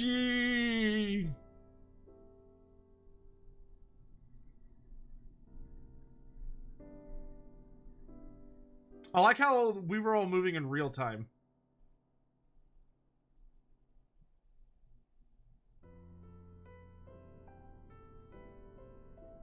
He looks like he's about to...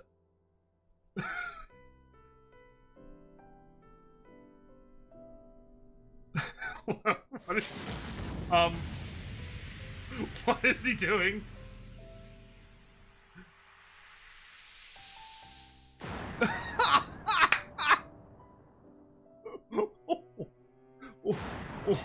Why does he clothesline him? Oh, that fucking just kills the man. Ugh.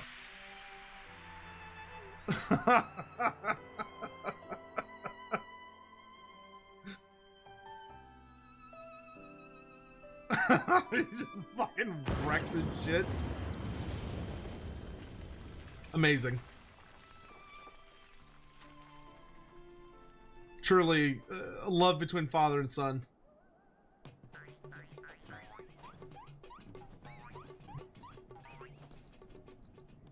Well, he knows the dance. Now that brings back some memories. Papa, Hildy. Oh dear, who could have done such a thing?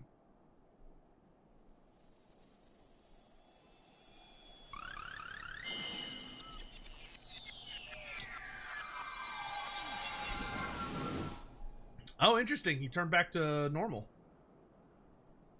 By the Fury! It's just like the vase all over again. Miraculously restored to its original form.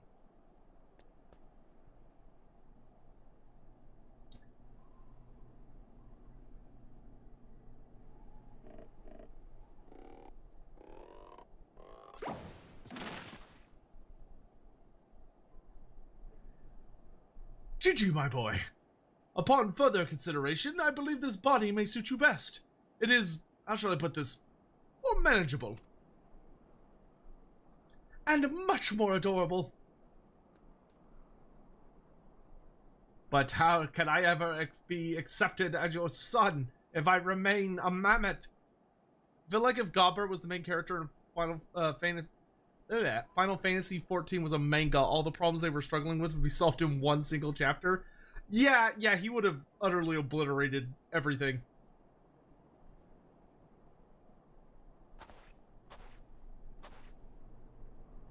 Is that what's been troubling you all this time? But why didn't you say so?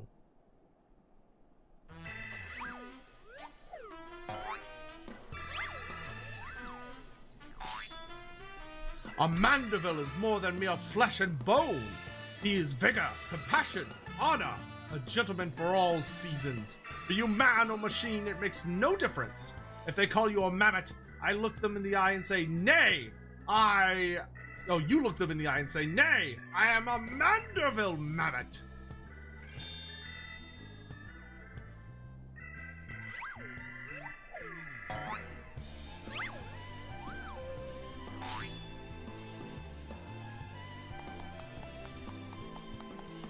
Nah, she's fucking clapping, dude.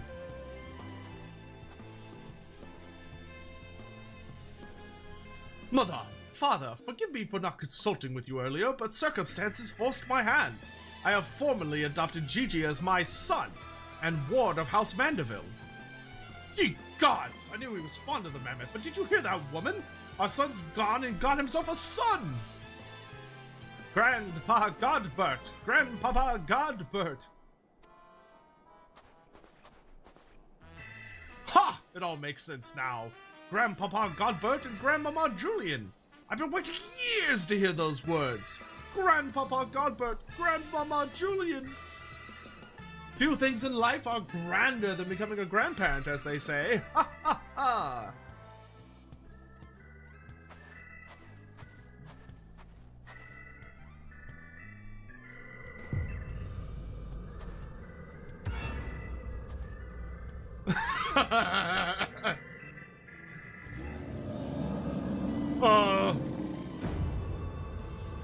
And what's so bloody grand about it?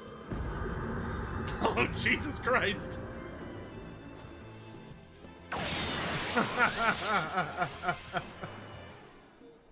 Fucking run. Bro, Julian's like the most powerful antagonist, or like most powerful fighter in the setting. Like, even Godbird is nothing compared to Julian.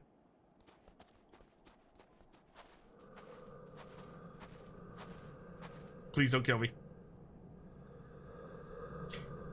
I'll not be made a grandmother to a bloody buggering mammoth. It's past time I beat some sense into my beloved boy. Ah, that's a family matter. Fury, take me. I'd heard the tales of dark nights before, but no, it couldn't be. No, I think he has something far worse. Heretical, like as not. But rules be damned. I'm not risking my life to find out.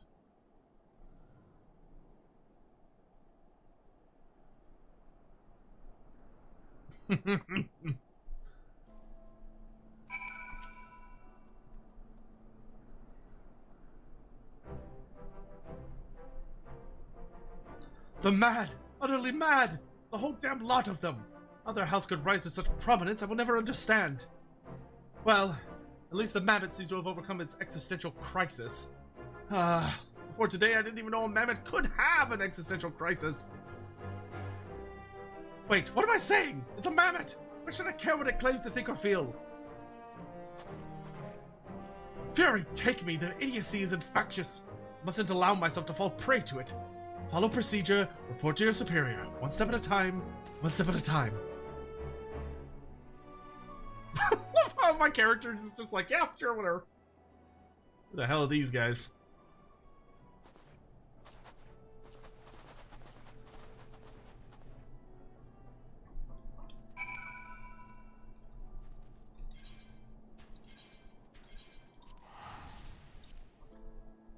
These are really short.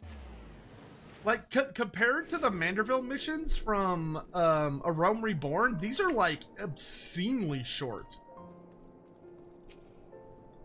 Right then. My superiors have been informed of the mammoth's adoption by House Manderville, as witnessed by House Forton, proceeded to take me to task for my gross mishandling of the situation.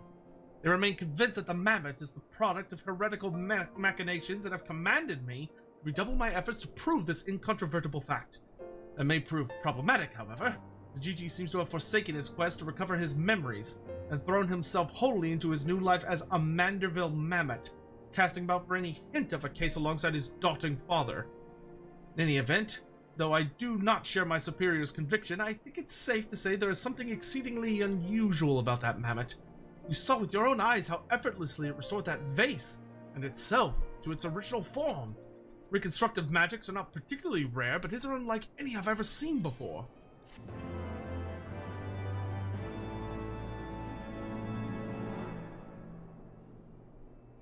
Yeah, that's the end of part 2. What the heck? Alright.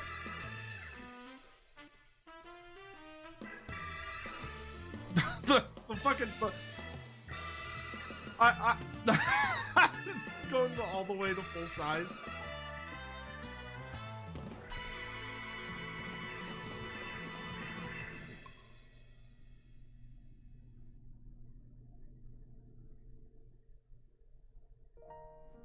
We do have building baddies in the background. That you stand before me is proof that Halone smiles upon me this day. I have need of your assistance, Alcarius, and before you think to run away screaming in terror, I pray you hear me out. It concerns the esteemed, and now missing and presumed dead, Knights of the Heavens Ward. None have returned to the capital since all the unpleasantness began, yet recently we have heard rumors of these honored sirs walking the streets. That's impossible. 'Tis heresy most foul, I say. I mean to get to the bottom of it. But we will need all the help we can get, which means, Fury, take me, we could benefit from a certain individual's serendipity. Besides, if we don't seek him out, he's like to show up at the worst possible time anyway. At least this way it'll be on our terms, and we can keep an eye on that boy. Mammoth! Mammoth. Yes, right. Oh, you must be wondering why I'm asked you to come. Well, you and the inspector seem to enjoy a natural rapport, so... Praise Halone. For a moment I was afraid you'd make me beg. This may well be my last chance to prove my worth to my superiors, and if I can't... to Forton Mena.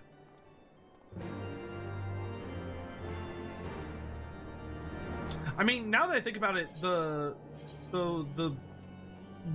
little villains we saw off to the side did look like they were wielding the weapons of the Heavensward Knights. But, like, they're super dead.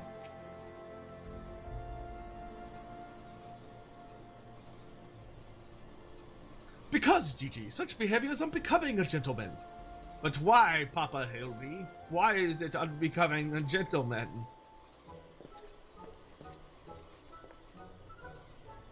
Julian is one of the few forces the Warrior of Light is canonically scared of. Understandably, she's terrifying. Ah, Inquisitor Seer, Alcarius, good evening to you both. Are you come as adoring fans or on business?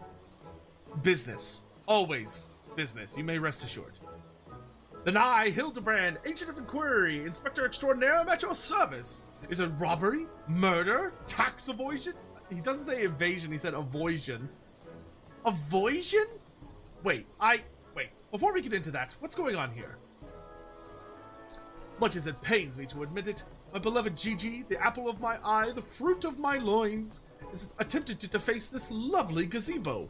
Naturally, as his father, it falls to me to see him return to the straight and narrow. That's not true. I was drawing a family crest for our home. Now, Gigi, I know you are fond of this gazebo, as are we all, but it belongs to Lord Edmond. You wouldn't want to steal from Uncle Edmond, would you?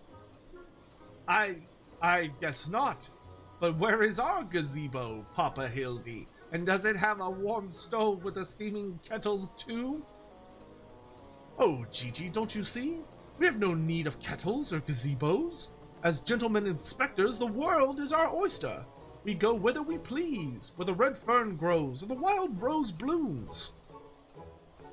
And yet you've been sleeping in Lord Edmond's gazebo for how long? I don't care about wild roses. I want to live in a gazebo with Papa Hildy and Mama Nashu. Gazebos are quite expensive and dangerous if not domesticated.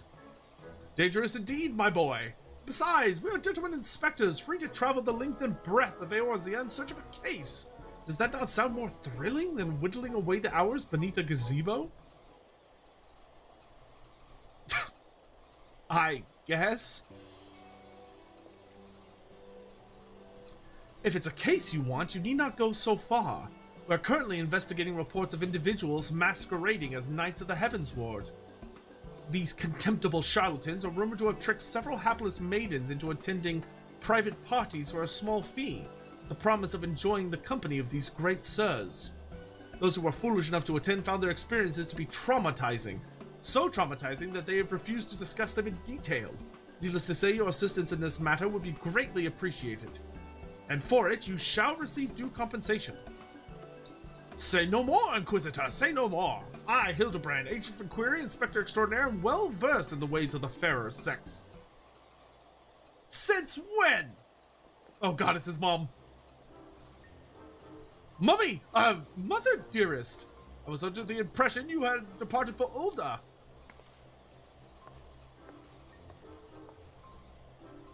And leave my beloved boy to keep on playing at being an inspector, as was a father to a bloody mammoth. Bugger that. You're coming home right this instant. How could you say such things? It is my life's calling to be an inspector. And Gigi is my son. He's a Manderville man. T-Ball, have a good night, my dude. Get some good rest. Grand as it is to see you, you have come at a most inopportune time. The young women of Ishgard are in need of a champion to defend them from fiends most foul. Come, Nashu, come, Gigi. We shall demonstrate to my mother our peerless investigative skills and bring these criminals to justice.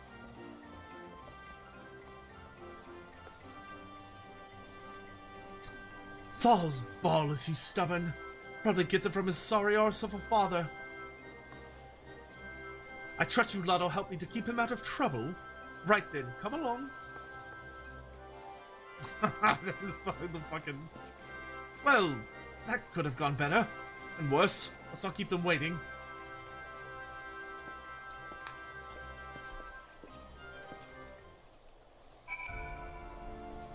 I will say I'm enjoying this more than the last Hildebrand storylines.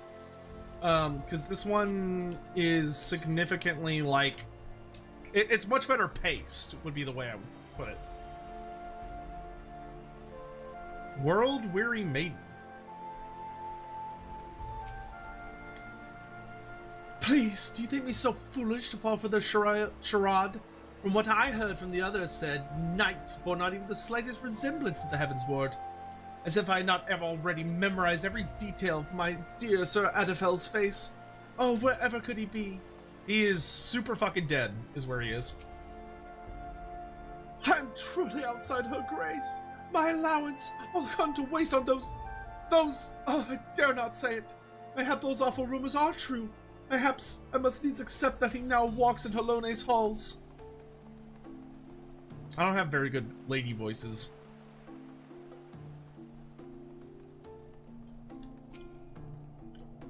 I demand satisfaction! Swift and terrible vengeance! How dare they prey upon a lady's emotion to line their pockets with gil? If Sir Shadowban was here, he'd purge the lot of them like the festering sickness they are. Ah, yes, a pity he too remains missing. So very much a pity.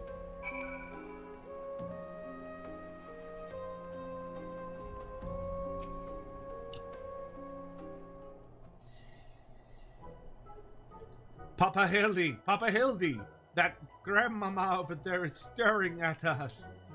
Now, Gigi, the gentleman must be more careful with his words. First of all, you have only one grandmother. Second, and this is tremendously important, never, ever call her that. At least, not yet. Promise? Yes, father, I promise not to call Grandmama Julian Grandmama Julian. Greetings, milady. Oh, ain't you a charmer? And here I was thinking I might have to rip your bloody head off if you said the G word one more time. Like that, Papa Hildy? Ah, my faithful assistants. Have you gleaned any new information? Other than the fact these women squaws seem to detest the fake knights with every fiber of their being. These two women were telling me all about what they do if they cornered Sir... Is this the best you can do, then? Bloody oaths and girlless fantasies. And you call yourself a Mandeville man. I assure you, Mother, we're only just getting started. The tapestry of lies and deceptions behind which the truth hides is oft unraveled with the tug of a single loose thread.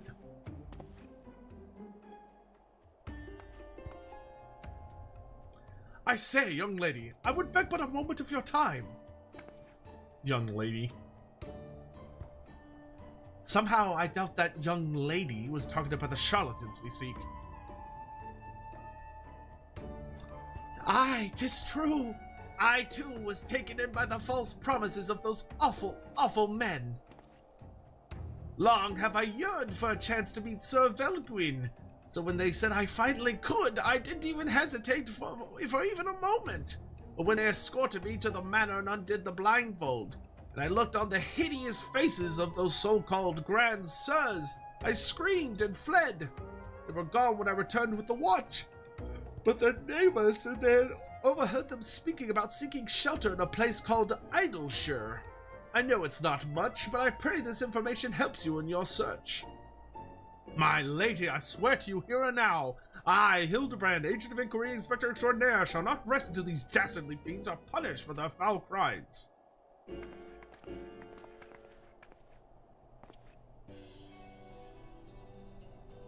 Huzzah! 3 cheers for Papa Hildy! Hip hip hooray! Hip hip hooray! Hip hip hooray! And there you have it! Our quarry can be found in Idleshire! Come, my loyal assistants, justice waits for no gentleman! That's all well and good, but I've never heard of this Idleshire, have you?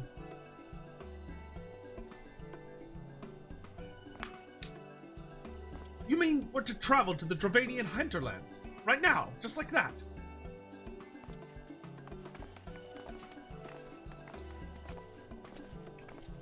Okay then.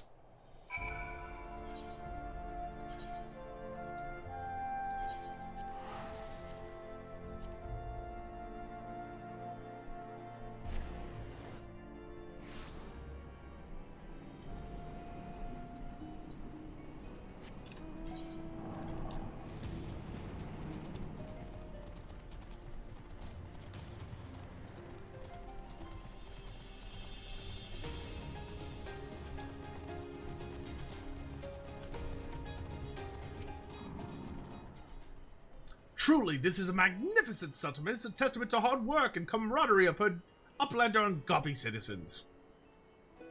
Yes, well, I'm just glad we're no longer being pursued by fire-breathing dragons, musket-wielding crabs, and bomb-throwing goblins. You know, the other ones. But they were no match for Lady Julian, that pan of hers, am I right? I wanted to see her make the bad gobbies fly again. God's sakes, Hildy. Except in Dalcarius, this lot would be dead in a ditch somewhere if it weren't for me. Nonsense! I would never let any harm come to my loyal assistant or my beloved son. If I may interject. Didn't say anything about the Inquisitor. Now then, let us split up and question the good people of Idleshire. My keen inspector sense tells me that one of them has knowledge of the false knights we seek. Hey, Shomek, what's up? Interesting, based on the information GW gave about Cathay, it only took them 2 years to make the race from scratch. Looks like the rumors about the Far East focus of 2nd edition may be true. Could be. Hopefully it is. Hopefully it is.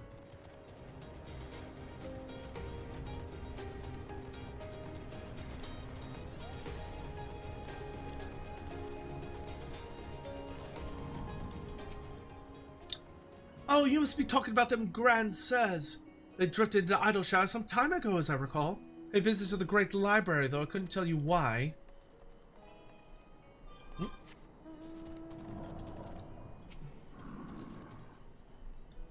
Oh, I know all about the Grand Sirs. They keep to themselves in that building of theirs south of the round spot. You best watch out, though. They're dangerous, but liable to kick you for looking at them cockeyed. It's entirely possible that I've gone completely and utterly mad, but are you by chance the long-lost twin sister of an Ishgardian noblewoman? What? Look behind you! A three-headed Gobu! Ha ha! Why do I feel like I've not seen the last of that old woman? Oh, was that old lady from earlier just dressed up as somebody else?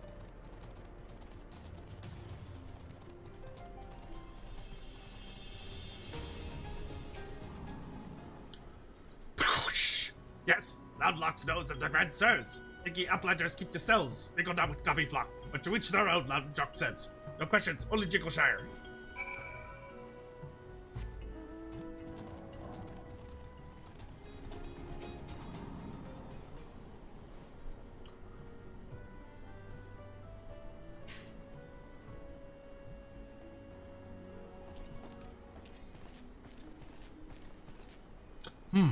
Fully, we had the testimony of a concerned citizen which could conveniently direct us to the villain's precise location. It's the library. The Grand Sirs are holed up in a building to the south of the markets? Good show, Dalcarius. There! That's the one! Come, let's inform the others.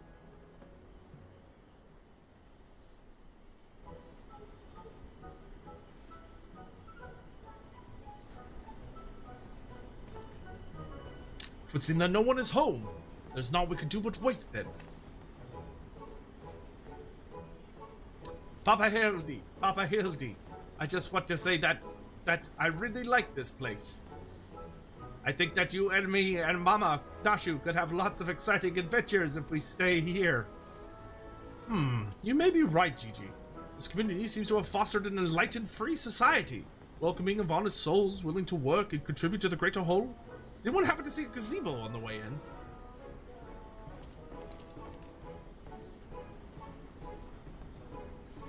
As I live in Hildebrand, Helidor, Maximilian Mandeville. Could that be... I say, could that be Slowfix coin toss? Do you know this Gobby, Inspector? I most certainly do. Why, Master Slowfix was my very first employer. When traveling through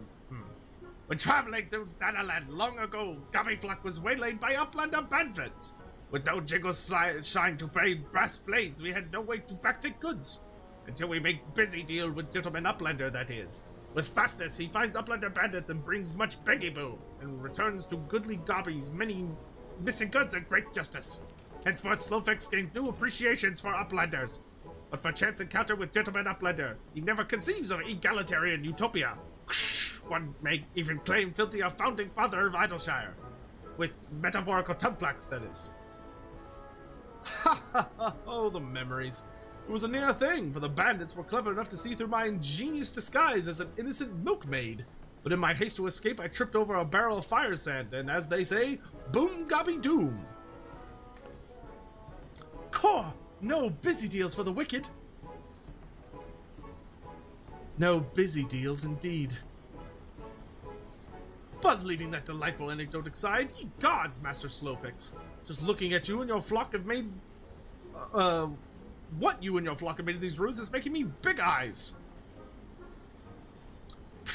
Gobbyfluck has come a long way since wandering days, but we have not forgotten Gentleman Uplander's kindness. Slowfix is here to offer hand lending. Well, far be it from me to refuse.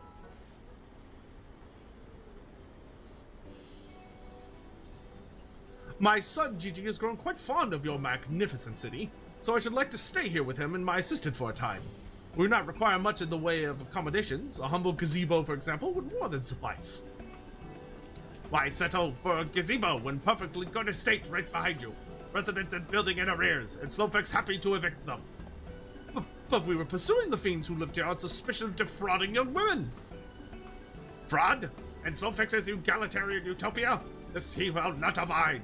All the more reason to let Gentleman Uplander and his flock stay instead of Grand Sirs. No need for Jingleshire either. Huzzah! A giant gazebo to call our own! I do not know what to say. Thank you, Master Slowfix, thank you. No need for teary-eyed tongue flaps. Guppy Flock is possessed of moral obligation to repay Gentleman Uplander for past generosity. Enjoy new gazebo, and good luck with hunt for Grand Sirs. Papa Hildy, since this is our gazebo, is it okay if I draw our family crest on it? I could think of no better way to celebrate this joyous occasion, and perhaps draw the ire of our new home's former tenants. Come, let us go and purchase some paints together. This gazebo shall be your... Now he's gone and gotten himself a sudden gazebo. Bloody hells. He really thinks I'm going to let him just keep playing at being a father.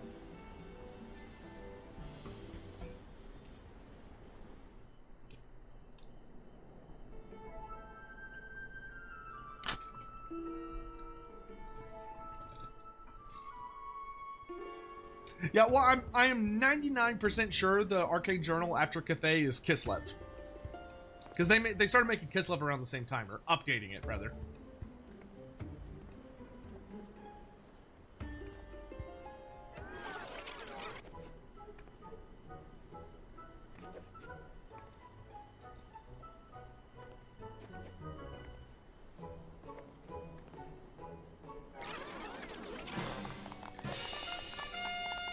Oh my god, that's terrible. That's not a family crest, it's just a family photo.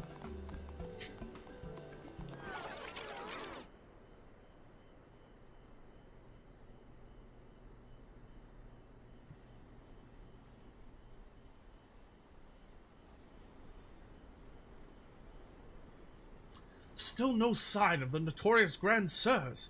I dare say we're going to need more paint.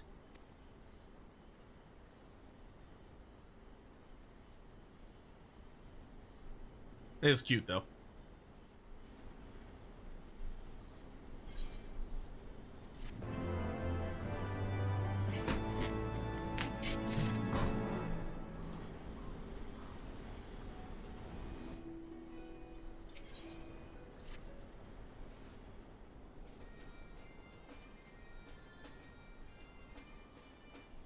Ugh, much as it pains to admit it, a gentleman's stamina is not without limits.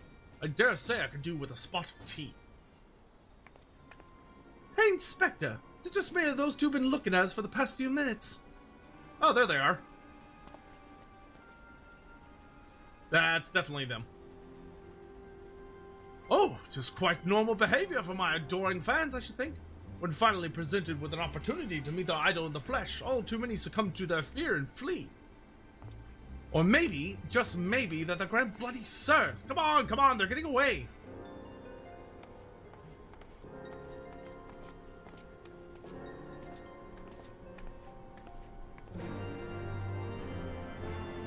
So I'm thinking it's the Southern Realms. That would be cool. That would catch me off guard, in like a good way. Southern Realms are in desperate need of a new book. Hey, do you play, what's it called? You do. Give it here. Face me, loser. Reverse chaos, huh? Oh, that's not a good starting card at all. Okay, we'll put it somewhere easy then.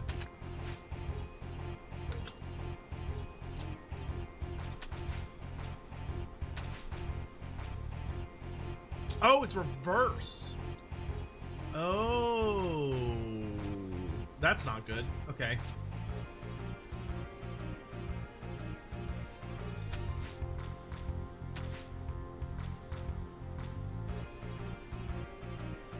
My deck is hilariously really bad for this.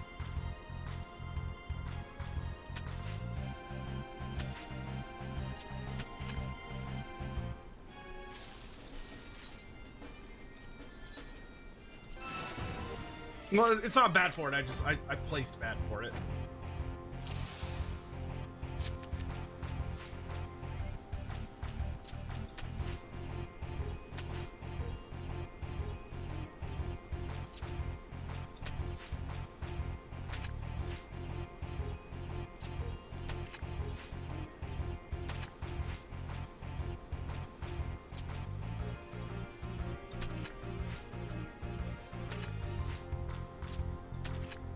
Hey, look at that.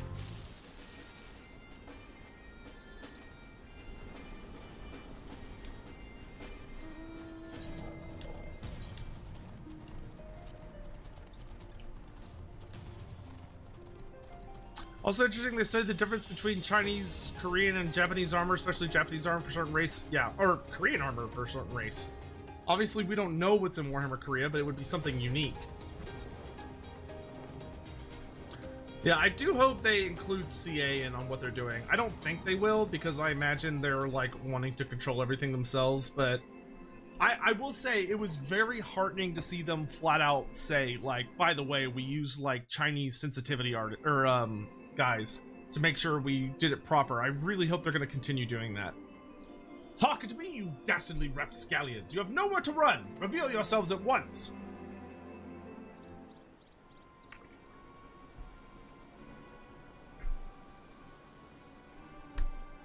I shall not ask you again. Come forth, grandsirs.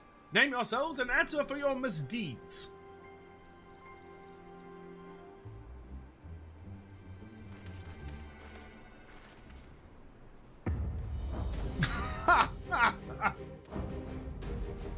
They're just like super ugly old looking dudes.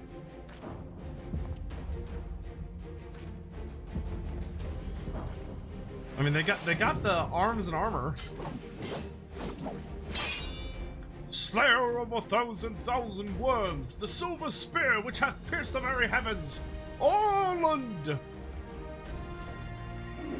Master of magics ancient and awesome, the divine hand which hath defeated all malady save senescence and incontinence, Goonspot, or Gonspot, not Goonspot.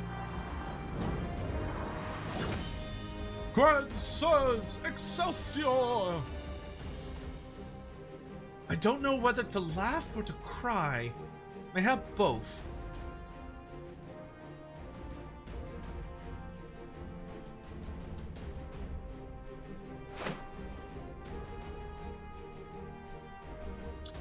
Grandsires! Ha! Grandsires! Grandsirs! You stand accused of willfully and unlawfully convincing young maidens of Ishgard to attend private parties under false pretenses, thereby inflicting upon them terrible financial and emotional distress. Oh, I missed a thing. Ha! The audacity of this boy! You should feel ashamed of your words and deeds.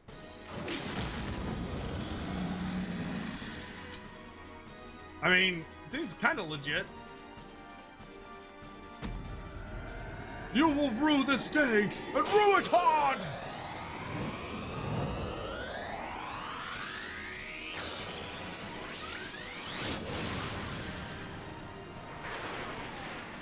Oh my god, what is happening?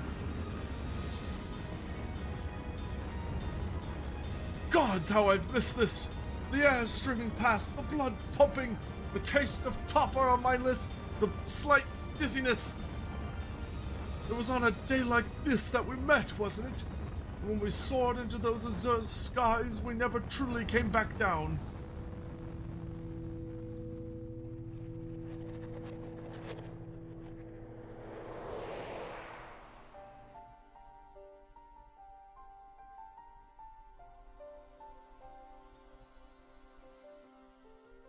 Do mine eyes deceive?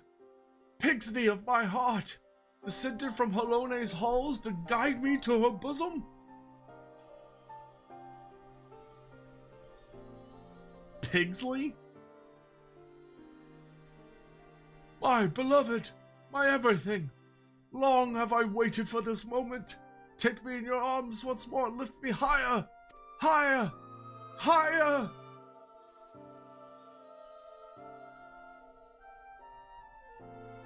Higher, higher, higher.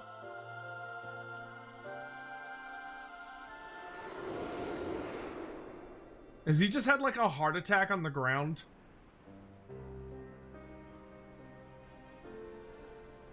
He just fucking dies. Oh my god. He just fucking dies immediately.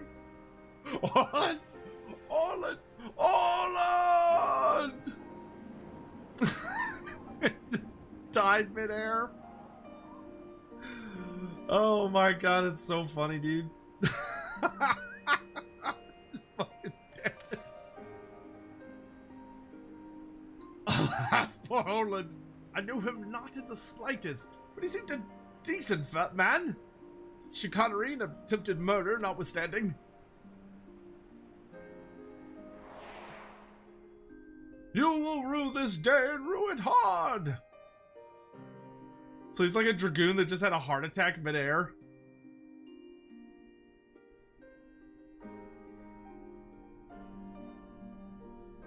Yeah.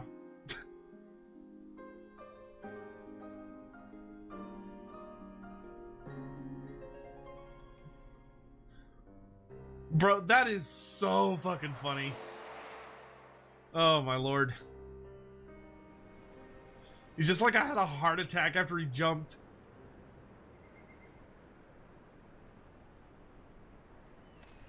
Wait, I've seen this before.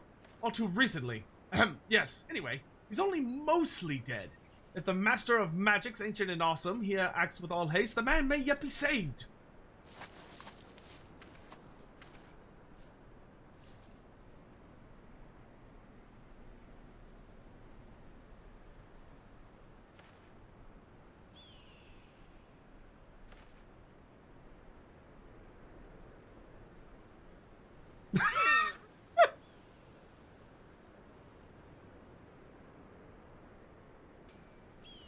Oh, you're referring to me.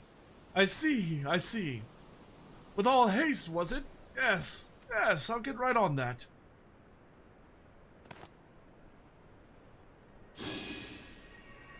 O mournful voice of creation, send unto me a creature of the abyss, my thrall to command that I may smite.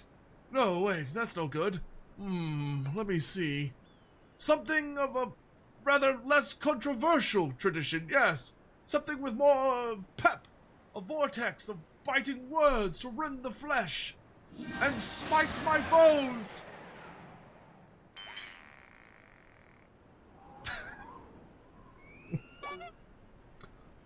Foes? I thought you were friends!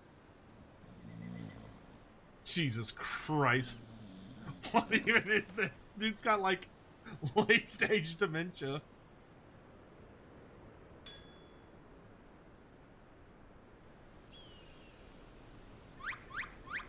Oh, he's alive!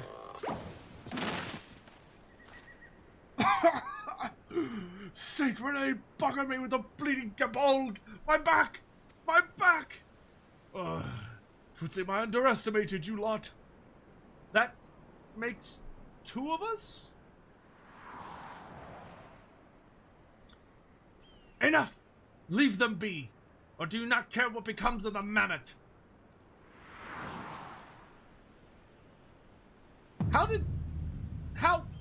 What?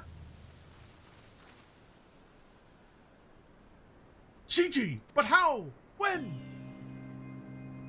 Is it the old lady? Yeah, it is the old lady. I thought I recognized you. First in Ishgard, then in Idleshire. You've been following us since we left the capital.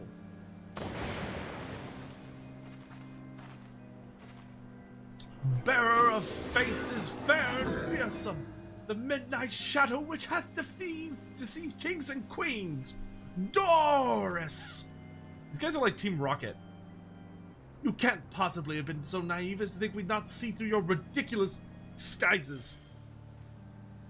And yet, here you are, so effortlessly and easily lured into our trap, for which we are most grateful, mind. My companions are hardly cut off for life on the road. All has been in preparation for this moment. The parties, the petty schemes. From the first, the objective of this grand design has been this singular mammoth. I swear to you, if you harm my Gigi in any way, we have no desire to hurt the boy. We but require his help to reclaim that which is rightfully ours, our youth.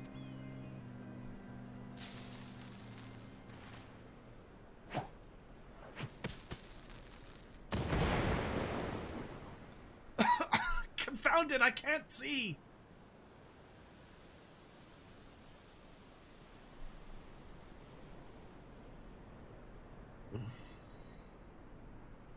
Damn, they're very slowly getting away. That's so fucking funny, dude. They're very slowly. Papa Hildy! Gigi! Stay strong, my son. I swear I shall find you. They're very slowly walking away.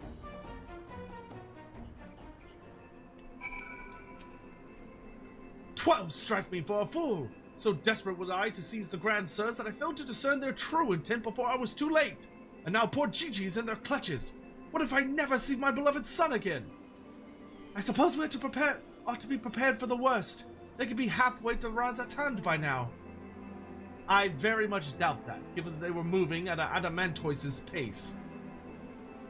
The little milksop's right. Let's get after the old buggers. Huh. That's what my mentor used to call me, among other things. Oh, the memories.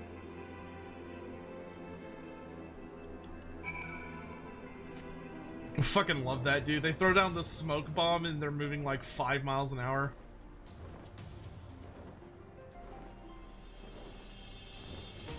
Don't trust anyone over 60 is the name of the quest.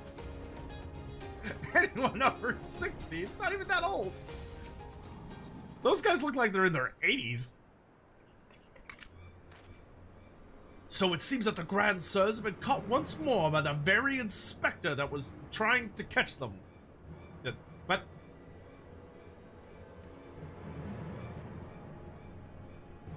how ironic. Also, how premature. We have them, yes, but they still have Gigi. Damn it, if only some manner of opportunity would present itself. Ask and ye shall receive. We can ambush that wizened dragoon, take him hostage, and demand an exchange. Inquisitor, sire, you disappoint me. Gentlemen cannot condone the violent kidnapping and ransom of his elders. No, no, we shall approach this problem as paragons of honor and virtue. Dalcarius will stalk and subdue the Grand Sir, then relieve him of his armor. How is stripping an old man naked more gentlemanly than taking him hostage? Rest assured, I shall reveal all soon enough. Godspeed, Dalcarius.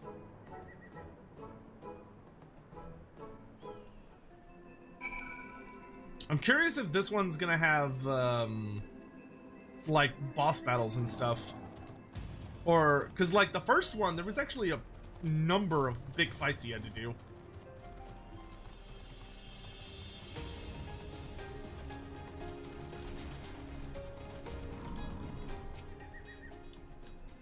Oh, I knew you'd...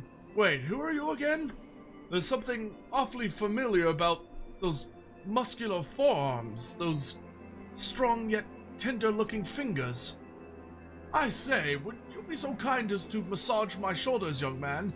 There's this lingering ache, this tension that Gonspot can't seem to soothe with his magics.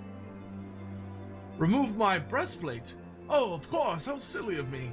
Pray, lend me a hand with the straps.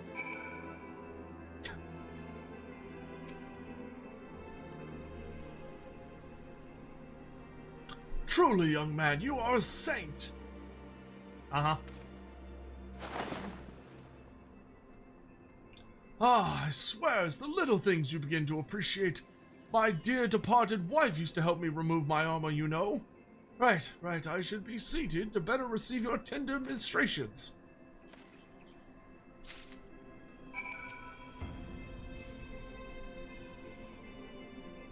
Well, it was good enough for Godbert. It'll be good enough for here. Ah, the healing tingle. Would that I had a tincture of salamander with which to treat these aches. Yeah, it's literally referencing the Godbert quest. A little pig's knee used to spread some on my chest and under my nose to help me sleep through the night. Come, do not be shy. Work those soothing fingers into each and every knot. Slowly, make me forget my troubles. He's just gonna fall asleep.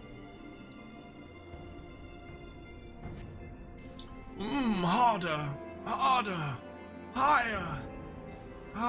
Close your eyes and dream. The old dragoon's soft snoring suddenly stops, and you begin to fear you have borne witness to his final moments. Leaning closer, you extend a hesitant finger, only to stop short when a sudden spasm signals the resumption of his labored breathing.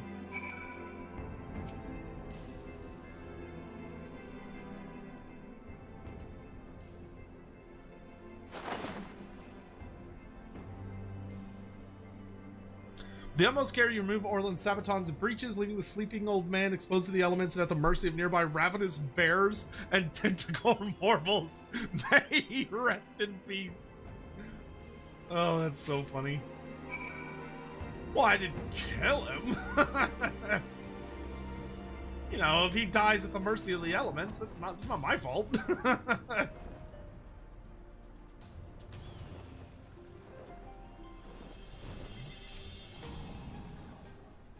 Ah, my stalwart assistant. By your return, I gather you've taken care of the dragoon.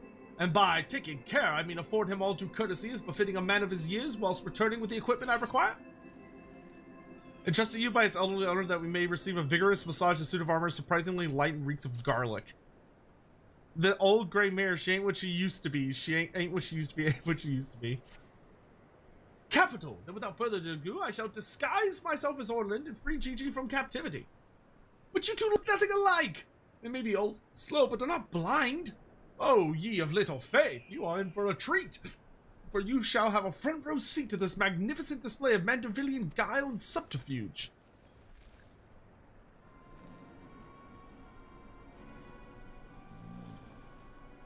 He's asleep too. Hey, is it time for dinner yet? We just ate, you daft bugger. Ah, and where the hells is Orland? I know he's got to take a piss every hour, but damn it, he can at least be quick about it.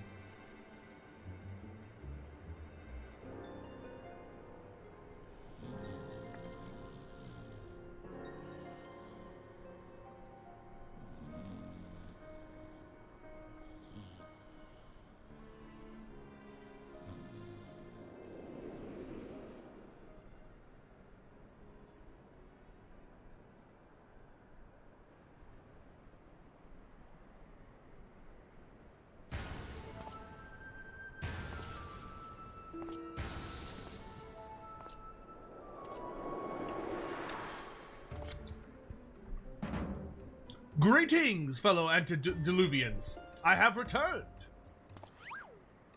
Just the pose.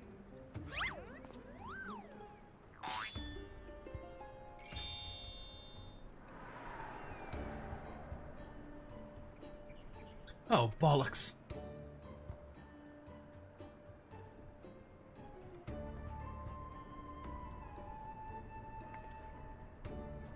It's about time.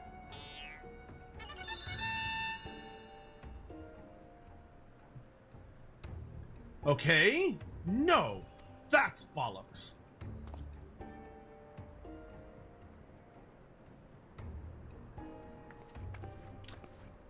Pack up your things. I want us on the back of the road in 10 minutes. Before we do that, we must release young Gigi here. Just behavior unbecoming a gentleman to keep children in cages. What in the seven hells are you blathering about? He's going to get away.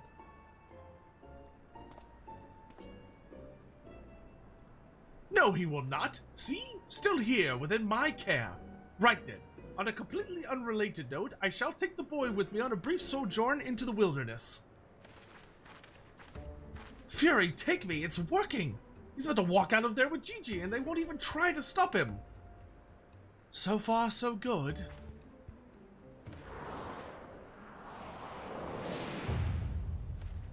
He's awake. Ugh, I'm cold. And there are more bulls after me.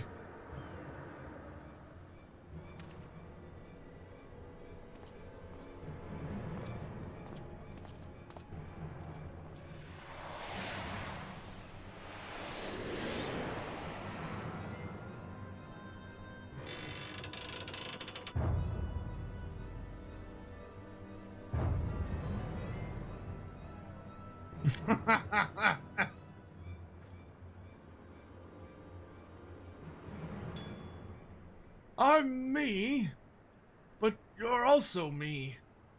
But that can't be, unless... This is it. This is the moment when my life flashes before my eyes. Oh, my dearest Pigsney, we'll be together at last.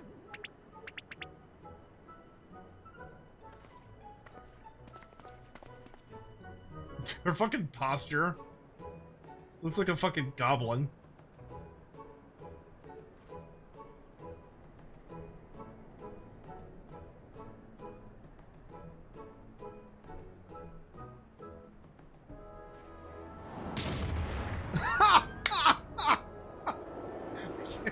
She goes after the other one. Imposter! How dare you attempt to trick me with a ruse so hackneyed it would make a minstrel blush! Oh, gods! I never realized dying would hurt so much! It's so stupid. Now's our chance, Gigi. Come with me!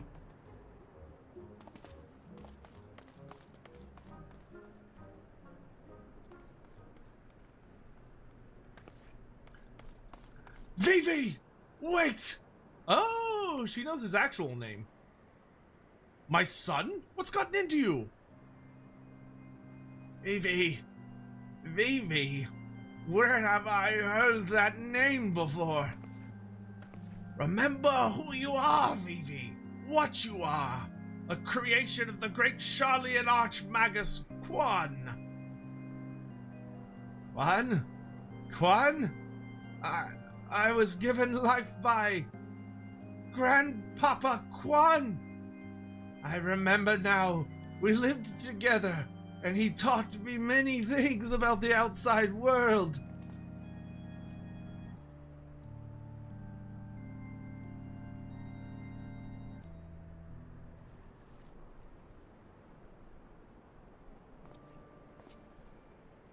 What exactly do you remember, my son? Everything. Yes, everything. I remember that Grandpapa Quan created me, that he took care of me, raised me, and that we were very happy. But then he abandoned me. Grandpapa Quan abandoned me. He believed you were flawed, Vivi. That you lacked the power to turn back the hands of time and make him young again. And so, in his ignorance, he cast you out and died, all alone. To turn back the hands of time? What we witnessed in Crozia with the Duke's priceless vase. That power could be brought to bear on people. But wait, how do you know all of this? You couldn't have possibly been associates of this Archmagus Quan. We found his journals during one of our many trips into the Great Library. Scavenging for valuable relics is one of the few ways we have left to make a living. We were famed heroes of the war in our prime, with fortunes to match. But no soldier has the strength to triumph over time, and before we knew it, the hour of the sheath was upon us. Ishgard no longer had need of our services. Okay, so they're old knights of the Heavens Ward. So we came here to eke out a living. To keep doing what we do best until our bodies wouldn't let us. Imagine our surprise when we stumbled upon the opportunity of a lifetime. A second lifetime, as it were. A mammoth with the power to take that which was broken and restore it to its prime state. To turn back time with its temporal magics and give us back our misspent youth. Fury, take me! This is also... I don't even know if there's a precedent to determine whether or not this constitutes heresy. We knew where to look, even. With the journals, we determined that the mammoth was somewhere in the Western Highlands. A chance, for a second chance, was within reach. And then we were forced to watch as you imbeciles pulled Vivi from the snow, nearly ruining everything. Vivi, listen to me. Come with us, and we can help you to unlock your true potential. Just think what you could accomplish if you were to master your magics. Not only could you make us young again, but you may even have the power to restore life to Archmagus Quan. Vivi? Vivi? Impossible! No magic could truly return the dead to us. At best, you can animate a corpse. I need not review the precepts to declare that the products of necromancy are abominations in the eyes of the Fury.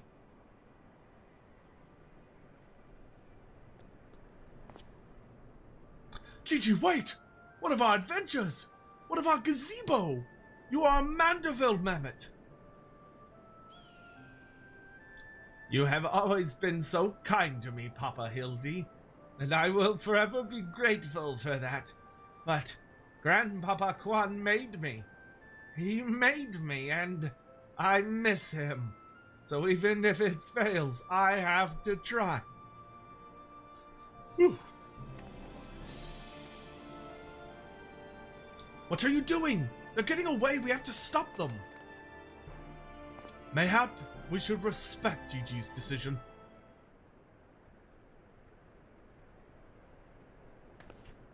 So that's the end of that chapter, eh? You're giving up and coming back home. I, too, made a decision long ago to become a traveling inspector, and I've ever stood by it. Mayhap it is from this singular stubbornness of mine that Gigi took inspiration. Nay, I cannot abide it. He is my flesh and blood, my son. I dare not let him use his temporal magics to pervert the natural order. It falls to me, his father, to ensure that Gigi keeps to the righteous path and only utilizes traditional methods of zombification to raise the dead. Traditional methods. Inquisitor Seer, I must applaud your decision to your work. I cannot thank you enough for all you've done on our behalf. Yet I fear if we continue as we are, Gigi may be driven to rash action.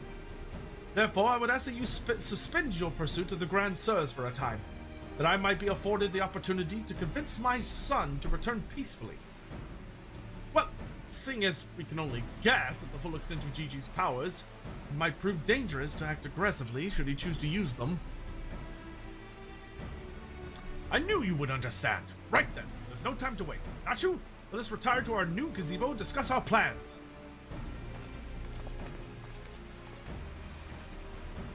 I suppose it'd be a shame had he given up that easily. Though that means I'll have to stick around even longer. On the other hand, if that bloody mammoth's really got the power to make them young again, then...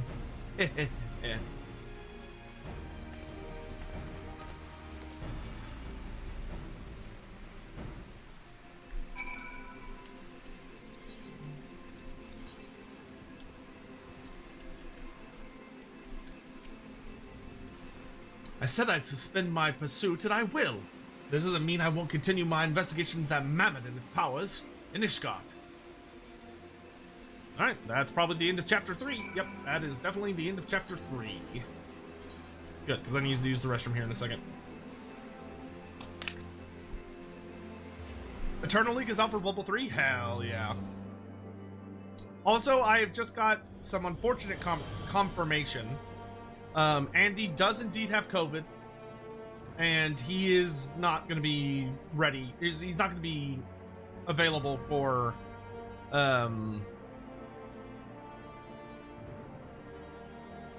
Lorebeards, because he's still recovering. He's still recovering. Ah, I see you saw fit to return to the capital as well. The Inquisition has a rather large collection of heretical tomes, including many of Charlian origin. I have a mind to scour them for information on temporal magics.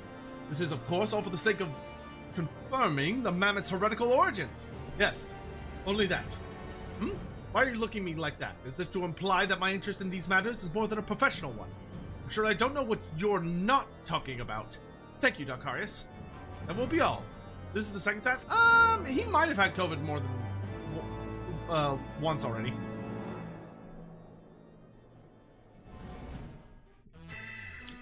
When was the next Lorebeards? Oh, it's gonna be tonight, because it's Wednesday. Am I gonna go much longer? Yeah, we're gonna finish Hildebrand. We'll finish it. I mean, we're already over halfway done. To my understanding, it's a 5-part quest, and we just finished part 3. Yeah, so no Lorebeards today, because Andy's still not feeling well.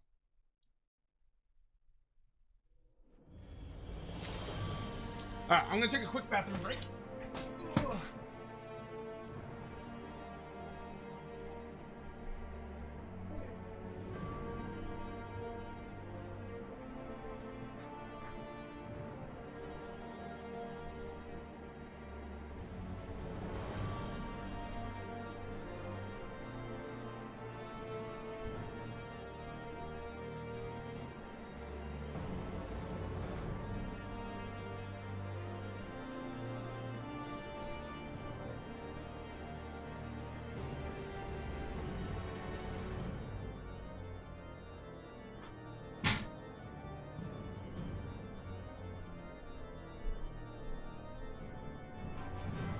I may need to get some more water after part 4.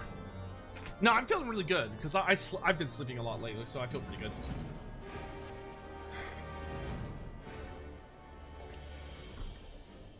We need to speak, Dalcarius. I've been scouring the archives for any information regarding temporal magic since we last spoke. But it's also been rather troubling, to say the least. As you may or may not be aware, ancient Outlook is portraying the Enchiridion as a cautionary tale. A great empire brought low by its vanity and hubris. However, there are certain apocryphal texts in which the Allegans are cast in a more sympathetic light, not outright exalted. 'Twas in these texts I found references to temporal magics once wielded by Allegan mages.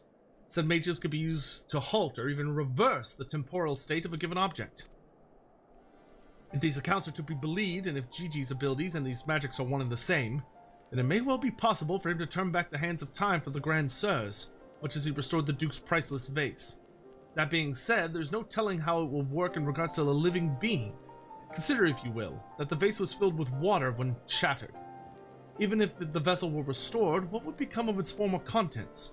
Would it be filled with water as before? The very same, every drop returned? Or would it be different water? Or would the water, once spilt, be forever lost? I speak of the soul, my friend. For even if one could use these magics to restore the dead to life, would they be as they were before, with all the same thoughts and memories and feelings? The Grand Sirs are convinced that they can regain their lost youth. Mayhap they can. The dead who have entered into Holone's halls cannot return. They cannot. Yet Gigi is nevertheless resolved to try and resurrect Archmagus Quan. I feel like if there's a boss at the end of this, it's going to be Archmagus Quan resurrected. Ah, speaking of which, according to some Charlian texts in the archives, Archmagus Quan was an accomplished scholar known for his study of an ancient Allegan magics. Further evidence that Gigi's abilities are likely derived from ancient traditions, I suppose. But more importantly, I learned the location of the Archmagus' former residence. Mayhap we could find something of interest there, something which could help us to persuade Gigi to change his course. I had a mind to summon Inspector Hildebrand and make the journey there together. Would you be willing to join us? Excellent. Then let's be about our business. Ah! I saw you! Heretic! That was another inspector. I beg your pardon? Are you accusing me of being a heretic? Yes! You, Inquisitor Seer! I saw you sneak into the archives and seek out the forbidden tomes. I saw the mad light in your eyes as you partook of the forbidden knowledge. Oh, for the love of... I did that for my investigation!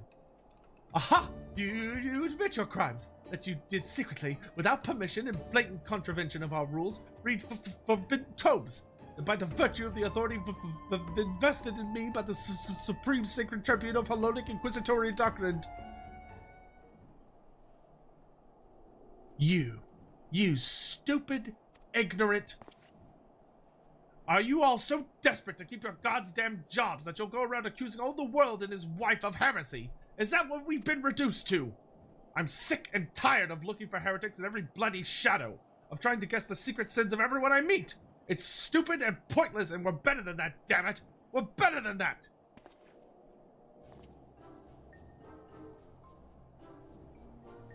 If you will not surrender yourself, then I have no choice but to inform my superiors.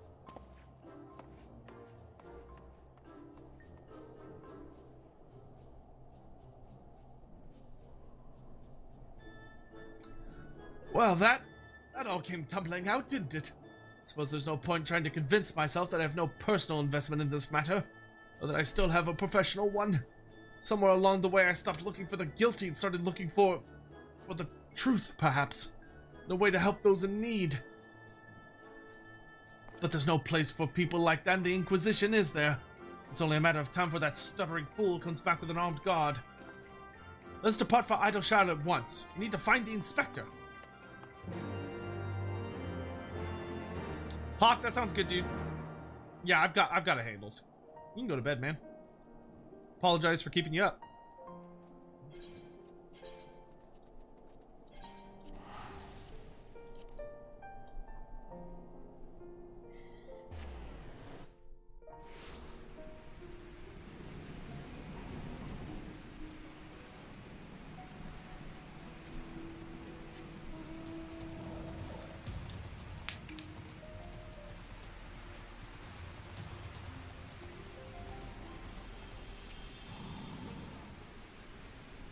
It would seem we arrived too late. Inspector Hildebrand has already gone off on his own to confront the Grand Sirs. They came back briefly to trade jingle shine for supplies and whatnot, you see. And the gobbies ear caught them trading tongue flaps about killing dragons in the Forelands. When the inspector learned about it later, he said he had to get after them right away and back take Gigi. Said he had a duty, not as an inspector, but as a father. Bugger that. He's got no obligations to a bloody mammoth. Especially one that chose to leave its own free will, as I recall. I swear, turn my back on the boy for one bleeding second and he loses his goddamn mind. I'm afraid he might try and do something reckless. Don't you think we should try to find him and offer hand-lending? I like how she's speaking like a goblin. I'm rather more concerned what will happen if the Grand Sir's attack, or worse, kill any of Hraesvalgur's brood. First thing first, I suppose. Now, Kairos, would you be so kind as to assist Mistresses Nashu and Julian in the search for the inspector? I will pay a visit to Archmagus Quan's abandoned abode in the meantime. Oh, and before you think to refuse, know that you need not fear for my safety. Let us just say our singular experiences together have inured me to the harsh realities of, well, reality. Oh, could it be the scrawny little shite's finally found his spine? Let us start by heading to Tailfeather. I reckon the inspector probably went there to ask after the Grand Sirs. We do the same, we're sure to catch up with him eventually.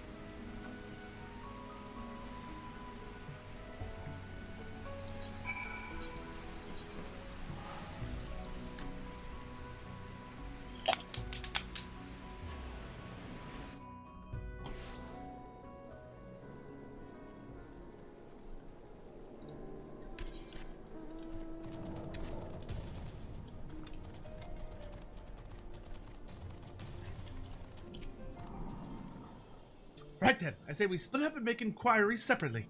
If you learn anything about the inspector, the Grand Sirs, or Gigi, come and tell me.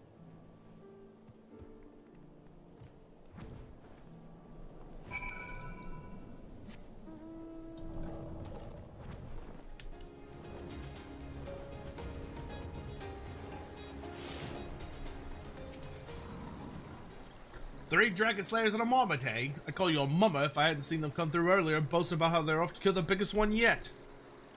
Why do I need to kill a dragon?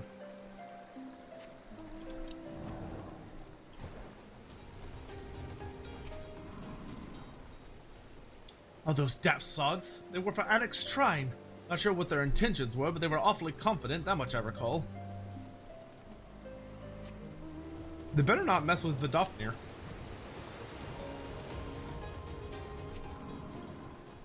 The Ishgadians with the mammoth, they were here. I proclaimed all and sundry they were going to slay the greatest dragon of them all. And gods know they were knife fools were serious.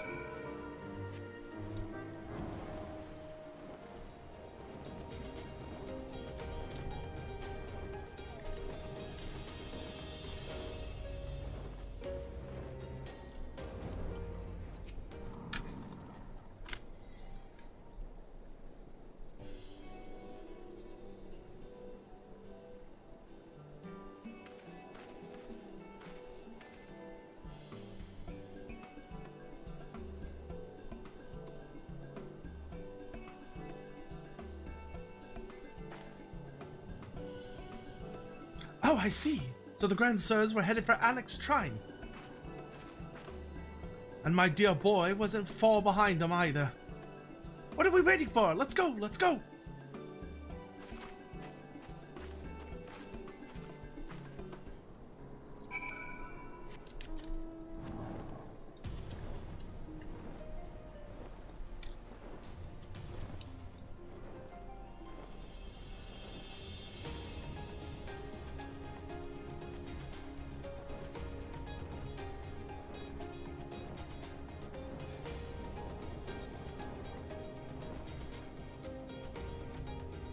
I could just teleported.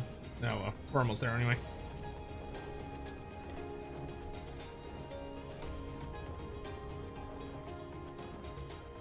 Ooh, I need to kill these.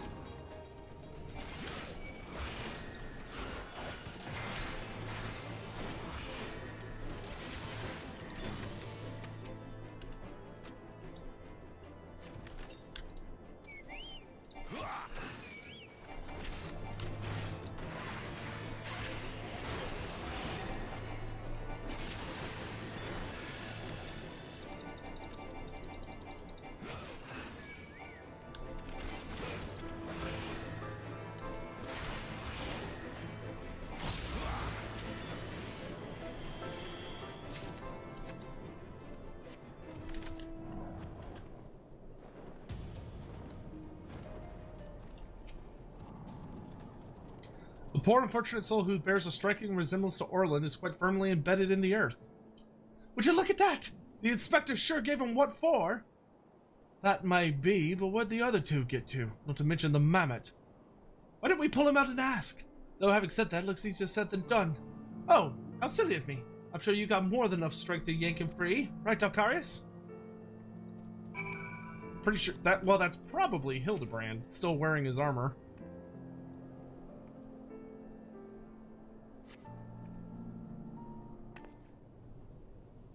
Yeah.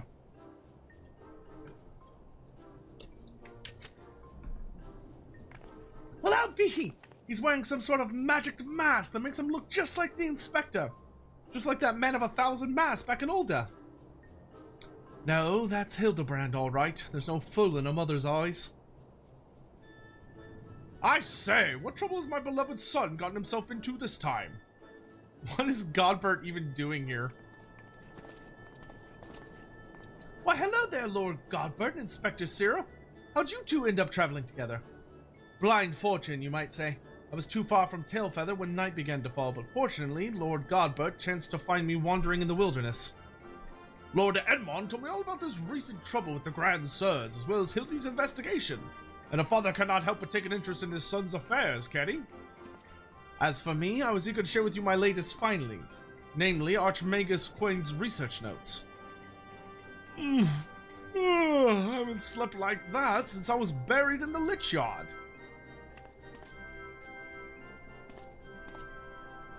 Well, well, I must confess to no small measure of embarrassment to be found in such a state, having been so unceremoniously disposed of by the Grand Sirs. But ignominy, which notwithstanding, I am most grateful for your succor and pleasantly surprised to be reunited with you all. This wouldn't have happened had you waited for us instead of... Wait, why the hell are you still wearing that rubbish? An impenetrable disguise is essential when consorting with the criminal elements. Alas, Would seem the Grand Sirs have grown more perceptive in their newfound youth. Wait, do you mean they've already regained their youth? What about Gigi? Did you see him? Was he behaving strangely? Now that you mention it, his warm, soulful eyes were rather more pointy than I remember. By the Fury, not pointy! According to Archmage's Quain's note, that's a sign Gigi's using too much magic. If he carries on like this, his ether will be expended, and he'll end up not more than an empty husk. This is terrible news. We must catch up to the Grand Sirs at once. Do you know where they were headed? All I heard is that they were keen to slay dragons.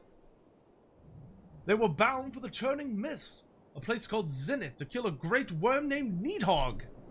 Bro, Needhog's already dead. Really? That all happened? Huh. I mean the other one. Grace Valgyr. No, not Grace Valgyr. Grace Valgyr. Fury, take me. What could they possibly hope to achieve?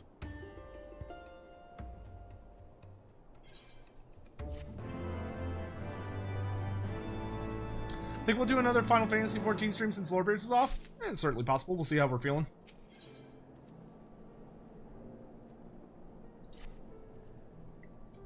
I, Hildebrand, Agent of Inquiry, Inspector Extraordinaire, do hereby ask you all to aid me in rescuing my son and putting a stop to the Grand Sir's machinations. You know, there's really no need for all that. We came because we wanted to help. I, Nashu, faithful assistant, maker of explosives extraordinaire, do hereby present to you this fresh change of clothing. Capital! I knew I could count on you, Nashu. I shall change en route. Come, my friends, to Zenith and to Gigi!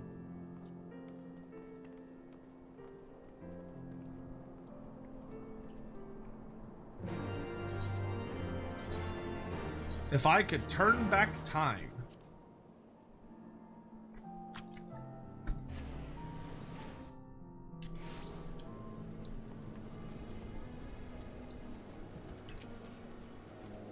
Make ready, my friends. The final battle with the Grand Sirs is at hand. Ugh. Would seem my wounds were more serious than I thought. I fear I'm in no condition to confront our foes. There's but one thing that could restore me to my former indomitable self. Don't you worry, I've got some salamander oil right here. Shall Mummy give her baby boy a massage? Oh, my dearest Mummy, Mother dearest, I would not impose upon you. Not when my ever-loyal associate Dalcarius stands ready to minister my muscles.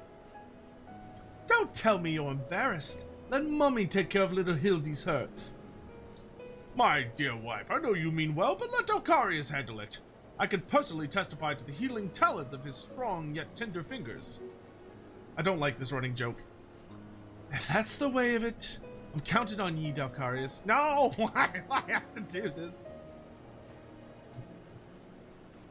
Let us brook no further delay. Come, my friend, coat my body in oil, as you have done many a time before.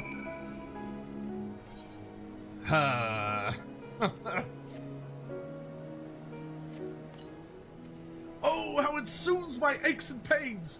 Quickly now, knead it into my flesh. Knead as you have never kneaded before.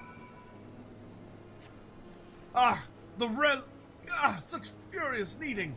I applaud your enthusiasm, but mayhap I urged you to excessive force. Nay. You were in the right. Already, the gentle warmth begins to spread throughout my body. The fires of righteousness burn anew in my breast. Hold, my son. Though your passion is renewed, you may yet be spurred to greater feats of Mandervillian strength, derived from the purest essence of salamanders, the ancient legacy of House Manderville. Salamanderville! To you, my beloved son, now become a proud father, I bequeath this most sacred of oils. Salamanderville? Could it be the legends were true? Your muscle shall shine with the brilliance of 1,000 suns. No mortal man will have the power to do you harm. Verily it is so, for by its grace did I once weather the slings and arrows of a bandit horde, and bring my hammer of justice to bear upon their wicked heads. The time has come, Dalcarius. Take this oil, and help Hilty become the Manderville man he was meant to be. Please, no more. Stop making me oil this man. I am ready for my final oiling, Dalcarius. The best of the best for a Manderville man to rise to the top as the cream only can. The lack of a logical plan. Massage the Manderville man.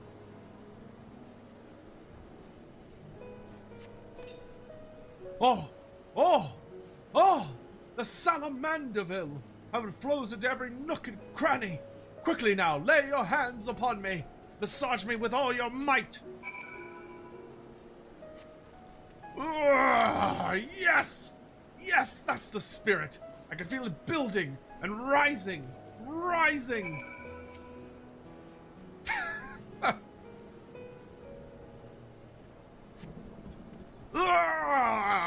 Such passion! Such fervor! I am the inferno unbound, the tempest unleashed! But I have not yet begun to pose! Oh my god, it just takes longer and longer each fucking time. Hildebrand, this constitutes harassment. I am a Manderville man! That Salamanderville is, my word, I've never felt so alive! Such vibrant colors, such intense sounds, such fragrant smells. Mother, father, Dalcarius, 'twas your oils and your strong yet tender fingers which opened my eyes to the glory of creation. I'm a gentleman inspector reborn. Onward to Zenith! No matter the laws of nature they pervert or the limits they break, the Grand Sirs could do naught to stop me.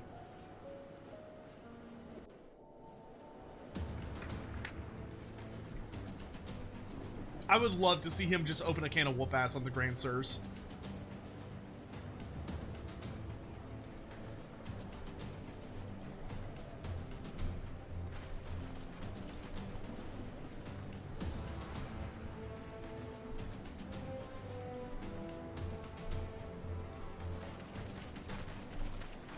It's a 4v3. Unless Gigi's evil now, in which case it's a 4v4.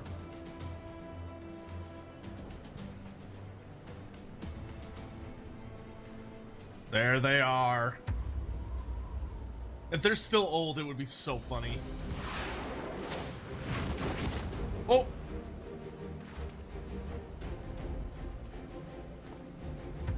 Oh yeah, they're young again.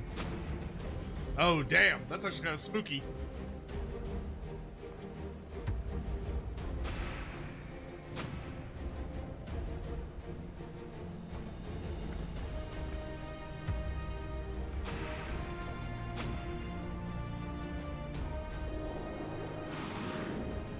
I hate Heavensward Knights.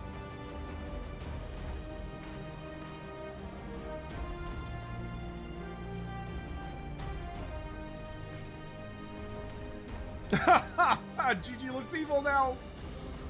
Oh no. Grand Sirs, I have come for my son. Oh, must we do this now? We have a dragon to slay. There's no need for any of this. The war is over. But not for long. The worm's death will give rise to a new era of fire and blood. And we, having consumed his eyes, will use our new powers to win untold glory on the battlefield. Our legends will echo in eternity. Oh, these guys are evil, fucking evil.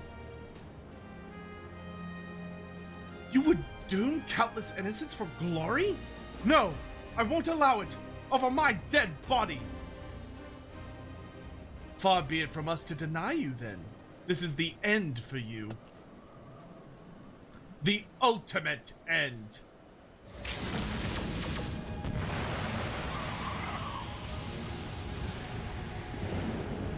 Oh, yeah, they're the real deal. All right.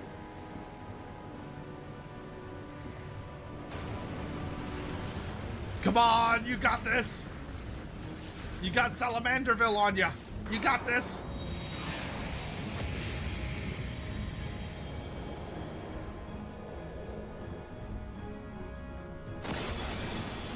Oh my god, it's literally the boss move from the Archbishop fight. That's so funny.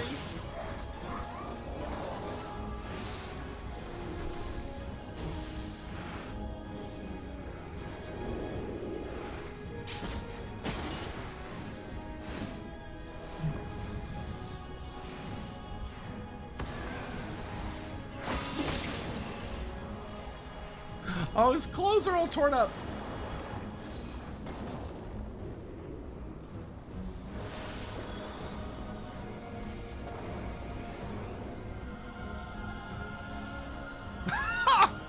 It's his wife.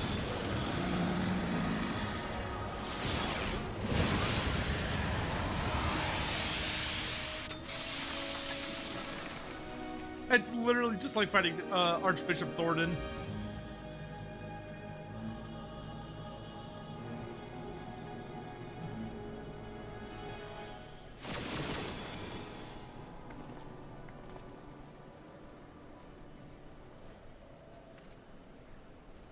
Hildebrand! Hildebrand, get up!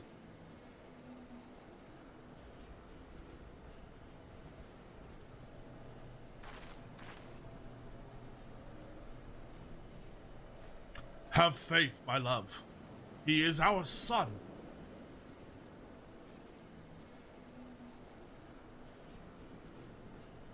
Yeah, get up, Hildebrand, get up!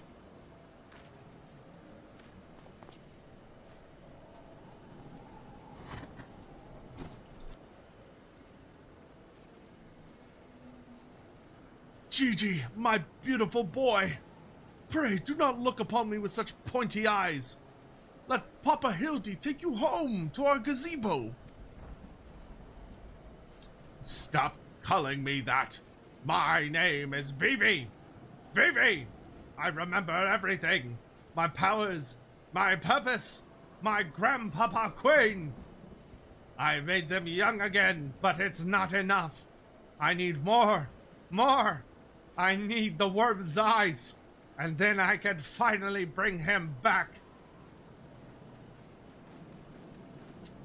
I'm sorry, Gigi, but no, you cannot. Grandpapa Quan is gone. He's right, Gigi. Mayhap you can restore his corporeal form and breathe life into it, but his soul, what made him your grandpapa, is forever beyond your reach. That's not true. I can restore anything to its ideal form, to the way it should be. Even Grandpa Queen, even you, Papa Hildy. Please, Gigi, you have to stop. If you keep using your power, you'll die.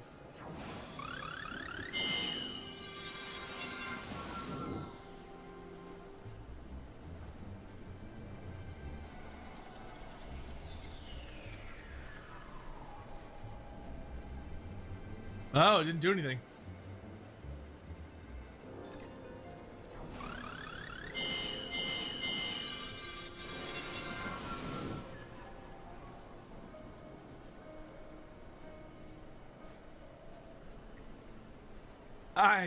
I don't understand. Your clothes are still dirty and tattered.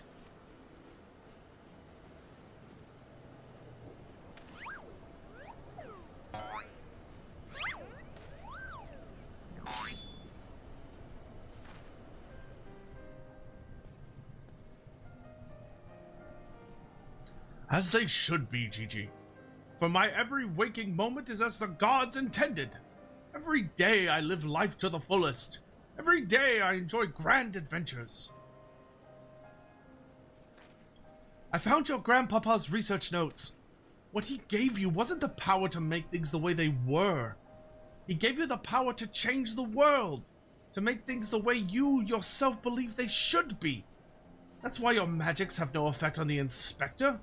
Because you know in your heart that this battered and bruised form of his is, in its own way, right.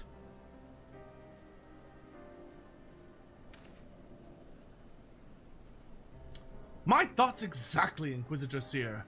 And it is for the self-same reason that you were unable to make the Grand Master Queen younger. In your heart, you knew there was naught that needed to be changed. Your beloved grandpapa was exactly as he should be. Your every day was to be treasured and worthy of celebration.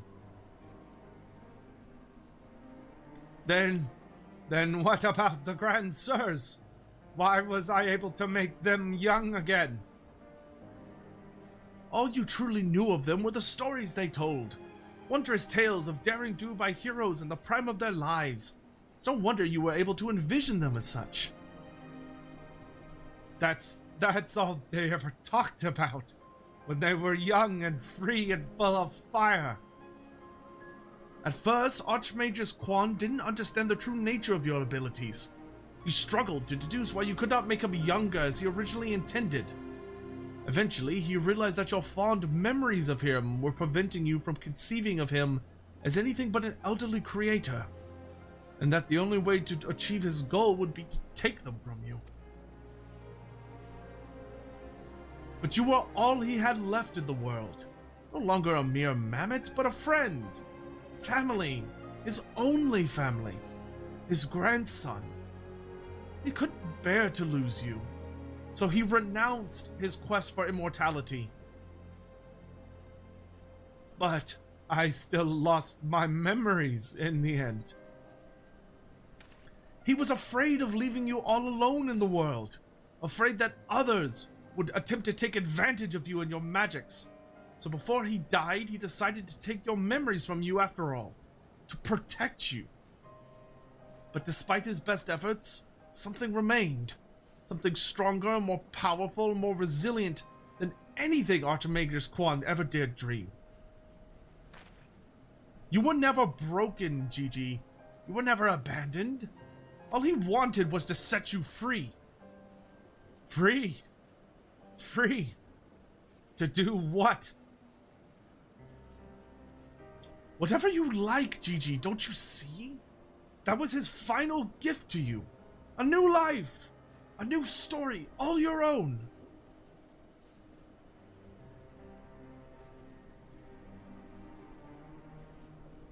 This has all been very, very touching, but we're not getting any younger. Well, you aren't, at any rate. We have suffered your meddling long enough. I'd intended to use this trap to kill the worm, but since you are so perfectly positioned...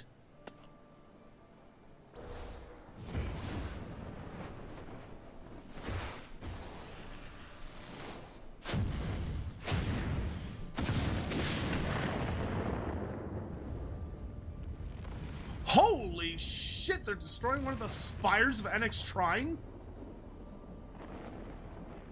Oh, two of them! Oh, the Mughals are gonna be pissed.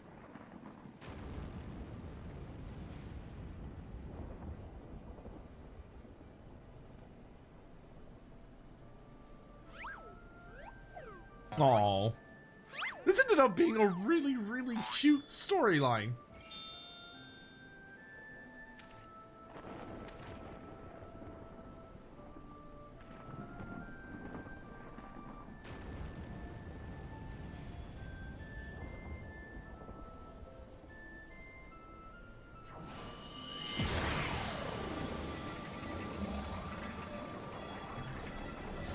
I am BB, grandson of Archmagus Quinn, and Gigi, son of Hildebrand, Helidor, Maximilian Mandeville, and this is my story!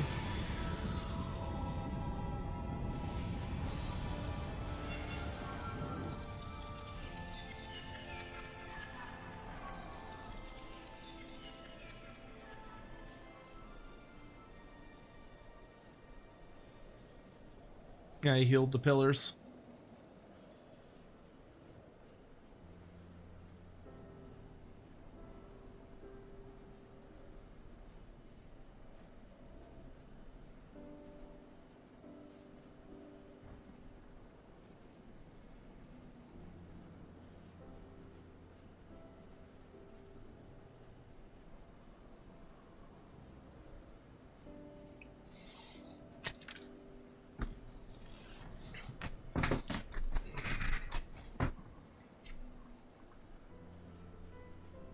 Yep.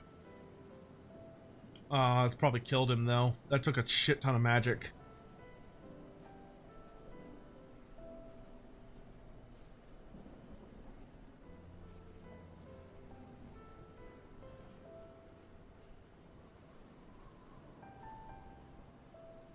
He made them old again.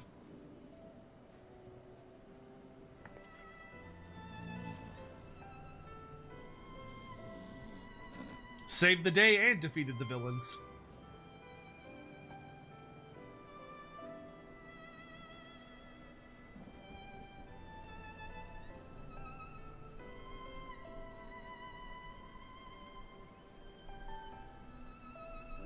Man, they turned out to be evil as fuck. God, Bert lost all his clothes. That's so funny. Oh, Jesus.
It's like it never happened.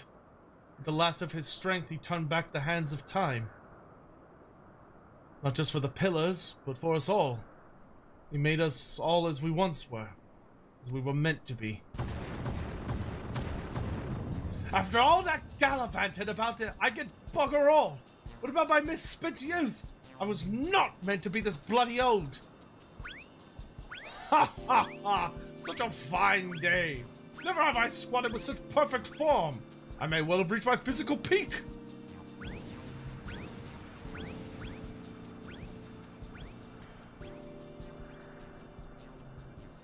Ha! What a rot! At your age, you daft sod, you look foolish. You should be grateful. Gigi saw what you had become and gave you a second chance.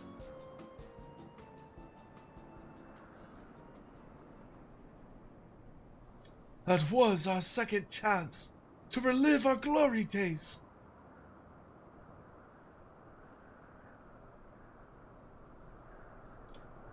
It was all rather silly though, wasn't it? Maybe Quan had the right of it. Maybe it's not so bad growing old.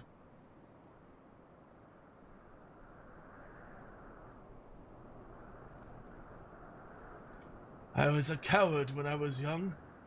But now that I'm old, I'm not afraid to say things like, I love you, Doris.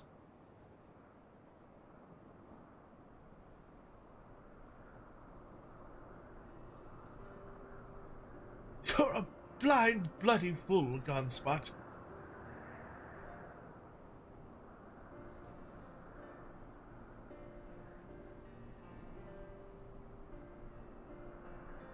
Hey, Hood, how you doing? Good to see you around. How you managed to pull an all-nighter? I really wanted to get through this storyline.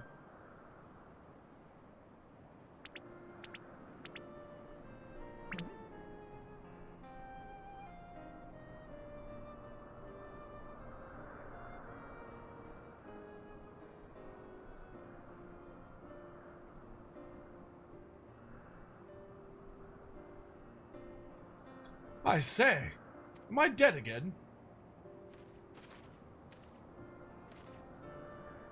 Quite alive, Inspector, along with everyone else, thanks to Gigi. The Grand Sirs are also in our custody.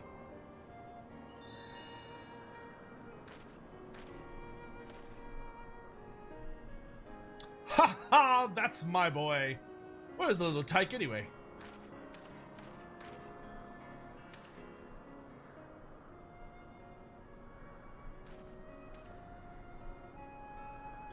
Gigi embarked on a brand new adventure. He's no longer with us.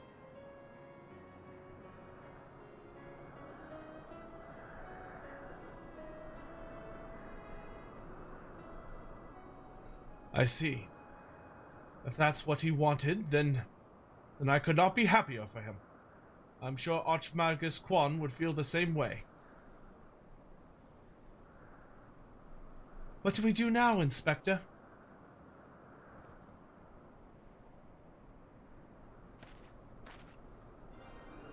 Is it not obvious, Nashu? The wide, wide world beckons to us, the promise of mystery and wonder. We shall resume our never-ending quest for cases perplexing and profound, and perhaps, one day, we shall meet young Gigi again.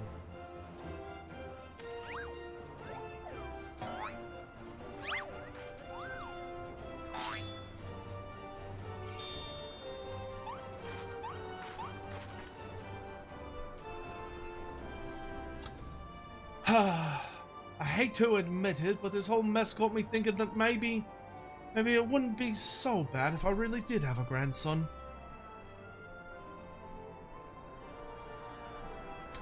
You did right by Gigi, Hildy. Your father and I can see that. We're proud of the man you've become.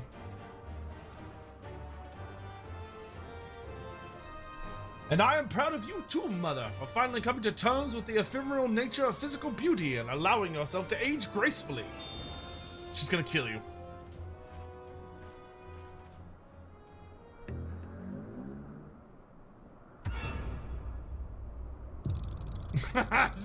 she's going to kill you. Gracefully, was it? He's too slow. I feel we may have had a failure to communicate. Oh my God, she's chasing him.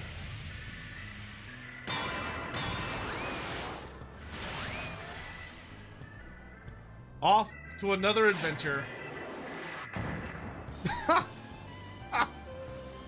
There he goes again! Wait for me, Inspector! Wait!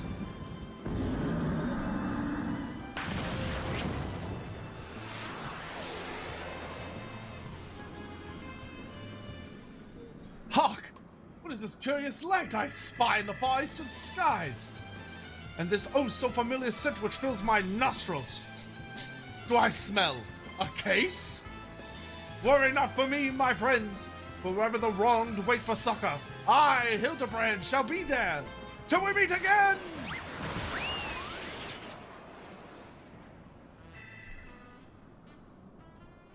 See you, boss. I have to say, that was... I'll talk about it in a minute.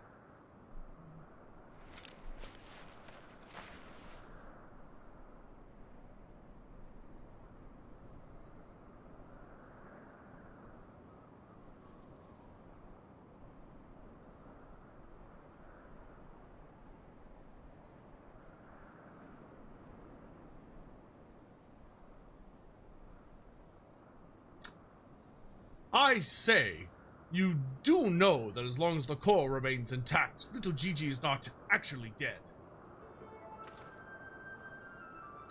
That's right, so dry your tears, boy. No need for all this moping about. He has fallen into a dormant state because he used up all his ether. His core will gradually recharge as it draws upon the ambient ether, and in time he will awaken from his torpor. I shall tend to the child for now. Good kid. Good kid. I was about to say, this story was kind of sad as fuck for a minute. As for these three, I shall be glad to take them back to Ishgard in your stead. A most generous offer, my lord, but hardly necessary. After all, 'tis my duty to bring them to justice. Oh, yes, it was my duty. After everything I said to that young Inquisitor, I can't go back to Ishgard. They'll toss me in a gale and throw away the key if they don't kill me outright. So go to Aldershire and live in Hildy's gazebo. Someone ought to look after it while he's away now. That doesn't sound all that bad, actually. Full glad am I to accept your offer.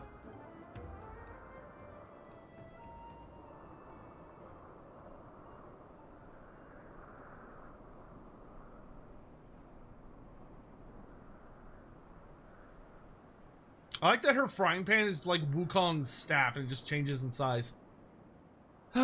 Suppose there's nothing for it but to wait till he comes back to town. 'Twas a most graceful strike, my love. You haven't lost your touch.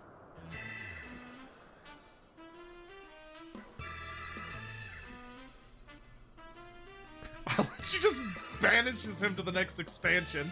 She's just like, Stormblood strike!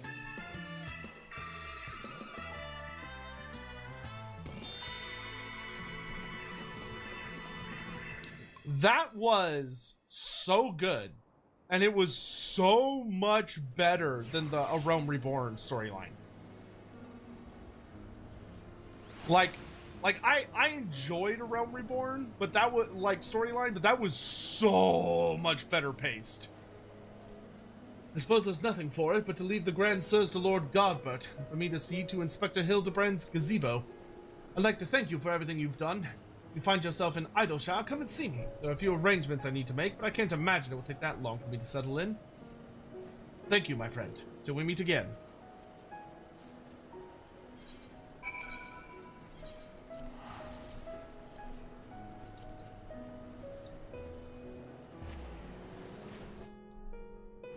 Like, holy shit, that was good. The ending got me a little emotional, too.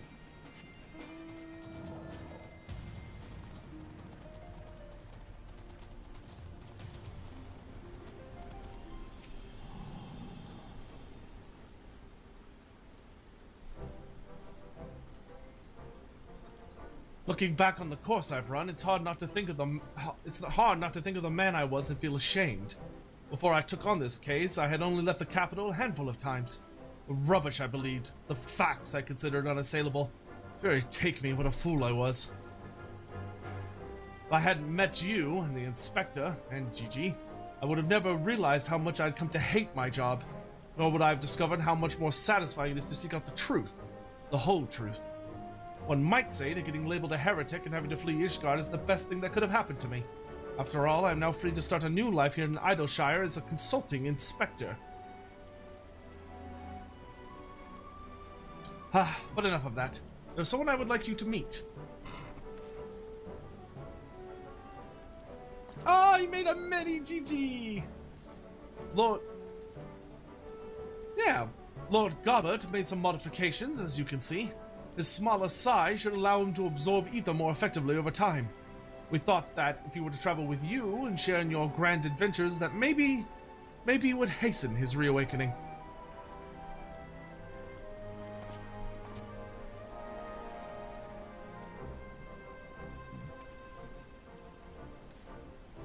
Thank you, my friend.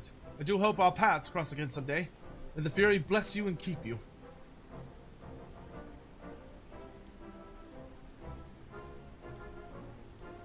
We did it! We did it! I felt like that was only 4 parts. I don't feel like we did 5 parts. I think this Hildebrand storyline only had 4 parts.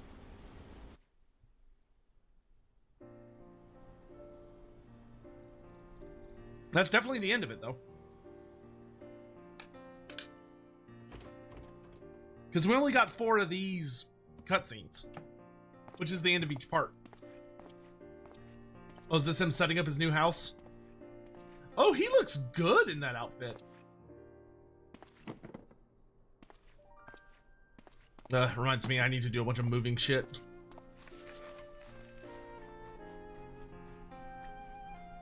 I did vacuum my office today, though, so I did do a decent amount of adulting. Oh, his old inquisitorial stuff. In the trash. Yeah, good boy.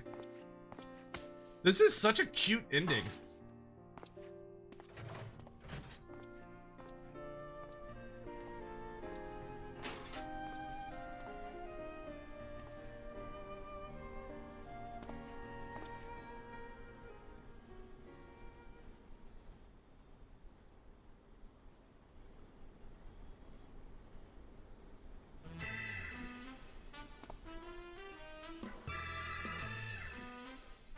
And now Idleshire has its own.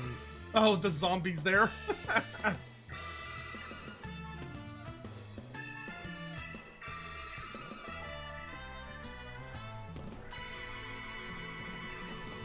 What a fun storyline. That was so funny. That was so well written. That was awesome. I love that. I loved every part of that. Good, good. I accept your offering for Mulder Clan. Scion of the Emperor donated 50 Australian dollars. Oh, thank you, Scion. Super chat. And now for a bit of the Marco YOLO video to close us out for the night. I agree. All a pretty productive stream with 2 more things crossed of the list before we get to Stormblood. Just WHM leveling and the Skolace quests left Before pure main story quest to Stormblood. Don't we have to finish more main story quests before we can even do the end of Scalasta? Or can we do all of Scalasta now?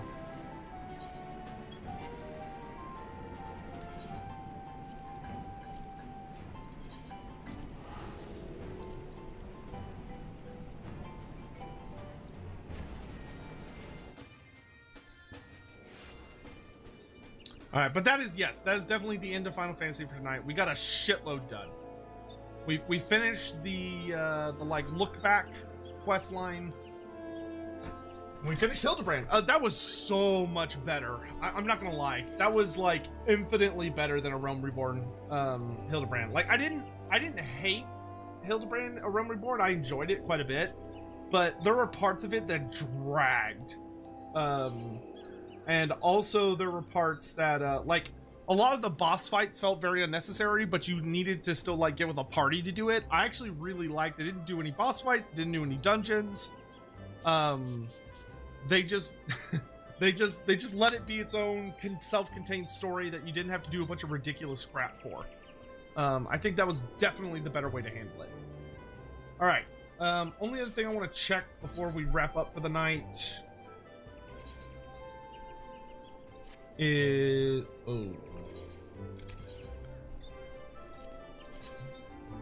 can never remember the right shit. Is it? No. Ah, there it is. Okay, cool. Yeah, we'll do more stuff next time. Oh my god, I actually get to save up my allied seals going forward so I can use them for other things. I don't have to buy a billion Alexandrite. Jesus Christ. Alright, but since Scion very, very kindly tipped a pretty significant amount of cash tonight, he requested that we watch a few minutes of a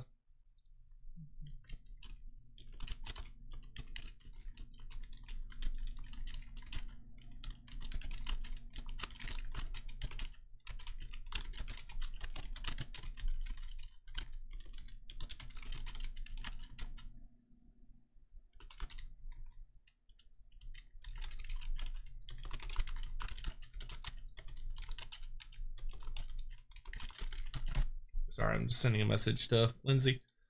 So we're gonna watch some of that.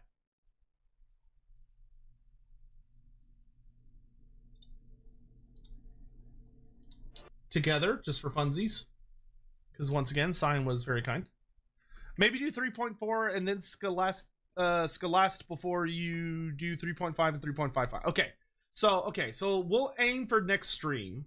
We will aim to do the Scalasta and White Mage leveling. White Mage leveling is going to be kind of our main push, I think. All right, so let me bring this up where y'all can see it. Nope. Yes. All right. The only tricky thing, I don't know if we can watch this without getting in trouble. No, we should be okay, actually. We should be okay. Total Warhammer 3, a game about raising massive armies, touring the world, and taking on great horrors in search of fame, fortune, and treasure. But maybe the real treasure is this is very nicely edited. Way, as we try to beat a Total Warhammer campaign with Tomarkon and the boys. Tomarkon and the boys. Specifically, we'll be trying to get a long campaign victory and cement ourselves as King of the Worms by claiming the Nemesis crown on the hardest difficulty and dealing with a ticking time bomb. All while only recruiting Tomarkon and his band of merry men. No units, no generic interesting. Heroes, no other lords, just one so small it's, party of smelly misfits. It's just Tomarkon and the chieftains. That's a bot. Get out of here, bot. The god.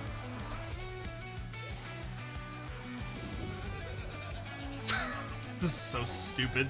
The fucking anime intro. He actually translated their names into Japanese. Or something equivalent. And Bubabelos, Tamarkan and the boys. Unfortunately, Tamarkan doesn't start with any of them, and we had to spend 7 I don't know- dominance I don't each time we know- wanted to unlock one. I don't know Luckily, if we started with Skeleton 5, would so we have only the needed 2 editing victories chops to to get our do first that. chieftain. Until then, we As had much none. like So I after think we'd giving have to get a everyone who special showed up kind of for work a editor for permanent these, vacation, which would be it was very just fun. Tamarkan against a small army of Norscan nobodies. Decisive defeat? Yeah, I don't think so. Well, on the bright side, it only took him 2 turns to come back, and even though we had purchased Nurgle's premium healthcare package, it was clear we couldn't use brute force until we leveled up our legendary That lord is, and made I some love that friends. his first fight is just To do an this, absolute we'd make loss. some enemies. Literally. By raiding our own territory, we could cause a rebellion and... Oh. Well, I'm sure they won't follow us. I mean, yes. This was our plan all along. I feel like The that's. strategy when fighting as a Nurgle faction I is feel like simple. that's We kinda can't cheating. kill you if you He's don't using die. the fucking Our units garrison. are walking petri dishes that nobody wants to touch, because the list of diseases they carry rivals the number of Cetra's titles. Great King of Nehekana, King of Kings, Blessed of Pictra, Lord of the Great Mortis River, the All-King. Who are you again? And after dealing or taking enough damage, we could use that premium This healthcare editing package style to is heal up to very, 5 very units of good. characters. 10 minutes later, and anybody who didn't die of disease or boredom gave up and ran away. Winning the battle gave us some cash and XP for Tamarkan, leveling him up. As lords and heroes leveled up, we could spend skill points to unlock abilities that many considered to be unnatural. However, these stronger upgrades usually required us to unlock a previous skill or reach a certain level.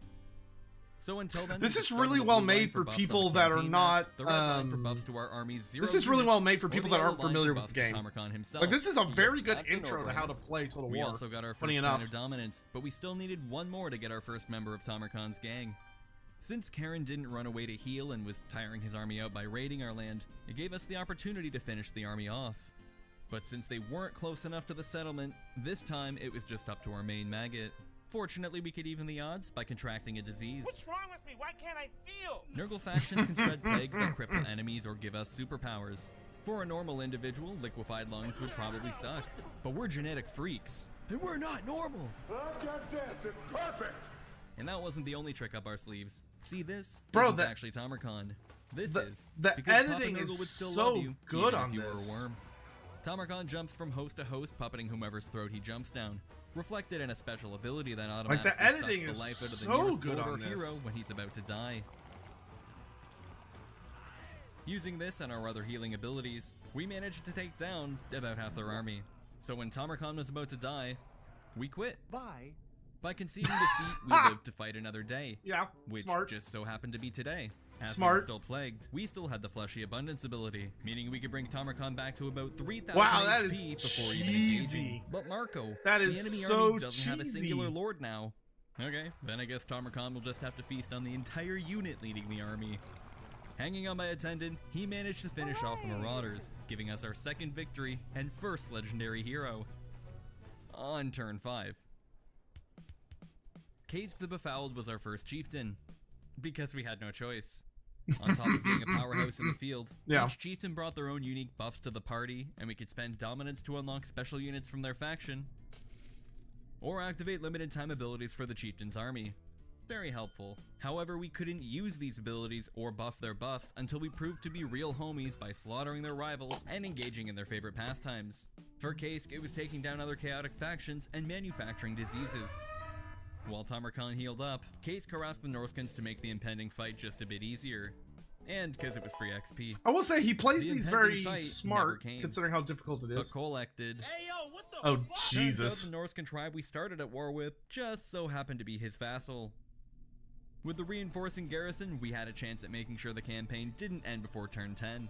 There was just, one slight problem. Our reinforcements were going to come from all the way over there. You can move them. And Nurgle units aren't exactly renowned for their speed. We could make the reinforcements Okay, spawn on there our he goes. side. There he It goes. just meant we had to hold out for 5 minutes.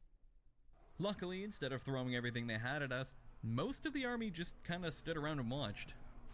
When backup arrived, they kept everyone else occupied while we had Tamarkan duke it out with Kolek. But even with Kazk's ability to lower his defenses, Kolek still beat the snot out of him. Oh no.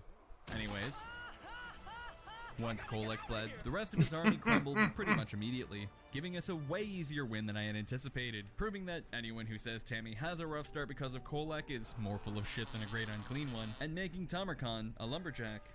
Legendary lords all have unique defeat traits that buff the lord who defeated them, their army, or the whole faction. And honestly, judging by how long it's taking us to claim our first province, not to mention the impending ultimate crisis, I didn't think we'd be getting even a short victory anytime soon.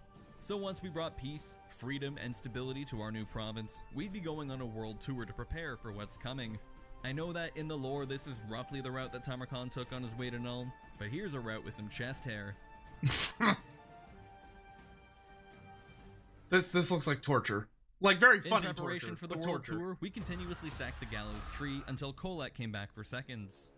Who would win? An ancient dragon ogre as tall as a mountain that swings a hammer the size of a house and who literally scared the sun away, or a few germy boys? This victory that probably shouldn't have been one increased Kask's fealty, which completed a quest that gave us enough dominance to recruit another chieftain, Kargan the Crazed. I am more than just a leper in armor. An exalted hero too angry to die, whose hobbies included terrorizing humans and committing arson. Nice. All right. I think we've watched enough to to get the point, but I will say that's very good. The editing is incredible on that. Oh my god, that guy's got almost 300,000 subs. No wonder. Either he does the editing himself or he can afford to pay an absolutely god tier editor. I'm not sure which one it is, but that is grotesquely impressive. What a fantastic editing style. Holy shit, these take him a long time to make, though. So he's been working on this since Tamarkan came out, and it only came out 2 months ago. Oh my god. When did what the fuck is this DLC called? It's not Omens of Destruction, Thrones of Decay.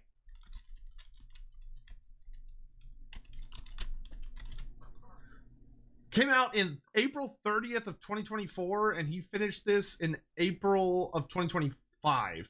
So it took him a year to make this. Holy sweet baby Jesus. You can tell, though. You can tell. There's a year's worth of work in that.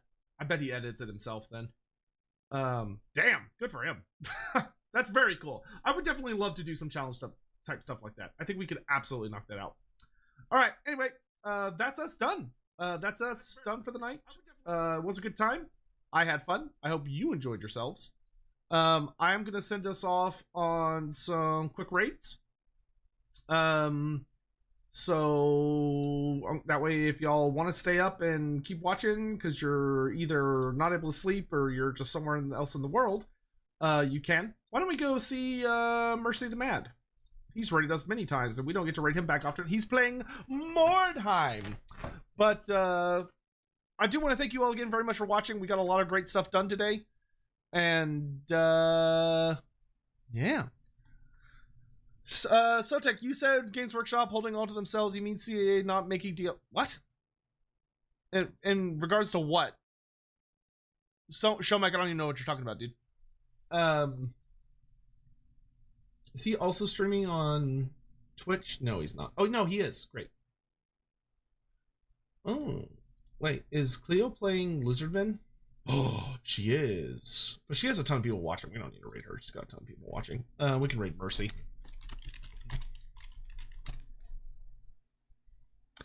All right. Oh, the Far Eastern races. It's certainly, I mean, it's possible. It's possible. I just don't know what the situation would be for GW in regards to that. But in any event, hope you all have a lovely day. I appreciate you all taking the time to watch, and I will see you soon. Bye.